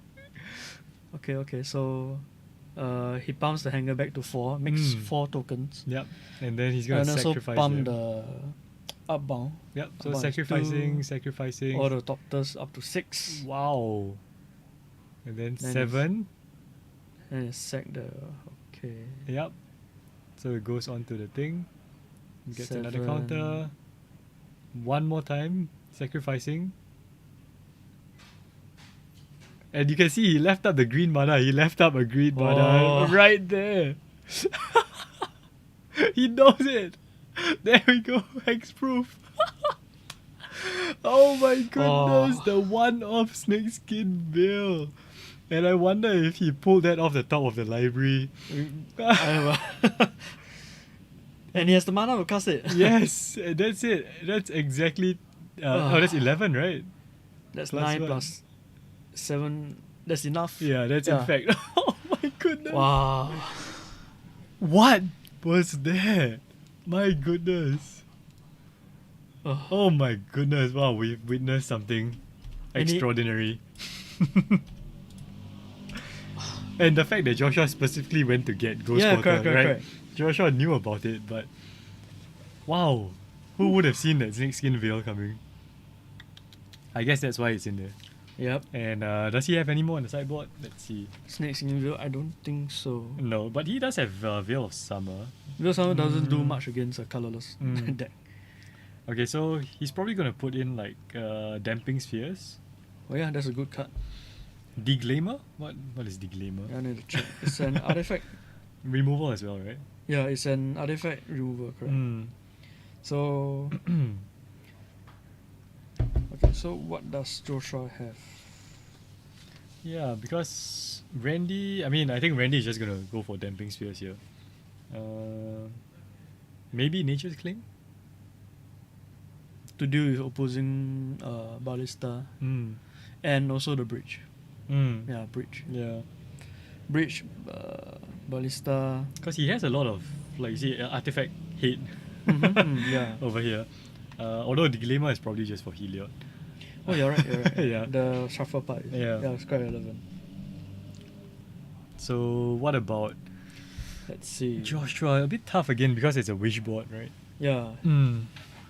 The contortion probably come in again. Contortion, yeah. Yeah. Spatial contortion. Contortion. Hanif. Hanif, you felt that pain. And all the graveyard hit doesn't really help. Mm. Because they are not like what do you call that? Rest in peace.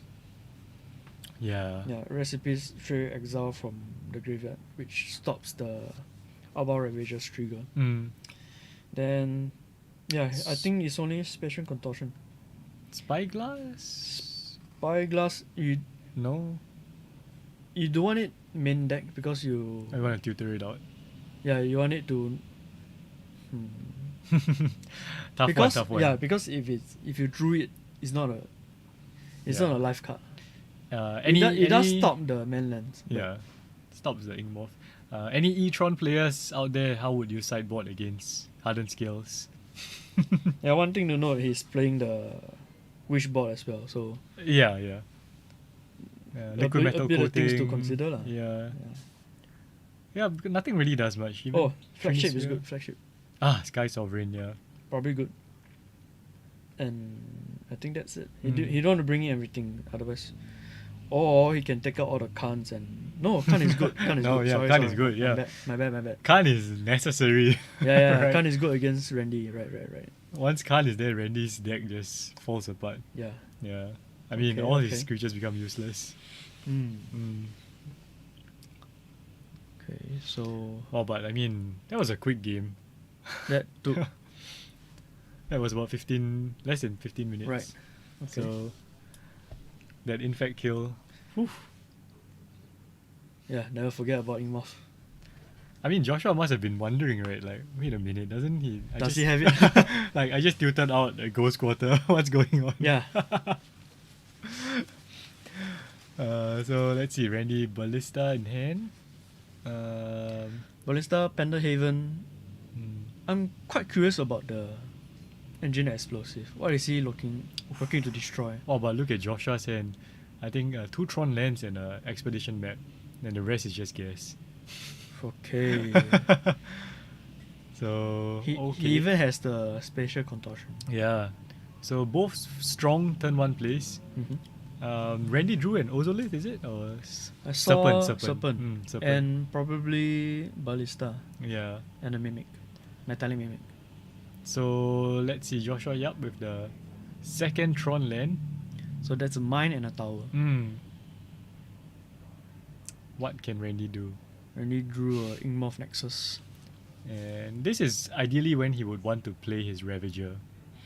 Right? Just curving out like Yeah, you yeah, said. And will we see it? Nope. This time it's a Metallic Mimic. Metallic Mimic probably naming Constructs, construct. yeah, for sure. So Joshua gonna find his Tron piece. Yeah, it's not even gonna cast the spatial contortion. Yeah. I mean, doesn't need to, right? He has way bigger things to cast. Yeah. 2 JGH, 2 Jurong players. Is that right? Yeah, they're regulars there. So are you? I used to go, but yeah, recently not Okay. very free lah. So yeah, Jurong well represented here. For those who don't know, we have 2 branches, Jurong Game 7 and Paya Lebar Game 7, which is where we are now.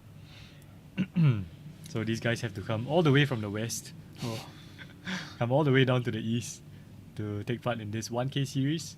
So that's why they're extra motivated to win. right. And they come here to face against Kelvin Chu, the resident pro. He won the last 1K event also, right? Yeah, Kelvin Chu took down the last 1K event, yes. So it looks like they're just discussing the interactions between Hardened Scales and the Mimic. Because Mimic puts 1 counter. Then Hardened Skill adds another one. Mm. Yeah. So Joshua here assembling Tron. And this is when, if I were Randy, I would be scared. Yeah. But if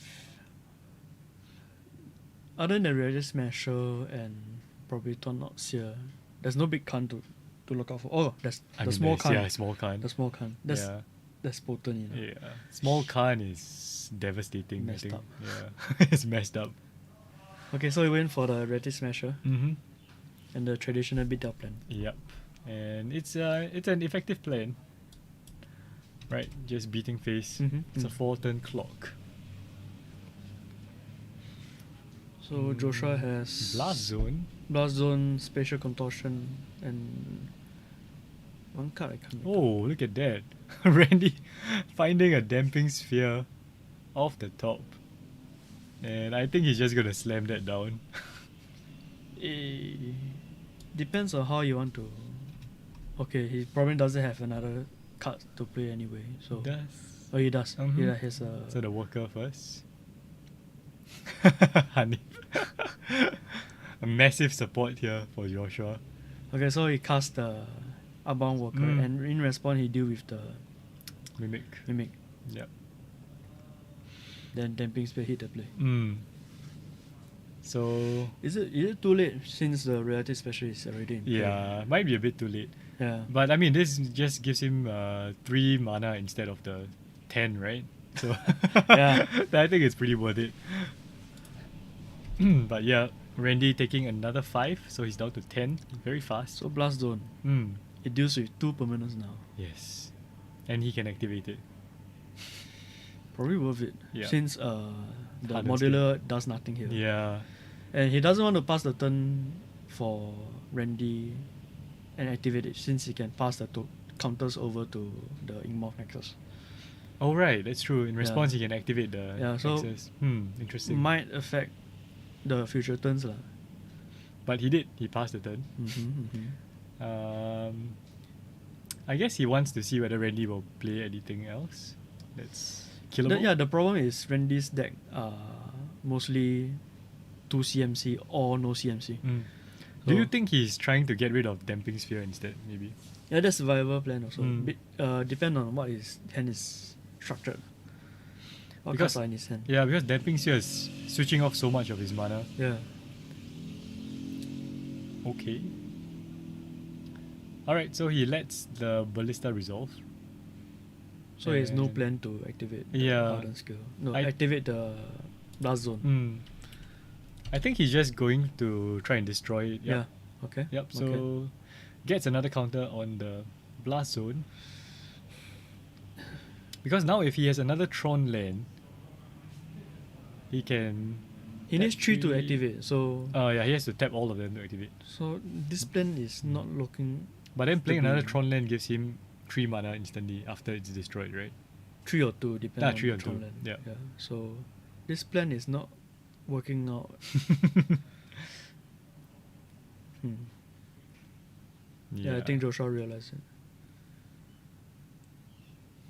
Well, at the same time, Randy doesn't have much going on the table. Yeah, but the Inkmoth plan is now active lah. Ah, yes, he leaves. Yeah, he has so- that 1 mana open. Yeah. So I think he's gonna do it now.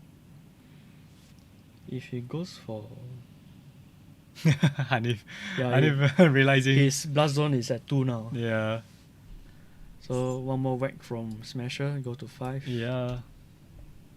Very fast clock, this Reality Smasher. And I think Joshua just wondering what's the best line here. Taking care of the Damping Sphere gives him 3 mana immediately. But depends what he has in hand. Yeah. Yeah. There's no need to activate now, I guess. Looks like Okay, he's going for it. nope, looks like his Chalice. There's a Chalice. He can go Chalice on 2. Yes. That will stop his Ravager. But that stops his Mimics. Blast Zone plan as well. Oh no, Chalice is 0 CMC. Yeah. So Sorry. yeah, that's viable. Okay, that could work. Chalice on 2 stops a lot of his deck. Ballista But for no, 2. Yeah, Ballista for 2. Ballista can do it, Ballista. Mm-hmm. Oh no. He has Pender Haven up. So if Ballista can get to 1, he can respond pump the Ballista. Yeah, it's a bit weird.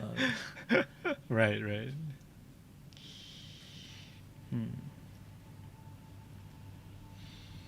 Okay, so now they're just Randy is just thinking how to deal with this Ballista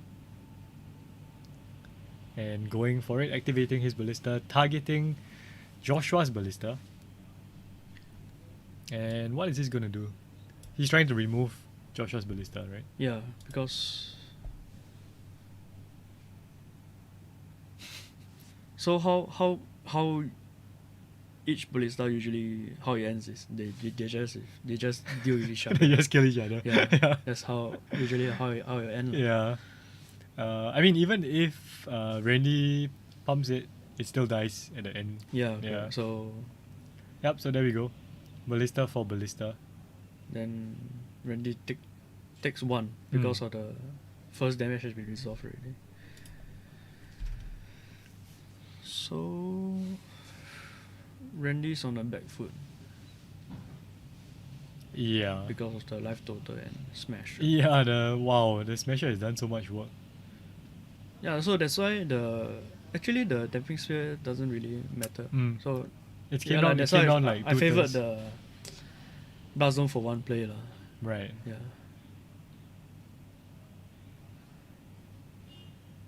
So you see another outbound worker. Mm. It is interesting that you choose to tap the Inkmoth Nexus. Does he have any removal? Who? Randy? Yeah. Let's say like No. engineered.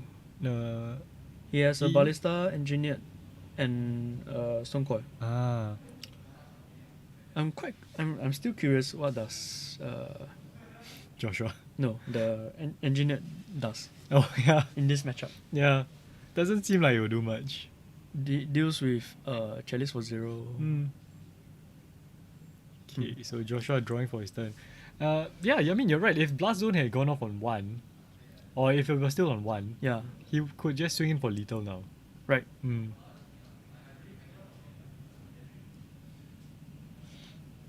And So- yeah, if he had dealt with the hardened skill earlier, his Ballista would have survived also. Mm. Interesting. But Joshua is quite very ahead. lah, so, Yeah. Ooh. doesn't matter because of the damping sphere. Is it time to blow it up though? Doesn't add him mana in this turn because he needs 3 mana to activate, left with 4 mana versus current 6 mana. Or he choose not to attack.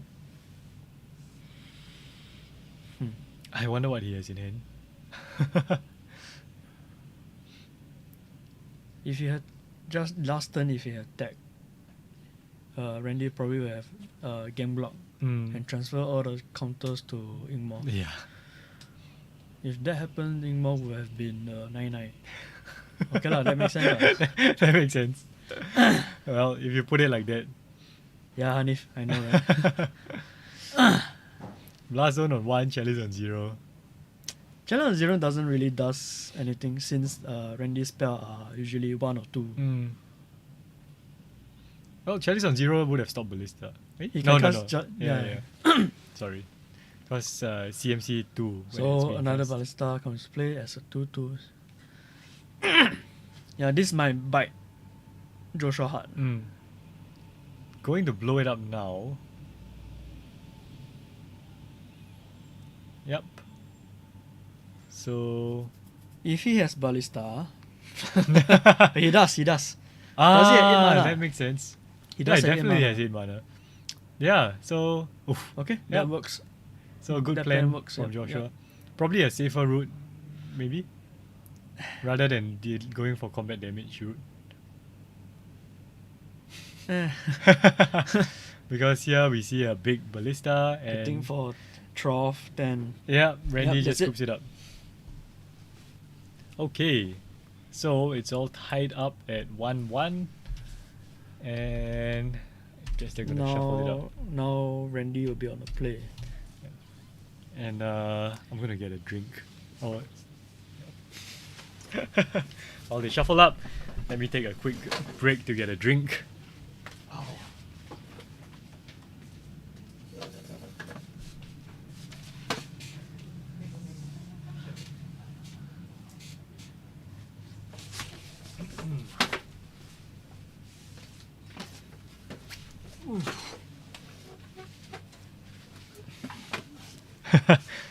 Yes, Hanif, you can celebrate now.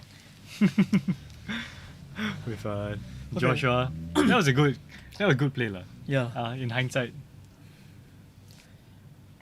Okay, so I think there's no change from Randy's sideboard, which means the engineered explosive is still in his deck.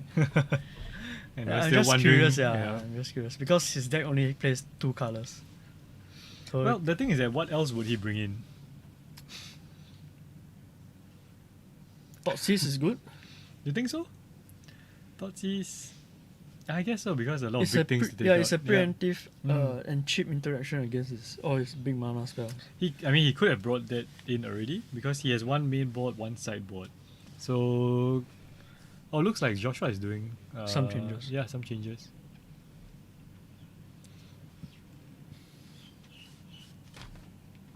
Yeah, probably reorganizing his wishboard plan.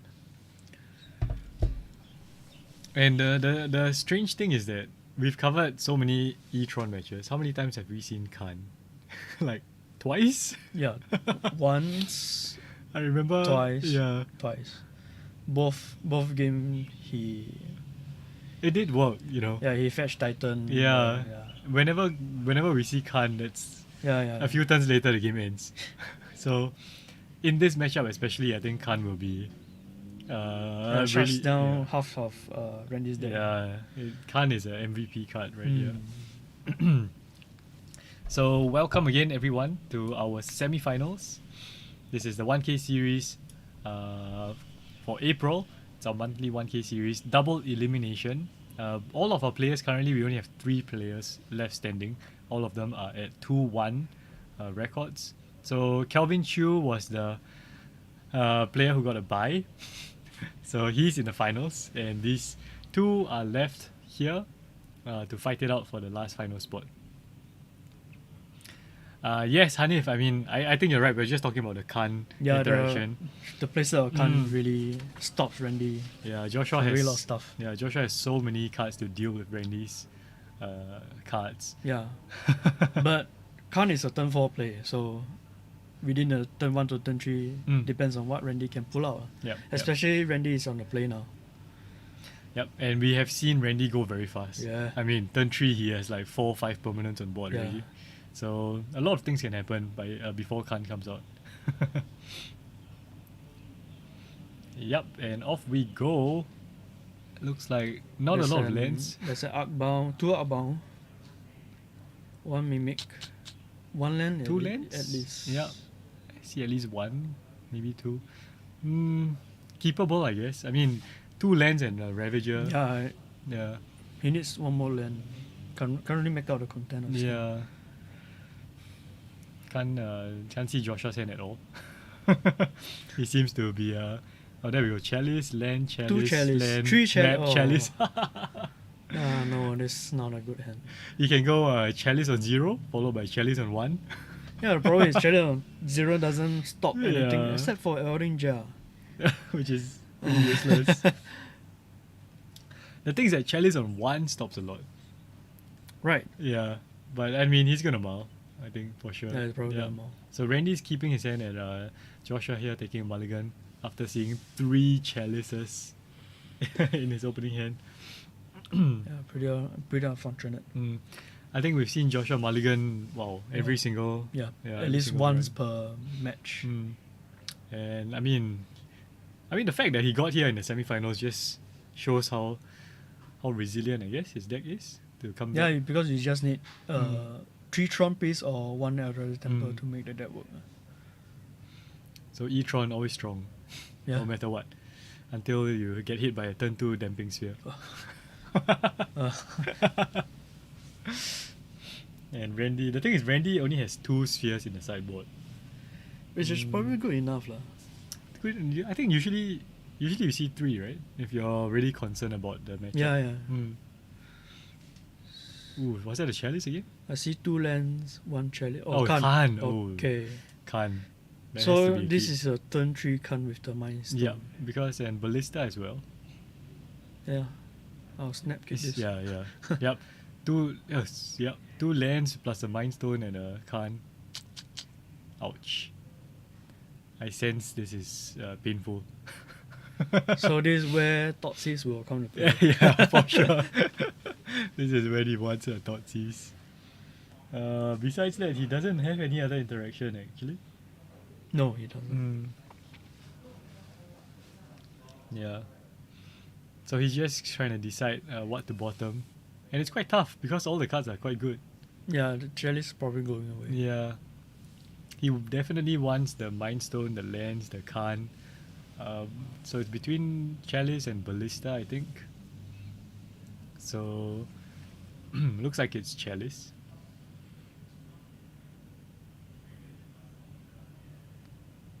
Yep. hmm But still a very strong hand.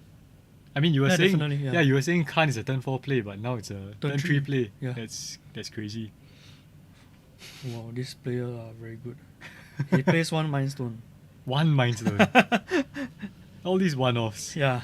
One Mind and one Maze Mind Tome as well. Mind Stone is a card draw engine. Mm. So Randy starting here with a pathway into an animation module. So this is just to put additional +1 Permanents into counters. play.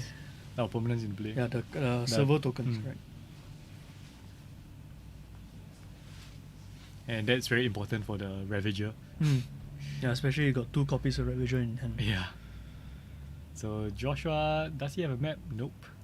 So passes back to Randy and well, that doesn't really stop Yeah, Joshua. that doesn't really- Yeah, not yet. But it still hurts. It still hurts, the Damping Sphere. Okay, he went for the Mimic first Mhm.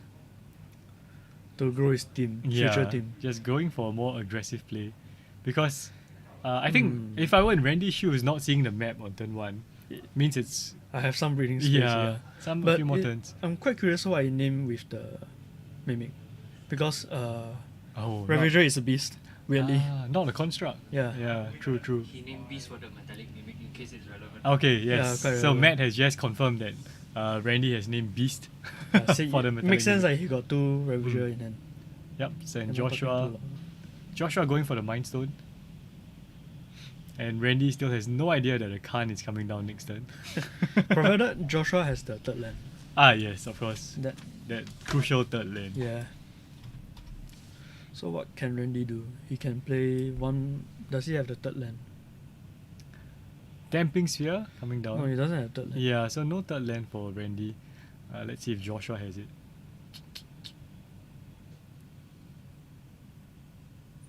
Scavenger Grounds, is that? Yep. So that is land number 3. And that means he has 4 mana. The problem with playing Khan now is that Yeah, he's quite naked. yeah, very naked. But I think he just goes for it because Yeah. Khan's not gonna die anyway. He can minus once Mm. and survive an attack. Which Do is a bit risky. Yeah. I mean, I think if I were him, I just plus. Probably tick up, right? yeah. Because you want the static more than Right, the right. tutor, yeah. So Randy probably feeling a bit Sweating now. yeah. Looking at all the Ravagers in his hand. Oh yeah. Okay, at least now there are 2/2s with the Mimic in play. True. At least he can beat down. But Joshua, I think, looking through his sideboard, wondering whether worth it to tick down. What can he get? I don't know. Anyway, he went up. Yeah. Yep. So can't go. Yep. So Randy missing third land again. Yeah. That's tough. And Okay, yeah, so he's just gonna play out the Ravager. the big Ravager. And I think that's all he kind of needs to do now, right? Just get some pressure on the board.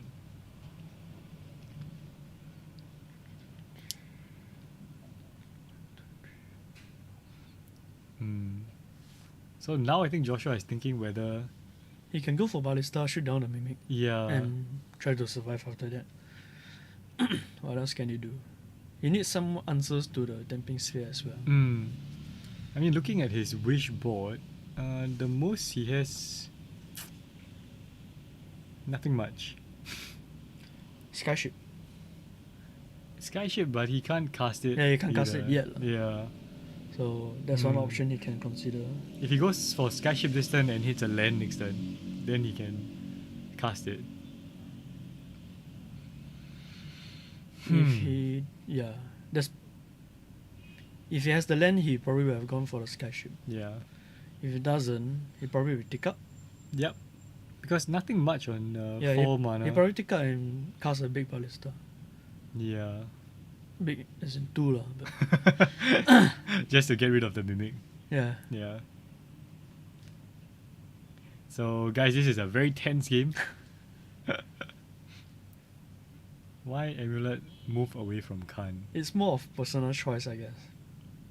So Amulet also plays Khan the Great Creator. Right. Yeah. And I guess some lists will play it, some lists don't. Yeah, some Yeah. there's some variant. Mm. Yep, so you were saying Ballista for 2. And he just got Khan. Yep. So he can kind of protect Khan So and just shoot down the Mimic. And Randy is just missing his lands again. he drew a Throne of Geth. Throne? Oh. Geth. Hmm. Which he can't activate. Yeah. That's So, another Ravager. on a stack he probably want to do it he want to do the Mimic Hmm. and he went for the Khan. Yep. Attacking Khan. So Khan takes the hit. Goes to 3. Hanif uptick Mind Stone. No, I don't get it. uptick Khan makes a creature, right? Makes it into a... This Khan doesn't make creature. Oh. This Oh. Khan only. Oh, he does. He can make the.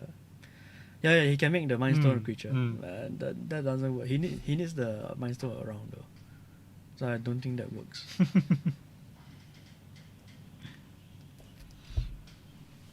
So that's a map. Mm-hmm. He's probably gonna crack the map for Blast Zone. Yeah, I guess so. Because everything there mostly 2 CMC right now. Right. So now the Mm. Blast Zone on 2 looks good. Mm. But what to do? What can you do with the Khan and the Ballista? Problem is he that- needs the Khan to survive. this Yeah, time. he does. And yeah, Ballista is also not big enough to take out anything, right? He can block one Ravager, but Mm.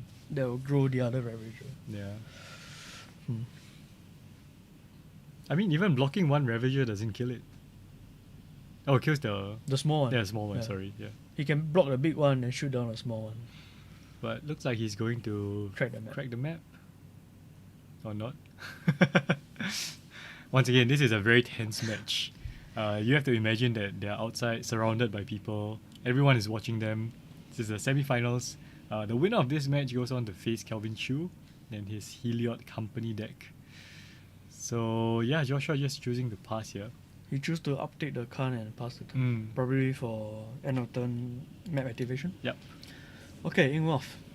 Oof. Ingmoth is how Randy won the first game.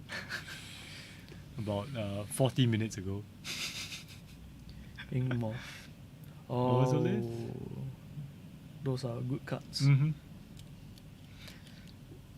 Joshua might want to deal with one of the revision now. Does he? Not really sure. Yeah, he can take out the small one. One thing with passing up the map, right? He missed a land drop. Alright. So Oh, maybe that's what he was considering. yeah, Because maybe he has something like contortion in hand. contortion, dismember. So he wants to have some mana. So let's see if he has any response to this Ozolith. I mean, that's probably the only reason why he would not crack it, right? Yeah, to keep up spells. Yeah, to keep up some interaction. Yep, so he just looks like he's thinking about it, doing some math. Yeah. Is Oh, that- the Ravager dying also triggers the modular, which in Mm. turn trigger the animation module. Ah. Wow, that's Wow. complicated. Oof, okay, so it looks like Randy here going Going for the Khan. going for the Khan. And oh, Oh, he uptick the. right, so he that's a good reason. So he made the map into a creature and now it can block. Oh, so that's why. Yeah. Right. Does he needs to tap the map to activate it, right? Yep. So the map can't be activated this turn Eh? What do you mean this turn? because it's a creature. He has summon sickness. Really? Yeah. So he can't crack it now. He can't crack it this turn. I'm not sure whether he's aware of it. Let's Huh. see. I did not know that. Okay, so I think he's aware. Mm. So, Oh no. oh, Are you sure it's affected by the sickness? pretty sure. It's okay. In any case, we have met our judge out there. Let's see if they call it. But we're not going to interfere. We're just going to let it play out. And so this is probably after blockers are declared. And so the map was a 1-1. So he's probably going to just shoot down the Ravager, you think? Which, at the end of the day, it doesn't really matter because, He's going to grow. yeah, no, as in, at the end of the day, the small Ravager is gonna get killed by the big, by the ballista lah. So Mm. even if you didn't activate the Khan's ability on the map, this will still happen. Mm. So, yeah, lah, I think doesn't really matter. So Randy just pointing out the triggers here. Yeah, the Ozolive grew, Ozolive. animation model grew. Everything's growing. Ugh. Wow.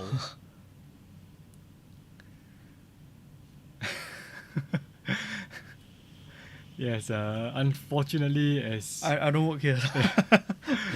as commentators, Yeah, lah, but, it's not our place to interfere. seeing another way, it really didn't affect the game Yeah. state lah. So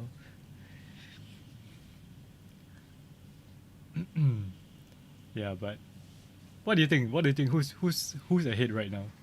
current what state? You think it's Randy? Probably. Yeah, should be. It has to be Randy because Mm. he has more permanence. And Joshua chose to search for another Trumpist with the map. Yeah, not taking the blast zone. Yeah. Yeah. So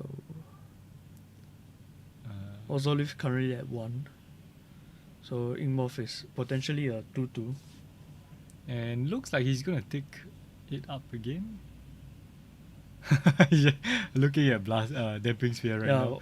The other text of Damping Sphere is you can't really play a lot of spells. Yeah, it's like one spell a turn. Oh, so you make a otherwise- creature and nice. Nice.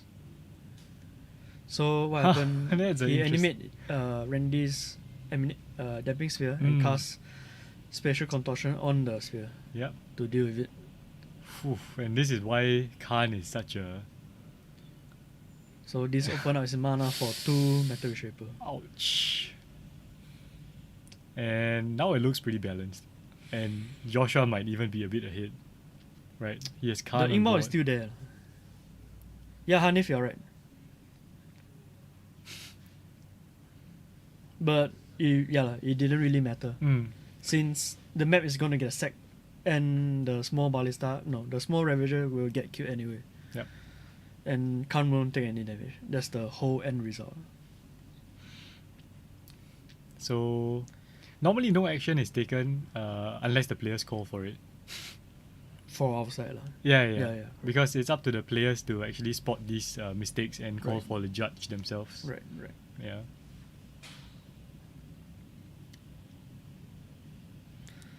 Okay. Wow, this is pretty intense. I really like the interaction with Khan. And Yeah, the animate your stuff to kill your stuff. yeah. Okay, so Randy animates his Ingmorph to deal with the Khan. Yeah.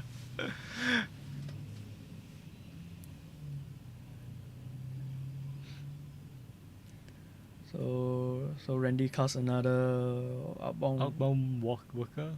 walker. Yeah.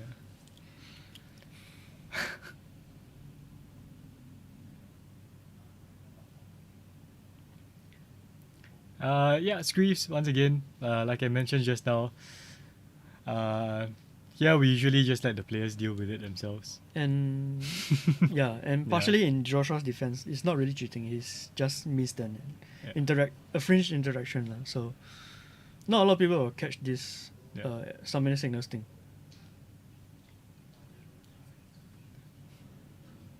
Okay. Okay, Screeves. Thanks for pointing it out. We'll see what we can change around here. Maybe we'll do that next time. But looks like both players are deep in thought.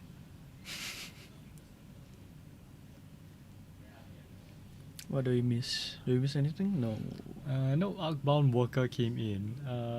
Now it's Joshua's turn. What is he? Yeah, he's Probably looking at his sideboard. Yeah, looking at his sideboard, trying to figure out if there's anything that can help him. And yeah, 2 minutes left on the clock. Yeah, this Is matchup does get Yeah. a bit long, especially with Khan in play. Yeah.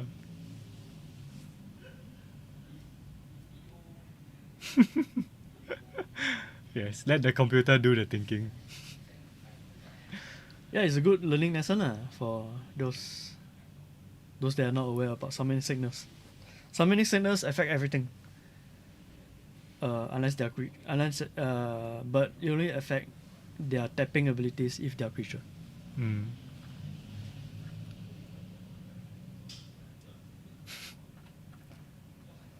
Yes, Matt, you got that right. Yeah, it's hard to catch lah. Yeah, so what is he looking for? There's a tick sideboard.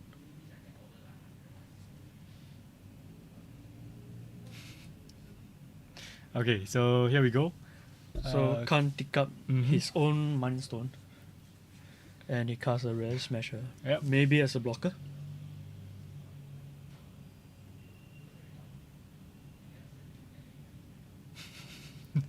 So the board state is getting very messy now. Does Joshua have a good attack? Probably not. Yeah, if he attacks, the Reverie dies, Ozolith gets bigger, Yeah, Inkmoth gets bigger. Yeah. But the only thing holding Randy in check really is the Khan, right? Yeah. So that's Yeah. why he's desperately dealing with the Khan. now. Yeah. So he's just trying his best to deal with Khan, and looks like Joshua has a. Okay, he's gonna crack the Mind Stone. Maybe you want to draw a Spatial Contortion? Yeah. Or dismember? Nope. Nothing. Yep. So Khan goes down to 2. The third Outbound Worker comes to play. Oh, so he doesn't want to use the No. Landable Reborn. Yeah. So activating the animation module. Is that right? Yeah. Yep. Getting another construct.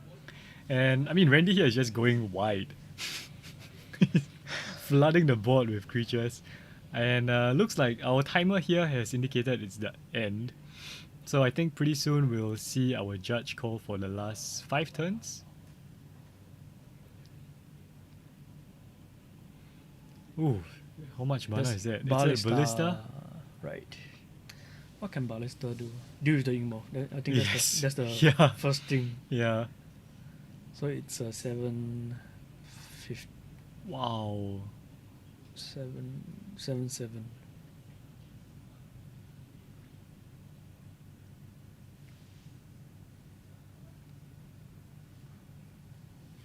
Okay, so what does Khan do? Khan animate. Oh, good, nice. So this, as we see once again. Once again, yeah. Khan's ability comes to play.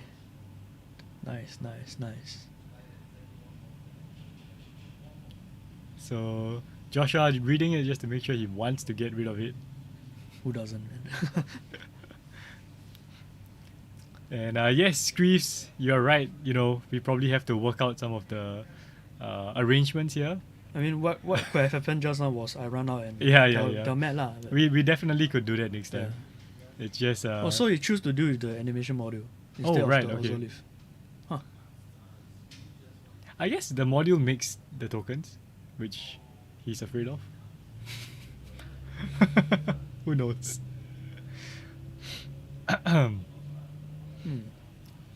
But yeah, we see now Joshua. I mean, with so much mana available and with the Ballista in play, it's quite dangerous, right? I mean, he can let the okay lah. I mean, the animation might be the problem now, Mm. and there's no hurry to deal with the Ozolith since it's empty already. Yeah, so maybe that's the correct play. Yeah. So what does Randy have? He has a Walking Ballista, which thanks to Khan. He can't activate. So Randy's deck is just getting shut down by Khan. And once again, animating the Igmoth. Yeah. He can't even hit Khan now because of the ballista. Yes. So you're gonna swing everything? Yeah, that seems to be the Yeah, case. looks like they're counting up all the creatures. And it's everything going Yeah, in Khan.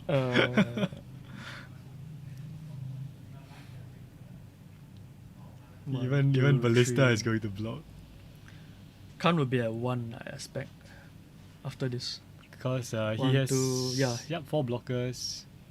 Oh no, it might be enough.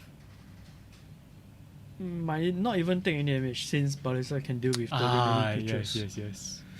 Yeah, quite bad for Randy.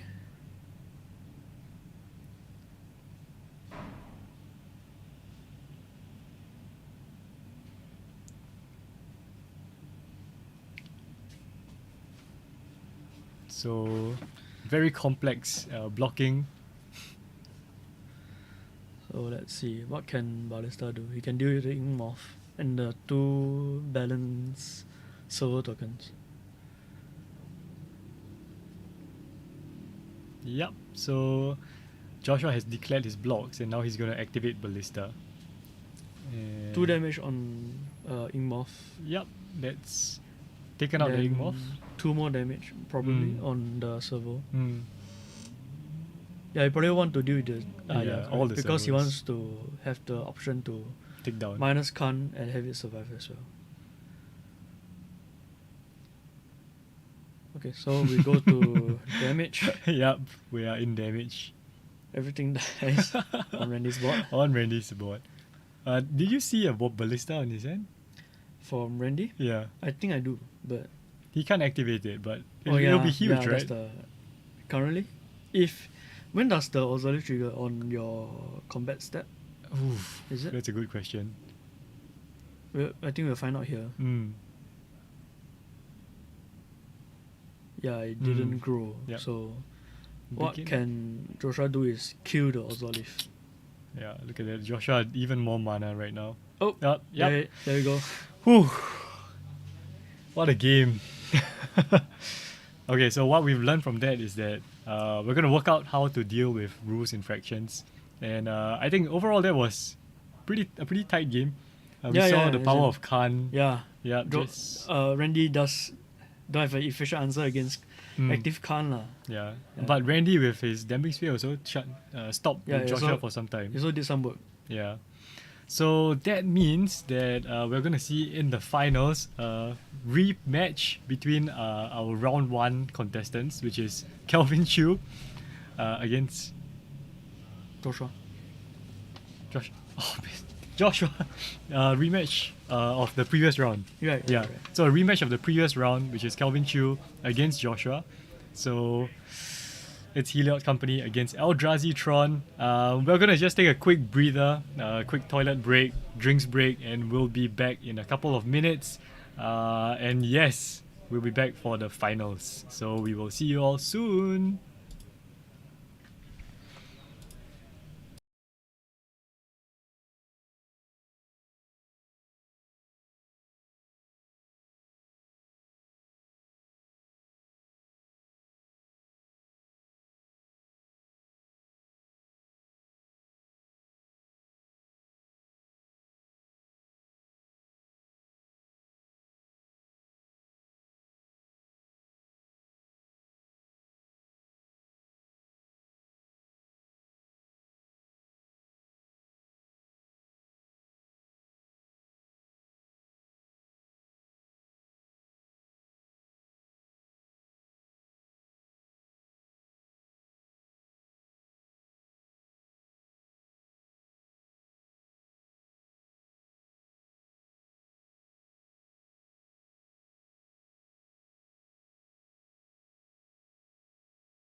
Hello everyone, welcome to the finals of our 1K series Hello. for this month.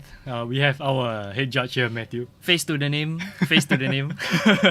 And this is the finals, and we have a rematch of our round 4 actually, which Yep. is Joshua on E-Tron and Kelvin Chu on Heliod Company. Yep.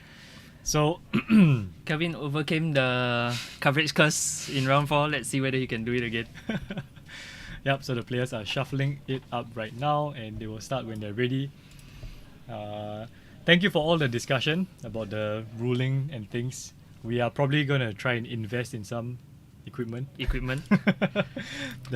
difficult because, like we were saying, there's some lag Yeah. between the time we see it and the time they actually play. It the might match. have, maybe if we noticed outside, then it could have resolved faster. But since no one outside noticed it, yeah, I should have told Pichun to run there.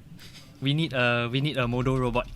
We need a Modo robot. Anyway, we'll work something out. If it happens now, Matt will just run out. Run out. And fix it. So, for those of you who don't know who Kelvin Chu is, he is one of the foremost pros in the Singapore community. Ex-pros. Ex-pros. The pro player club doesn't exist in its previous form anymore. And Joshua has actually won this tournament before, right? This year? He has before. Yep. Yep. So both of them are previous winners. Kelvin just won last month. Yep. so something to be said there about consistency and player power. Golden hands. Golden hands. Golden hands. Anyway, let's begin. I think Joshua here has already decided to keep his hand. Sorry, finals are not timed. Yeah, finals are not timed. You can always do the reverse timer from 0 to see how long they take.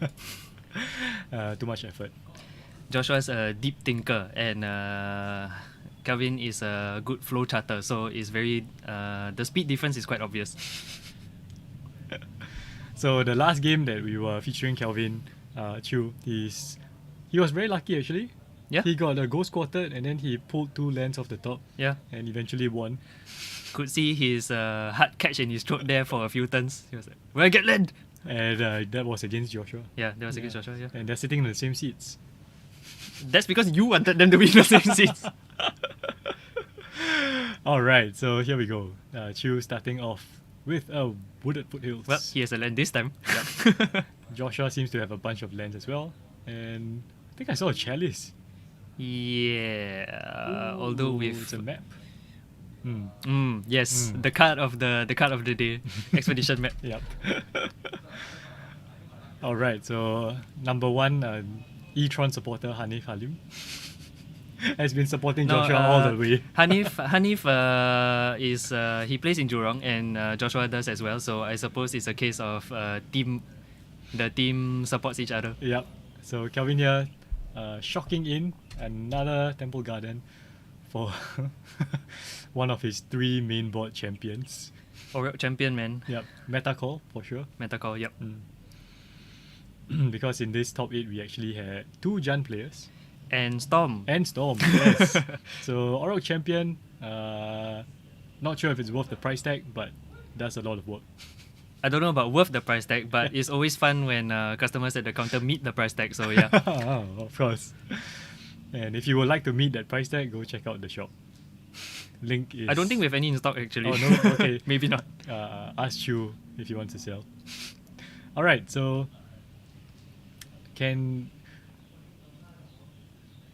all right, champion getting in for 1, Yep. and actually Free this is a pretty slow start from Yeah. Chu. He actually wants to have some ramp. Mm-hmm. He wants to coco as fast as possible. Because especially since this is game 1 and Joe doesn't have his sideboard cards, and Joshua is pretty much on his way to Tron already, so yeah, he really needs that early aggression. Do you mean Joshua is on Tron? Oh, Orc Champion is combo piece. It is a combo. Oh right, It is a yes, combo yes, yes. piece, but is an especially good one considering that the field is full of stuff that is shut down by it. Well, not really shut down. Affected. Affected. The kind of deck that you see Orc Champion on the field and you go Sorry, that's why I am commentary and not playing. and not playing, right? But yeah, I mean, this is Joshua finding his last Tron land. So, turn 3 Tron. Turn 3 Tron. Always scary. Always scary. Mm. I was playing Storm once like 5-7 years back, and then the guy just turned 3 Tron, then exiled my Steam Vents, and I was nope. Scoop. Scoop. Don't exile my lands. Of course, Tron is very different now, lah. For sure. Can't find that Tron land. Yeah, I think the issue here maybe is that Chu doesn't really have much. Oh, went straight for the Blast Zone. Oh, wow. Defensive. Yeah, that's one thing we've noticed about Joshua's play today. Very defensive. Joshua is a very careful player. Mm. He likes to feel secure. Back in the day before the Over the Gatewatch, he was playing Mono Blue Tron. So I think that already says a lot about his playstyle. Yep. He's a defensive player, careful thinker. Oh, because he already has. He already had it. Well, so much for all the waffling around. Yeah, it's just he had Tron. Yeah, they always have it. They always have it. Just natural Tron. Yeah, casually. they always have it casually. Yeah. Who cares what the commentators are saying?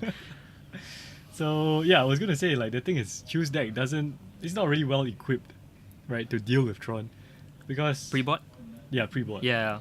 Yeah, like the bulk of his removal is Skyclave Apparition. Skyclave Apparition. Yep. And Joshua here, I believe that's Chalice on 3. Tron. Tron. So that's goodbye to Apparition. Yep. And everything else in his deck. Everything else relevant. Yes, everything else that is relevant. It's okay. We can go for the Oreo Champion beatdown plan, and he can still cast Coco, right? So he can possibly possibly get in apparitions that way. Yeah, until Joshua goes for Until Joshua goes for Chalice something on else. 4. Chalice on 4. Tower next turn, Chalice on 4. No. Yep. So Chu just finding in another Temple Garden. And there we go. 4 mana. Someone tell Kevin this is magic, not poker. 3 of a kind. Hanif. Chalice on 3. Hanif, Joshua's number 1 cheerleader. You know it, man. You know it. So what else does Joshua have? He has a Blast Zone. He has a bunch of land. He has 2 blast Wait, zones. wait a minute. He has Was 2 that blast another zones. Chalice? Yeah, another That's chalice. He could chalice for 4. Yeah, he could chalice for 4. Will he though? Will he?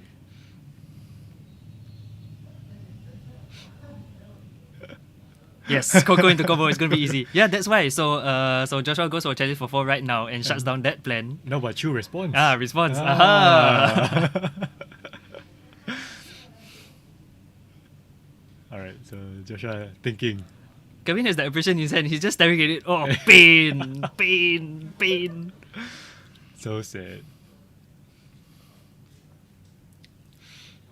Now Joshua just has to find a way to win. With chalice on 3, possible chalice on 4, I think that's gonna be easy. Because Chu, I think I saw Spike Feeder as well in his hand. That's Yeah, sad. very sad. That is very sad. He just wants a handful of Cocos now. Yeah. Is it the curse of the camera? Oh, there. Hanif wants chalice for 4. Chalice for 4. Oh no. Oh, Joshua, why did you deny your top fan? Ooh. Oh, That's the just Jab foil. allowing the Coco. Oh, and a Ranger, I think. I barely saw it. Oh, And a Voice of Conclave, Resurgence. yeah. Oh, Voice of Resurgence. Oh, the art looks too similar. I can't take it. No, okay, Conclave. Yeah, Conclave Mentor. Conclave Mentor. Yep. So this would find him Ballista. And now he just needs another Coco into Heliod. Nice. We're getting there. That's all he needs. Why didn't Joshua chalice for 4 though? What's he planning to do? Yeah, that's an interesting decision. My first thought would be charge the blast zone, but is that really what he wants at this point? Because he gets to get rid of the champion. What's already there, right? Yeah. But he has to know that Coco is a real thing, so maybe he weighed the odds. Yeah.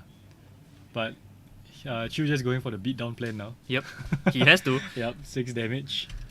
And it's a 3-turn clock. Arbor Elf. It resolves. Oh yeah! It's just 1 CMC.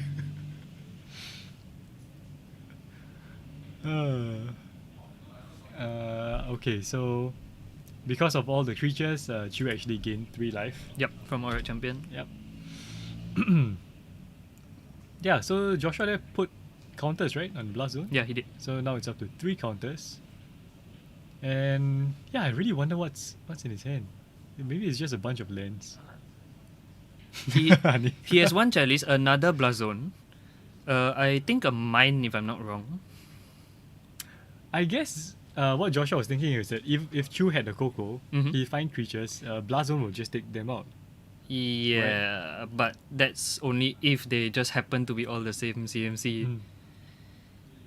I mean, the 2 CMC stuff is not. Not relevant, Yeah. I guess. And now he has 2 Blast Well, Zones. you know what they say, death of 1,000 paper cuts, right? If you get on being hit for one, if you keep on being hit for one, you see, punished, Punish. double Coco. Oh, Spike Spike Feeder, Feeder. I saw that. Is there a Heliod? Is there a Heliod? Is there a Heliod? No, No, 2 Spike two Feeder. Spike Feeder. He's considering, do I even want them both? He has other creatures, right? Well, he doesn't have to put them both in the play because he knows that Joshua's going to blow them up. Right. So Yeah, true. might not want to get them both. So Joshua was thinking ahead. Thinking ahead. Right. Even if he Cocos. Only in hindsight. Oh, thanks, Greaves. Thank you. Thank you. We will try to get it by next year. next month. We'll do it. Yes. If you actually know how it works, because we need headsets and stuff to connect to each other. Let us know. Otherwise, I'll have to do a lot of research. Anyway, Chu decides to get both Spike Feeders and triggers on the champion, goes up to 21 life. And with the Spike Feeders on the field, that represents another 12 life, right? Oh yeah. That's a lot of life. Can he draw? No, nope. I was going to say Heliod. Yeah, then he gets counted. No, but the glorious thing about Chalice is that you actually have to combat. Yep. So this is the prime time to blow it up. Yep. Goes for it. And he loses. Okay, so in response, Chu is just gonna sacrifice the ranger. Mhm. Yep, makes sense. And he's gonna pump. Put counters on the spike field to gain more life. to gain more life. No lah, and also deal more damage to the champion. The act of resistance. Yep.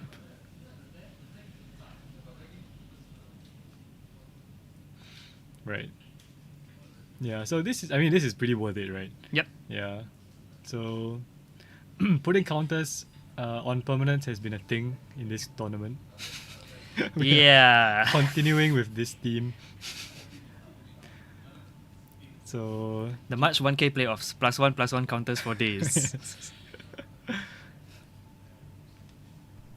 Alright, let me just thank you.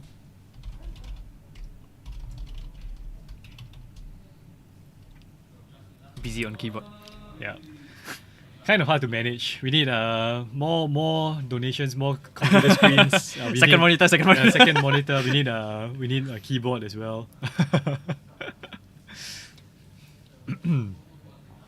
Yep. So the triggers resolve, and even more counters on the champion. Counters. Wow, this is a big hit. Is it? It's not lethal yet. I can almost hear Kevin now. Gain life. Gain life.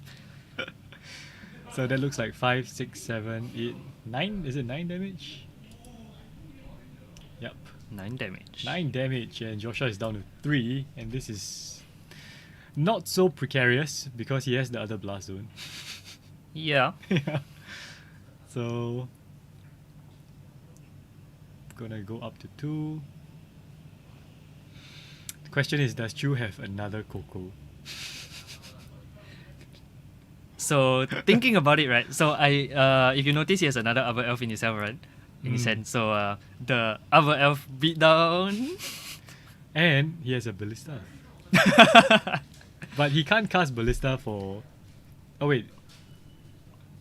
He can go ballista. Well, you wouldn't be able to cast ballista for CMC3 anyway. Yeah. Yeah.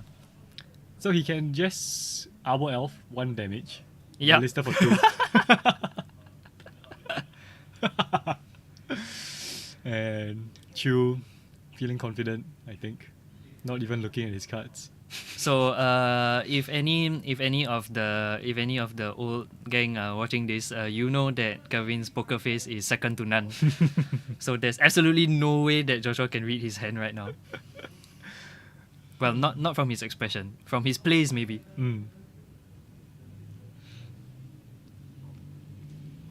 Mattery Shaper. And it gets countered. And he gets counted.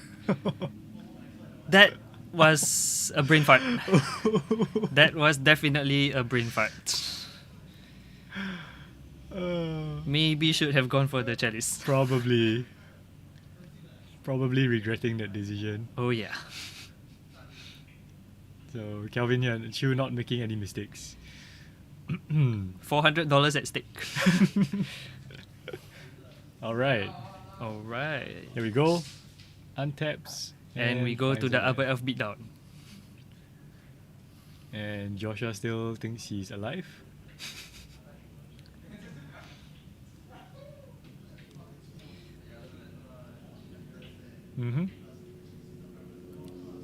Yep. Oh yes, the Yeah, ballista with is the one. ranger. Yes, that's true. Yep, so he just goes for it. Goes for it anyway. Ballista on 3. Oh dear.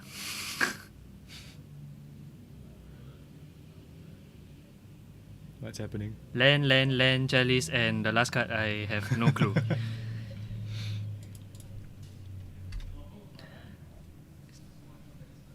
Probably asking what's the CMC on stack. Yeah. Yeah. Yep. Yep. And that's it. That's it. Not wasting any time with the upper elf beatdown, just straight ballista. That brain fart though. I think yeah, Joshua. Yeah, I wonder what he was thinking there. It's been a long day. Tunnel vision probably. Mm, Yeah. he's played an additional round compared to Chu. Yep. So factor that in. Alright, sideboards. Sideboards. Well, it's the same thing that Pichun was mentioning just now, right? Yeah. Yep. So all the same.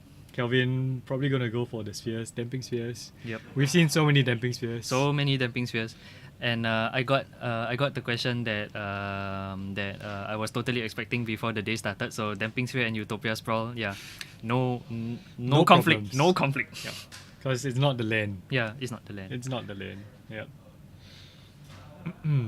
Yeah, dismember for sure.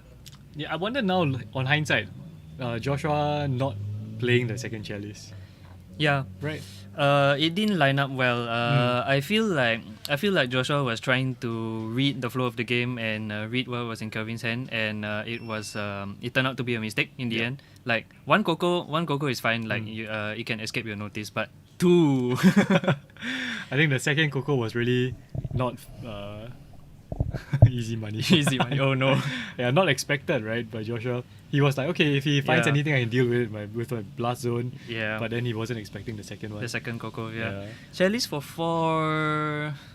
Maybe he got overconfident, like knowing that he had the second blast zone in hand. Yeah.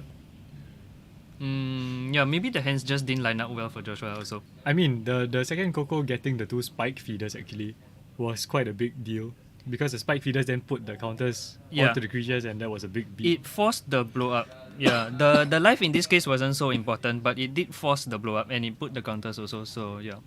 Yeah. So I wonder if he regrets that, and maybe he'll play differently this time. Well, it's the fourth game between them. Immediately, Fourth game, fifth game. chalice on 4. Yeah, immediately challenge the 4. Yes, 4th game. The first round, I can't remember if it went to 3 games. It, Might have. It did, right? Because it almost went to time. Yeah. Yep. So I mean, no matter what, these two guys are walking away quite rich already. Yeah. Free dinner from the shop. Free dinner, because top 2 players get the most. Oh Go, yeah. go. Hey, Steven. Long time no see. Steven, Yeah. he's Eh? from Steven. where? So he used to play Legacy at the shop semi regularly, Mhm. but he's since left Singapore. I think it was Oh. last year. So it's good to see you again. online. The internet has no boundaries. You can still watch Chu play. Yeah. The one constant, Kevin Chu, always playing. Yep. So the finals quite intense, I would say. But I think Joshua with a few, maybe not so great plays in Yeah. that game. Yeah. This game, he probably has to watch out.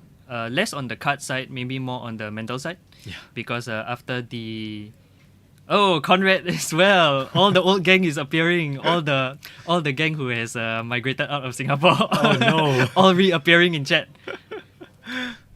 All for the Kevin Joe experience. Yeah. Yeah. So as I was saying, Joshua probably wants to take a step back and regroup mentally Yep. after the expedition map, which none of us noticed, and then now the Meta Reshaper brain fart. I think It might have rattled him a bit. it might Yeah. linger. So for those who don't know what happened, last round there was misplay. Mistake and illegal action. Yeah, illegal An action. illegal action was made, and no one but the command booth noticed it. But the Not me, the expert next yeah, to me. the expert. Yeah, so no one outside noticed in time, not even me. So by the time we noticed, it was too late. And yeah, Hello, Amiruddin. Easy money. for the record, Wizards does not endorse outside betting rings. Inside? We'll figure it out later. Okay, we'll figure it out later. Okay, alright, so let's go. This is game number 2. Ooh, Joshua just snapped mulligan. Snap Mulligan. Wow. That was either all lands or no lands. And Chu doing well. Huh? Yeah. This tournament. No more curse of the camera. Famous last words. This always happens. You say it and then it happens. Yeah. And then I have to say that, oh, actually he's cursed. And then Oh, actually he's cursed. He becomes uncursed. And doesn't look like a good hand though. Let's see. Right, Fetch land. He always wants to fetch. have some kind of ramp, but don't see any in this hand. What is that? What is that third card? Ranger? Oh yes, looks like a ranger. Okay, so Joshua here hoping for a good hand. I see 1 land, 2 lands, okay, 3 lands, 4 lands. Oh, that might be too much. Oh dear. 4 lands and a Khan. But I think he's gonna keep it. There's a Oh, Mace yes, Mind Tomb. the singleton Mace Mind Tomb. Yep. Mace Mind Tomb always quite nice to see. But it's a bit slow though. Not sure how much it will help. Yeah. Yes, no betting. No betting. No betting. So there's going to be a bit of lag time between the chat and us replying to the chat. Yep. So keep that in mind. Is the way that the stream is set up, upload yeah. is handled by YouTube. Anyway, here we go. Land. Land standard. Yeah, usually I think Chu wants to have like a YouTubers Pro or Arbor Elf, just to accelerate into Coco. But I haven't seen that since his first game on camera though. yeah. Joshua here with turn 2 Maze Mine A quick Maze Mind Tome. and a fetch from Chu. Bubble tea. Bubble tea. Yeah, so some people recognize Pichun from just now. Of our course. Renowned Amulet Titan player. Is if you've been playing in Singapore for any length of time, it's a bit Ooh. hard not to notice Pichun. So that's a Utopia's Brawl. And I guess coming on turn 2 is Might as fine, well. right? Yeah, might as well. So we're going to fetch here, probably a forest.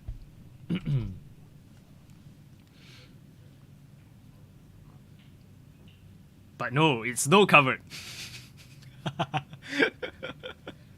Surprise. Surprise. Yeah, and I think unfortunately we've seen Joshua take a lot of mulligans this Yeah, tournament. we have He's- actually. Yeah, he's been mulling to 5 and 6 quite often. Calvin here just, curving out in a way. Yeah, kinda. Of course, everyone recognizes Matt. No, please don't. Who doesn't know Matt? Matt is world famous. No.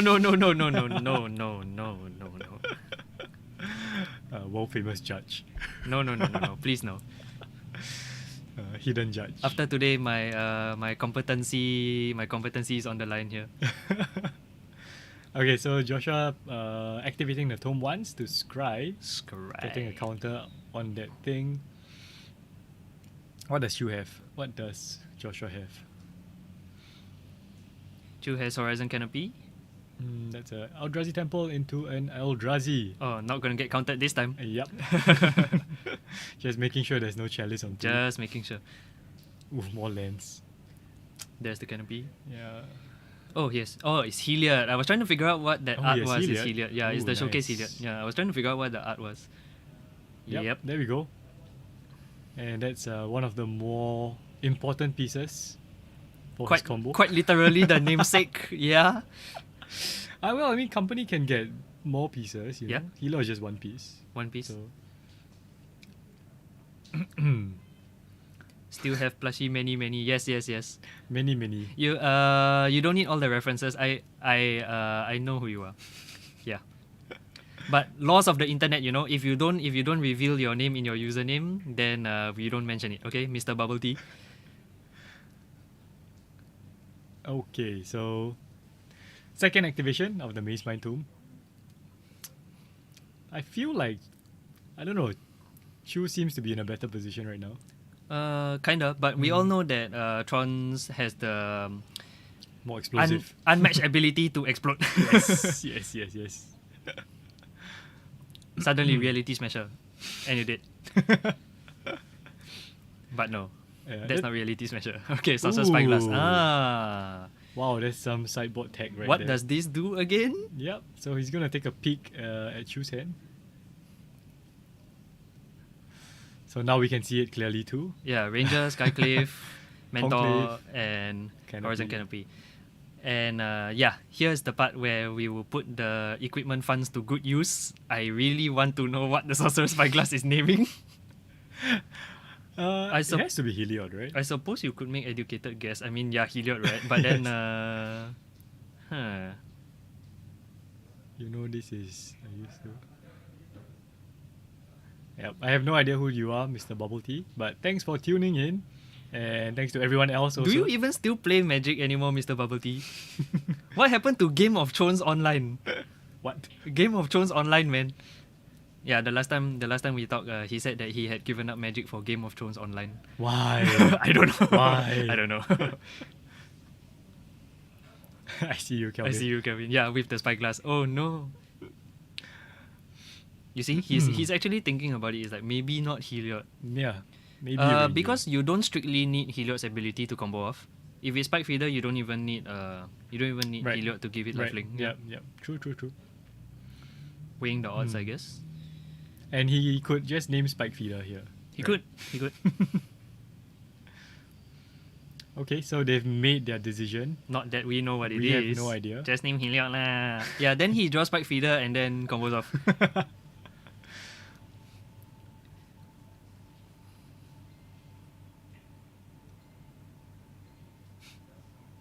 Yeah, Alright.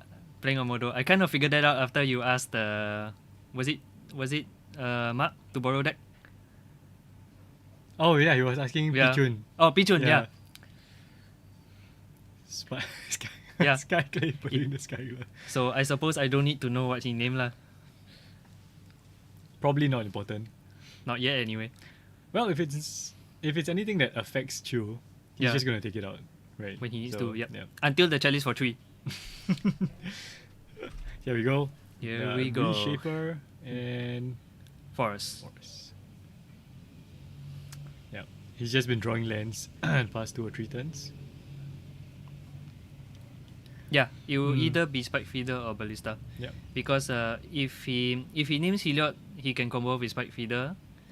Yeah, he can still combo with Spike Feeder, so might as well just name Spike Feeder or Ballista. And Ballista is the one that kills, right? Spike Feeder just Just gains the life, yeah. Just stays in life.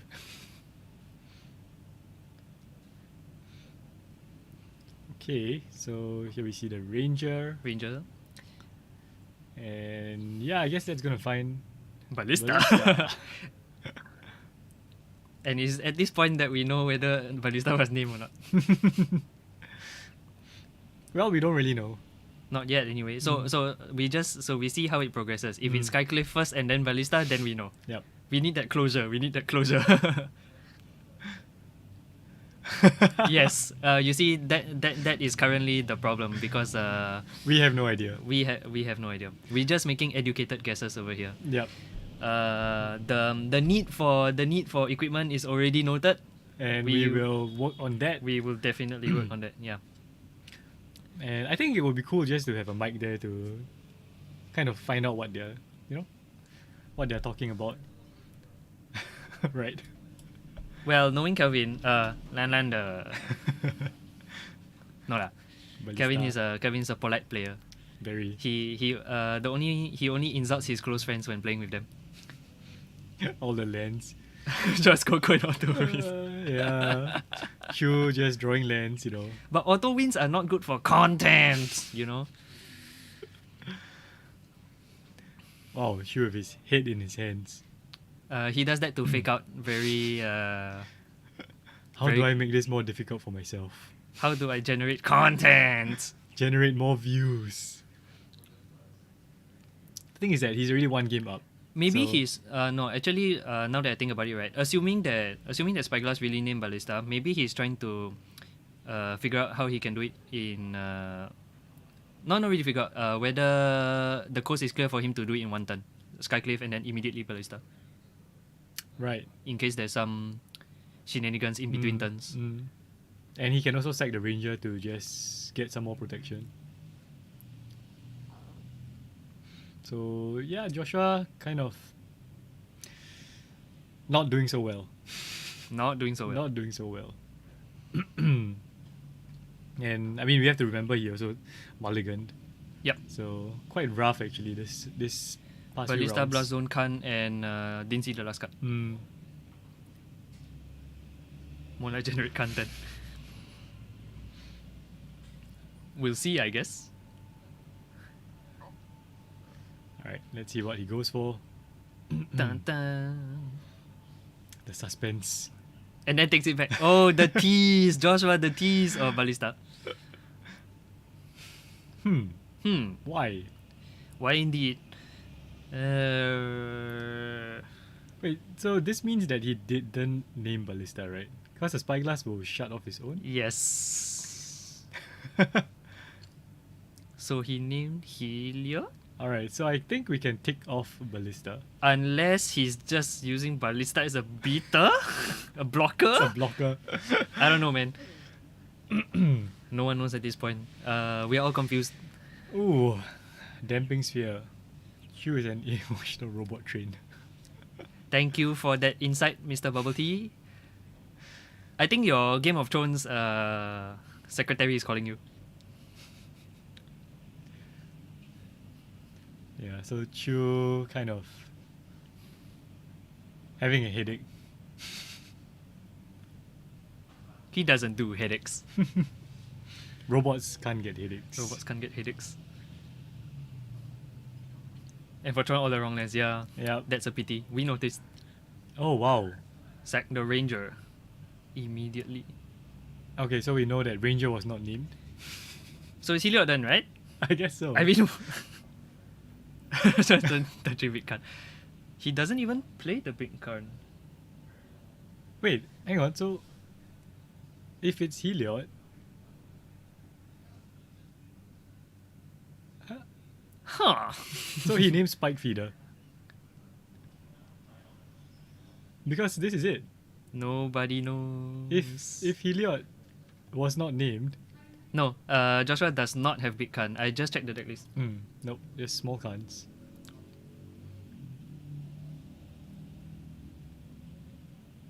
Code runtime error. Oh no. Yeah, okay, so look, that's it. Chu got it. You got it. So and Joshua must have named Spike Feeder. Why? Or Horizon Canopy. Anyway, Anyway, that's it. For our 1K, once again, Kelvin Chu takes it down. that is it. And now I really want to know. Okay, Matthew's going to Hold on. check Yeah. what exactly did Sorcerer Spyglass name with that. Chu goes off with that Ballista and Heliod combo. So, yeah, once again, our previous champion wins. It was Spike Feeder. And yes, so Matt has confirmation. It was Spike Feeder. Joshua actually named Spike Feeder with the Sorcerer Spyglass. Probably hoped he could get into a damage race then, I guess. Yep. Alright, so this is the final, and this final as well as the previous game, the semi-final, will be posted on YouTube. And yeah, I hope all of you enjoyed it. Join us next time for our next 1K, which will be in May. May. Yes. And what format is that going to be? Also modern. Also modern. Also modern. So from now on, it's all modern. For Strict 7 standard, if we're doing standard at all, maybe draft, but that would be a different event.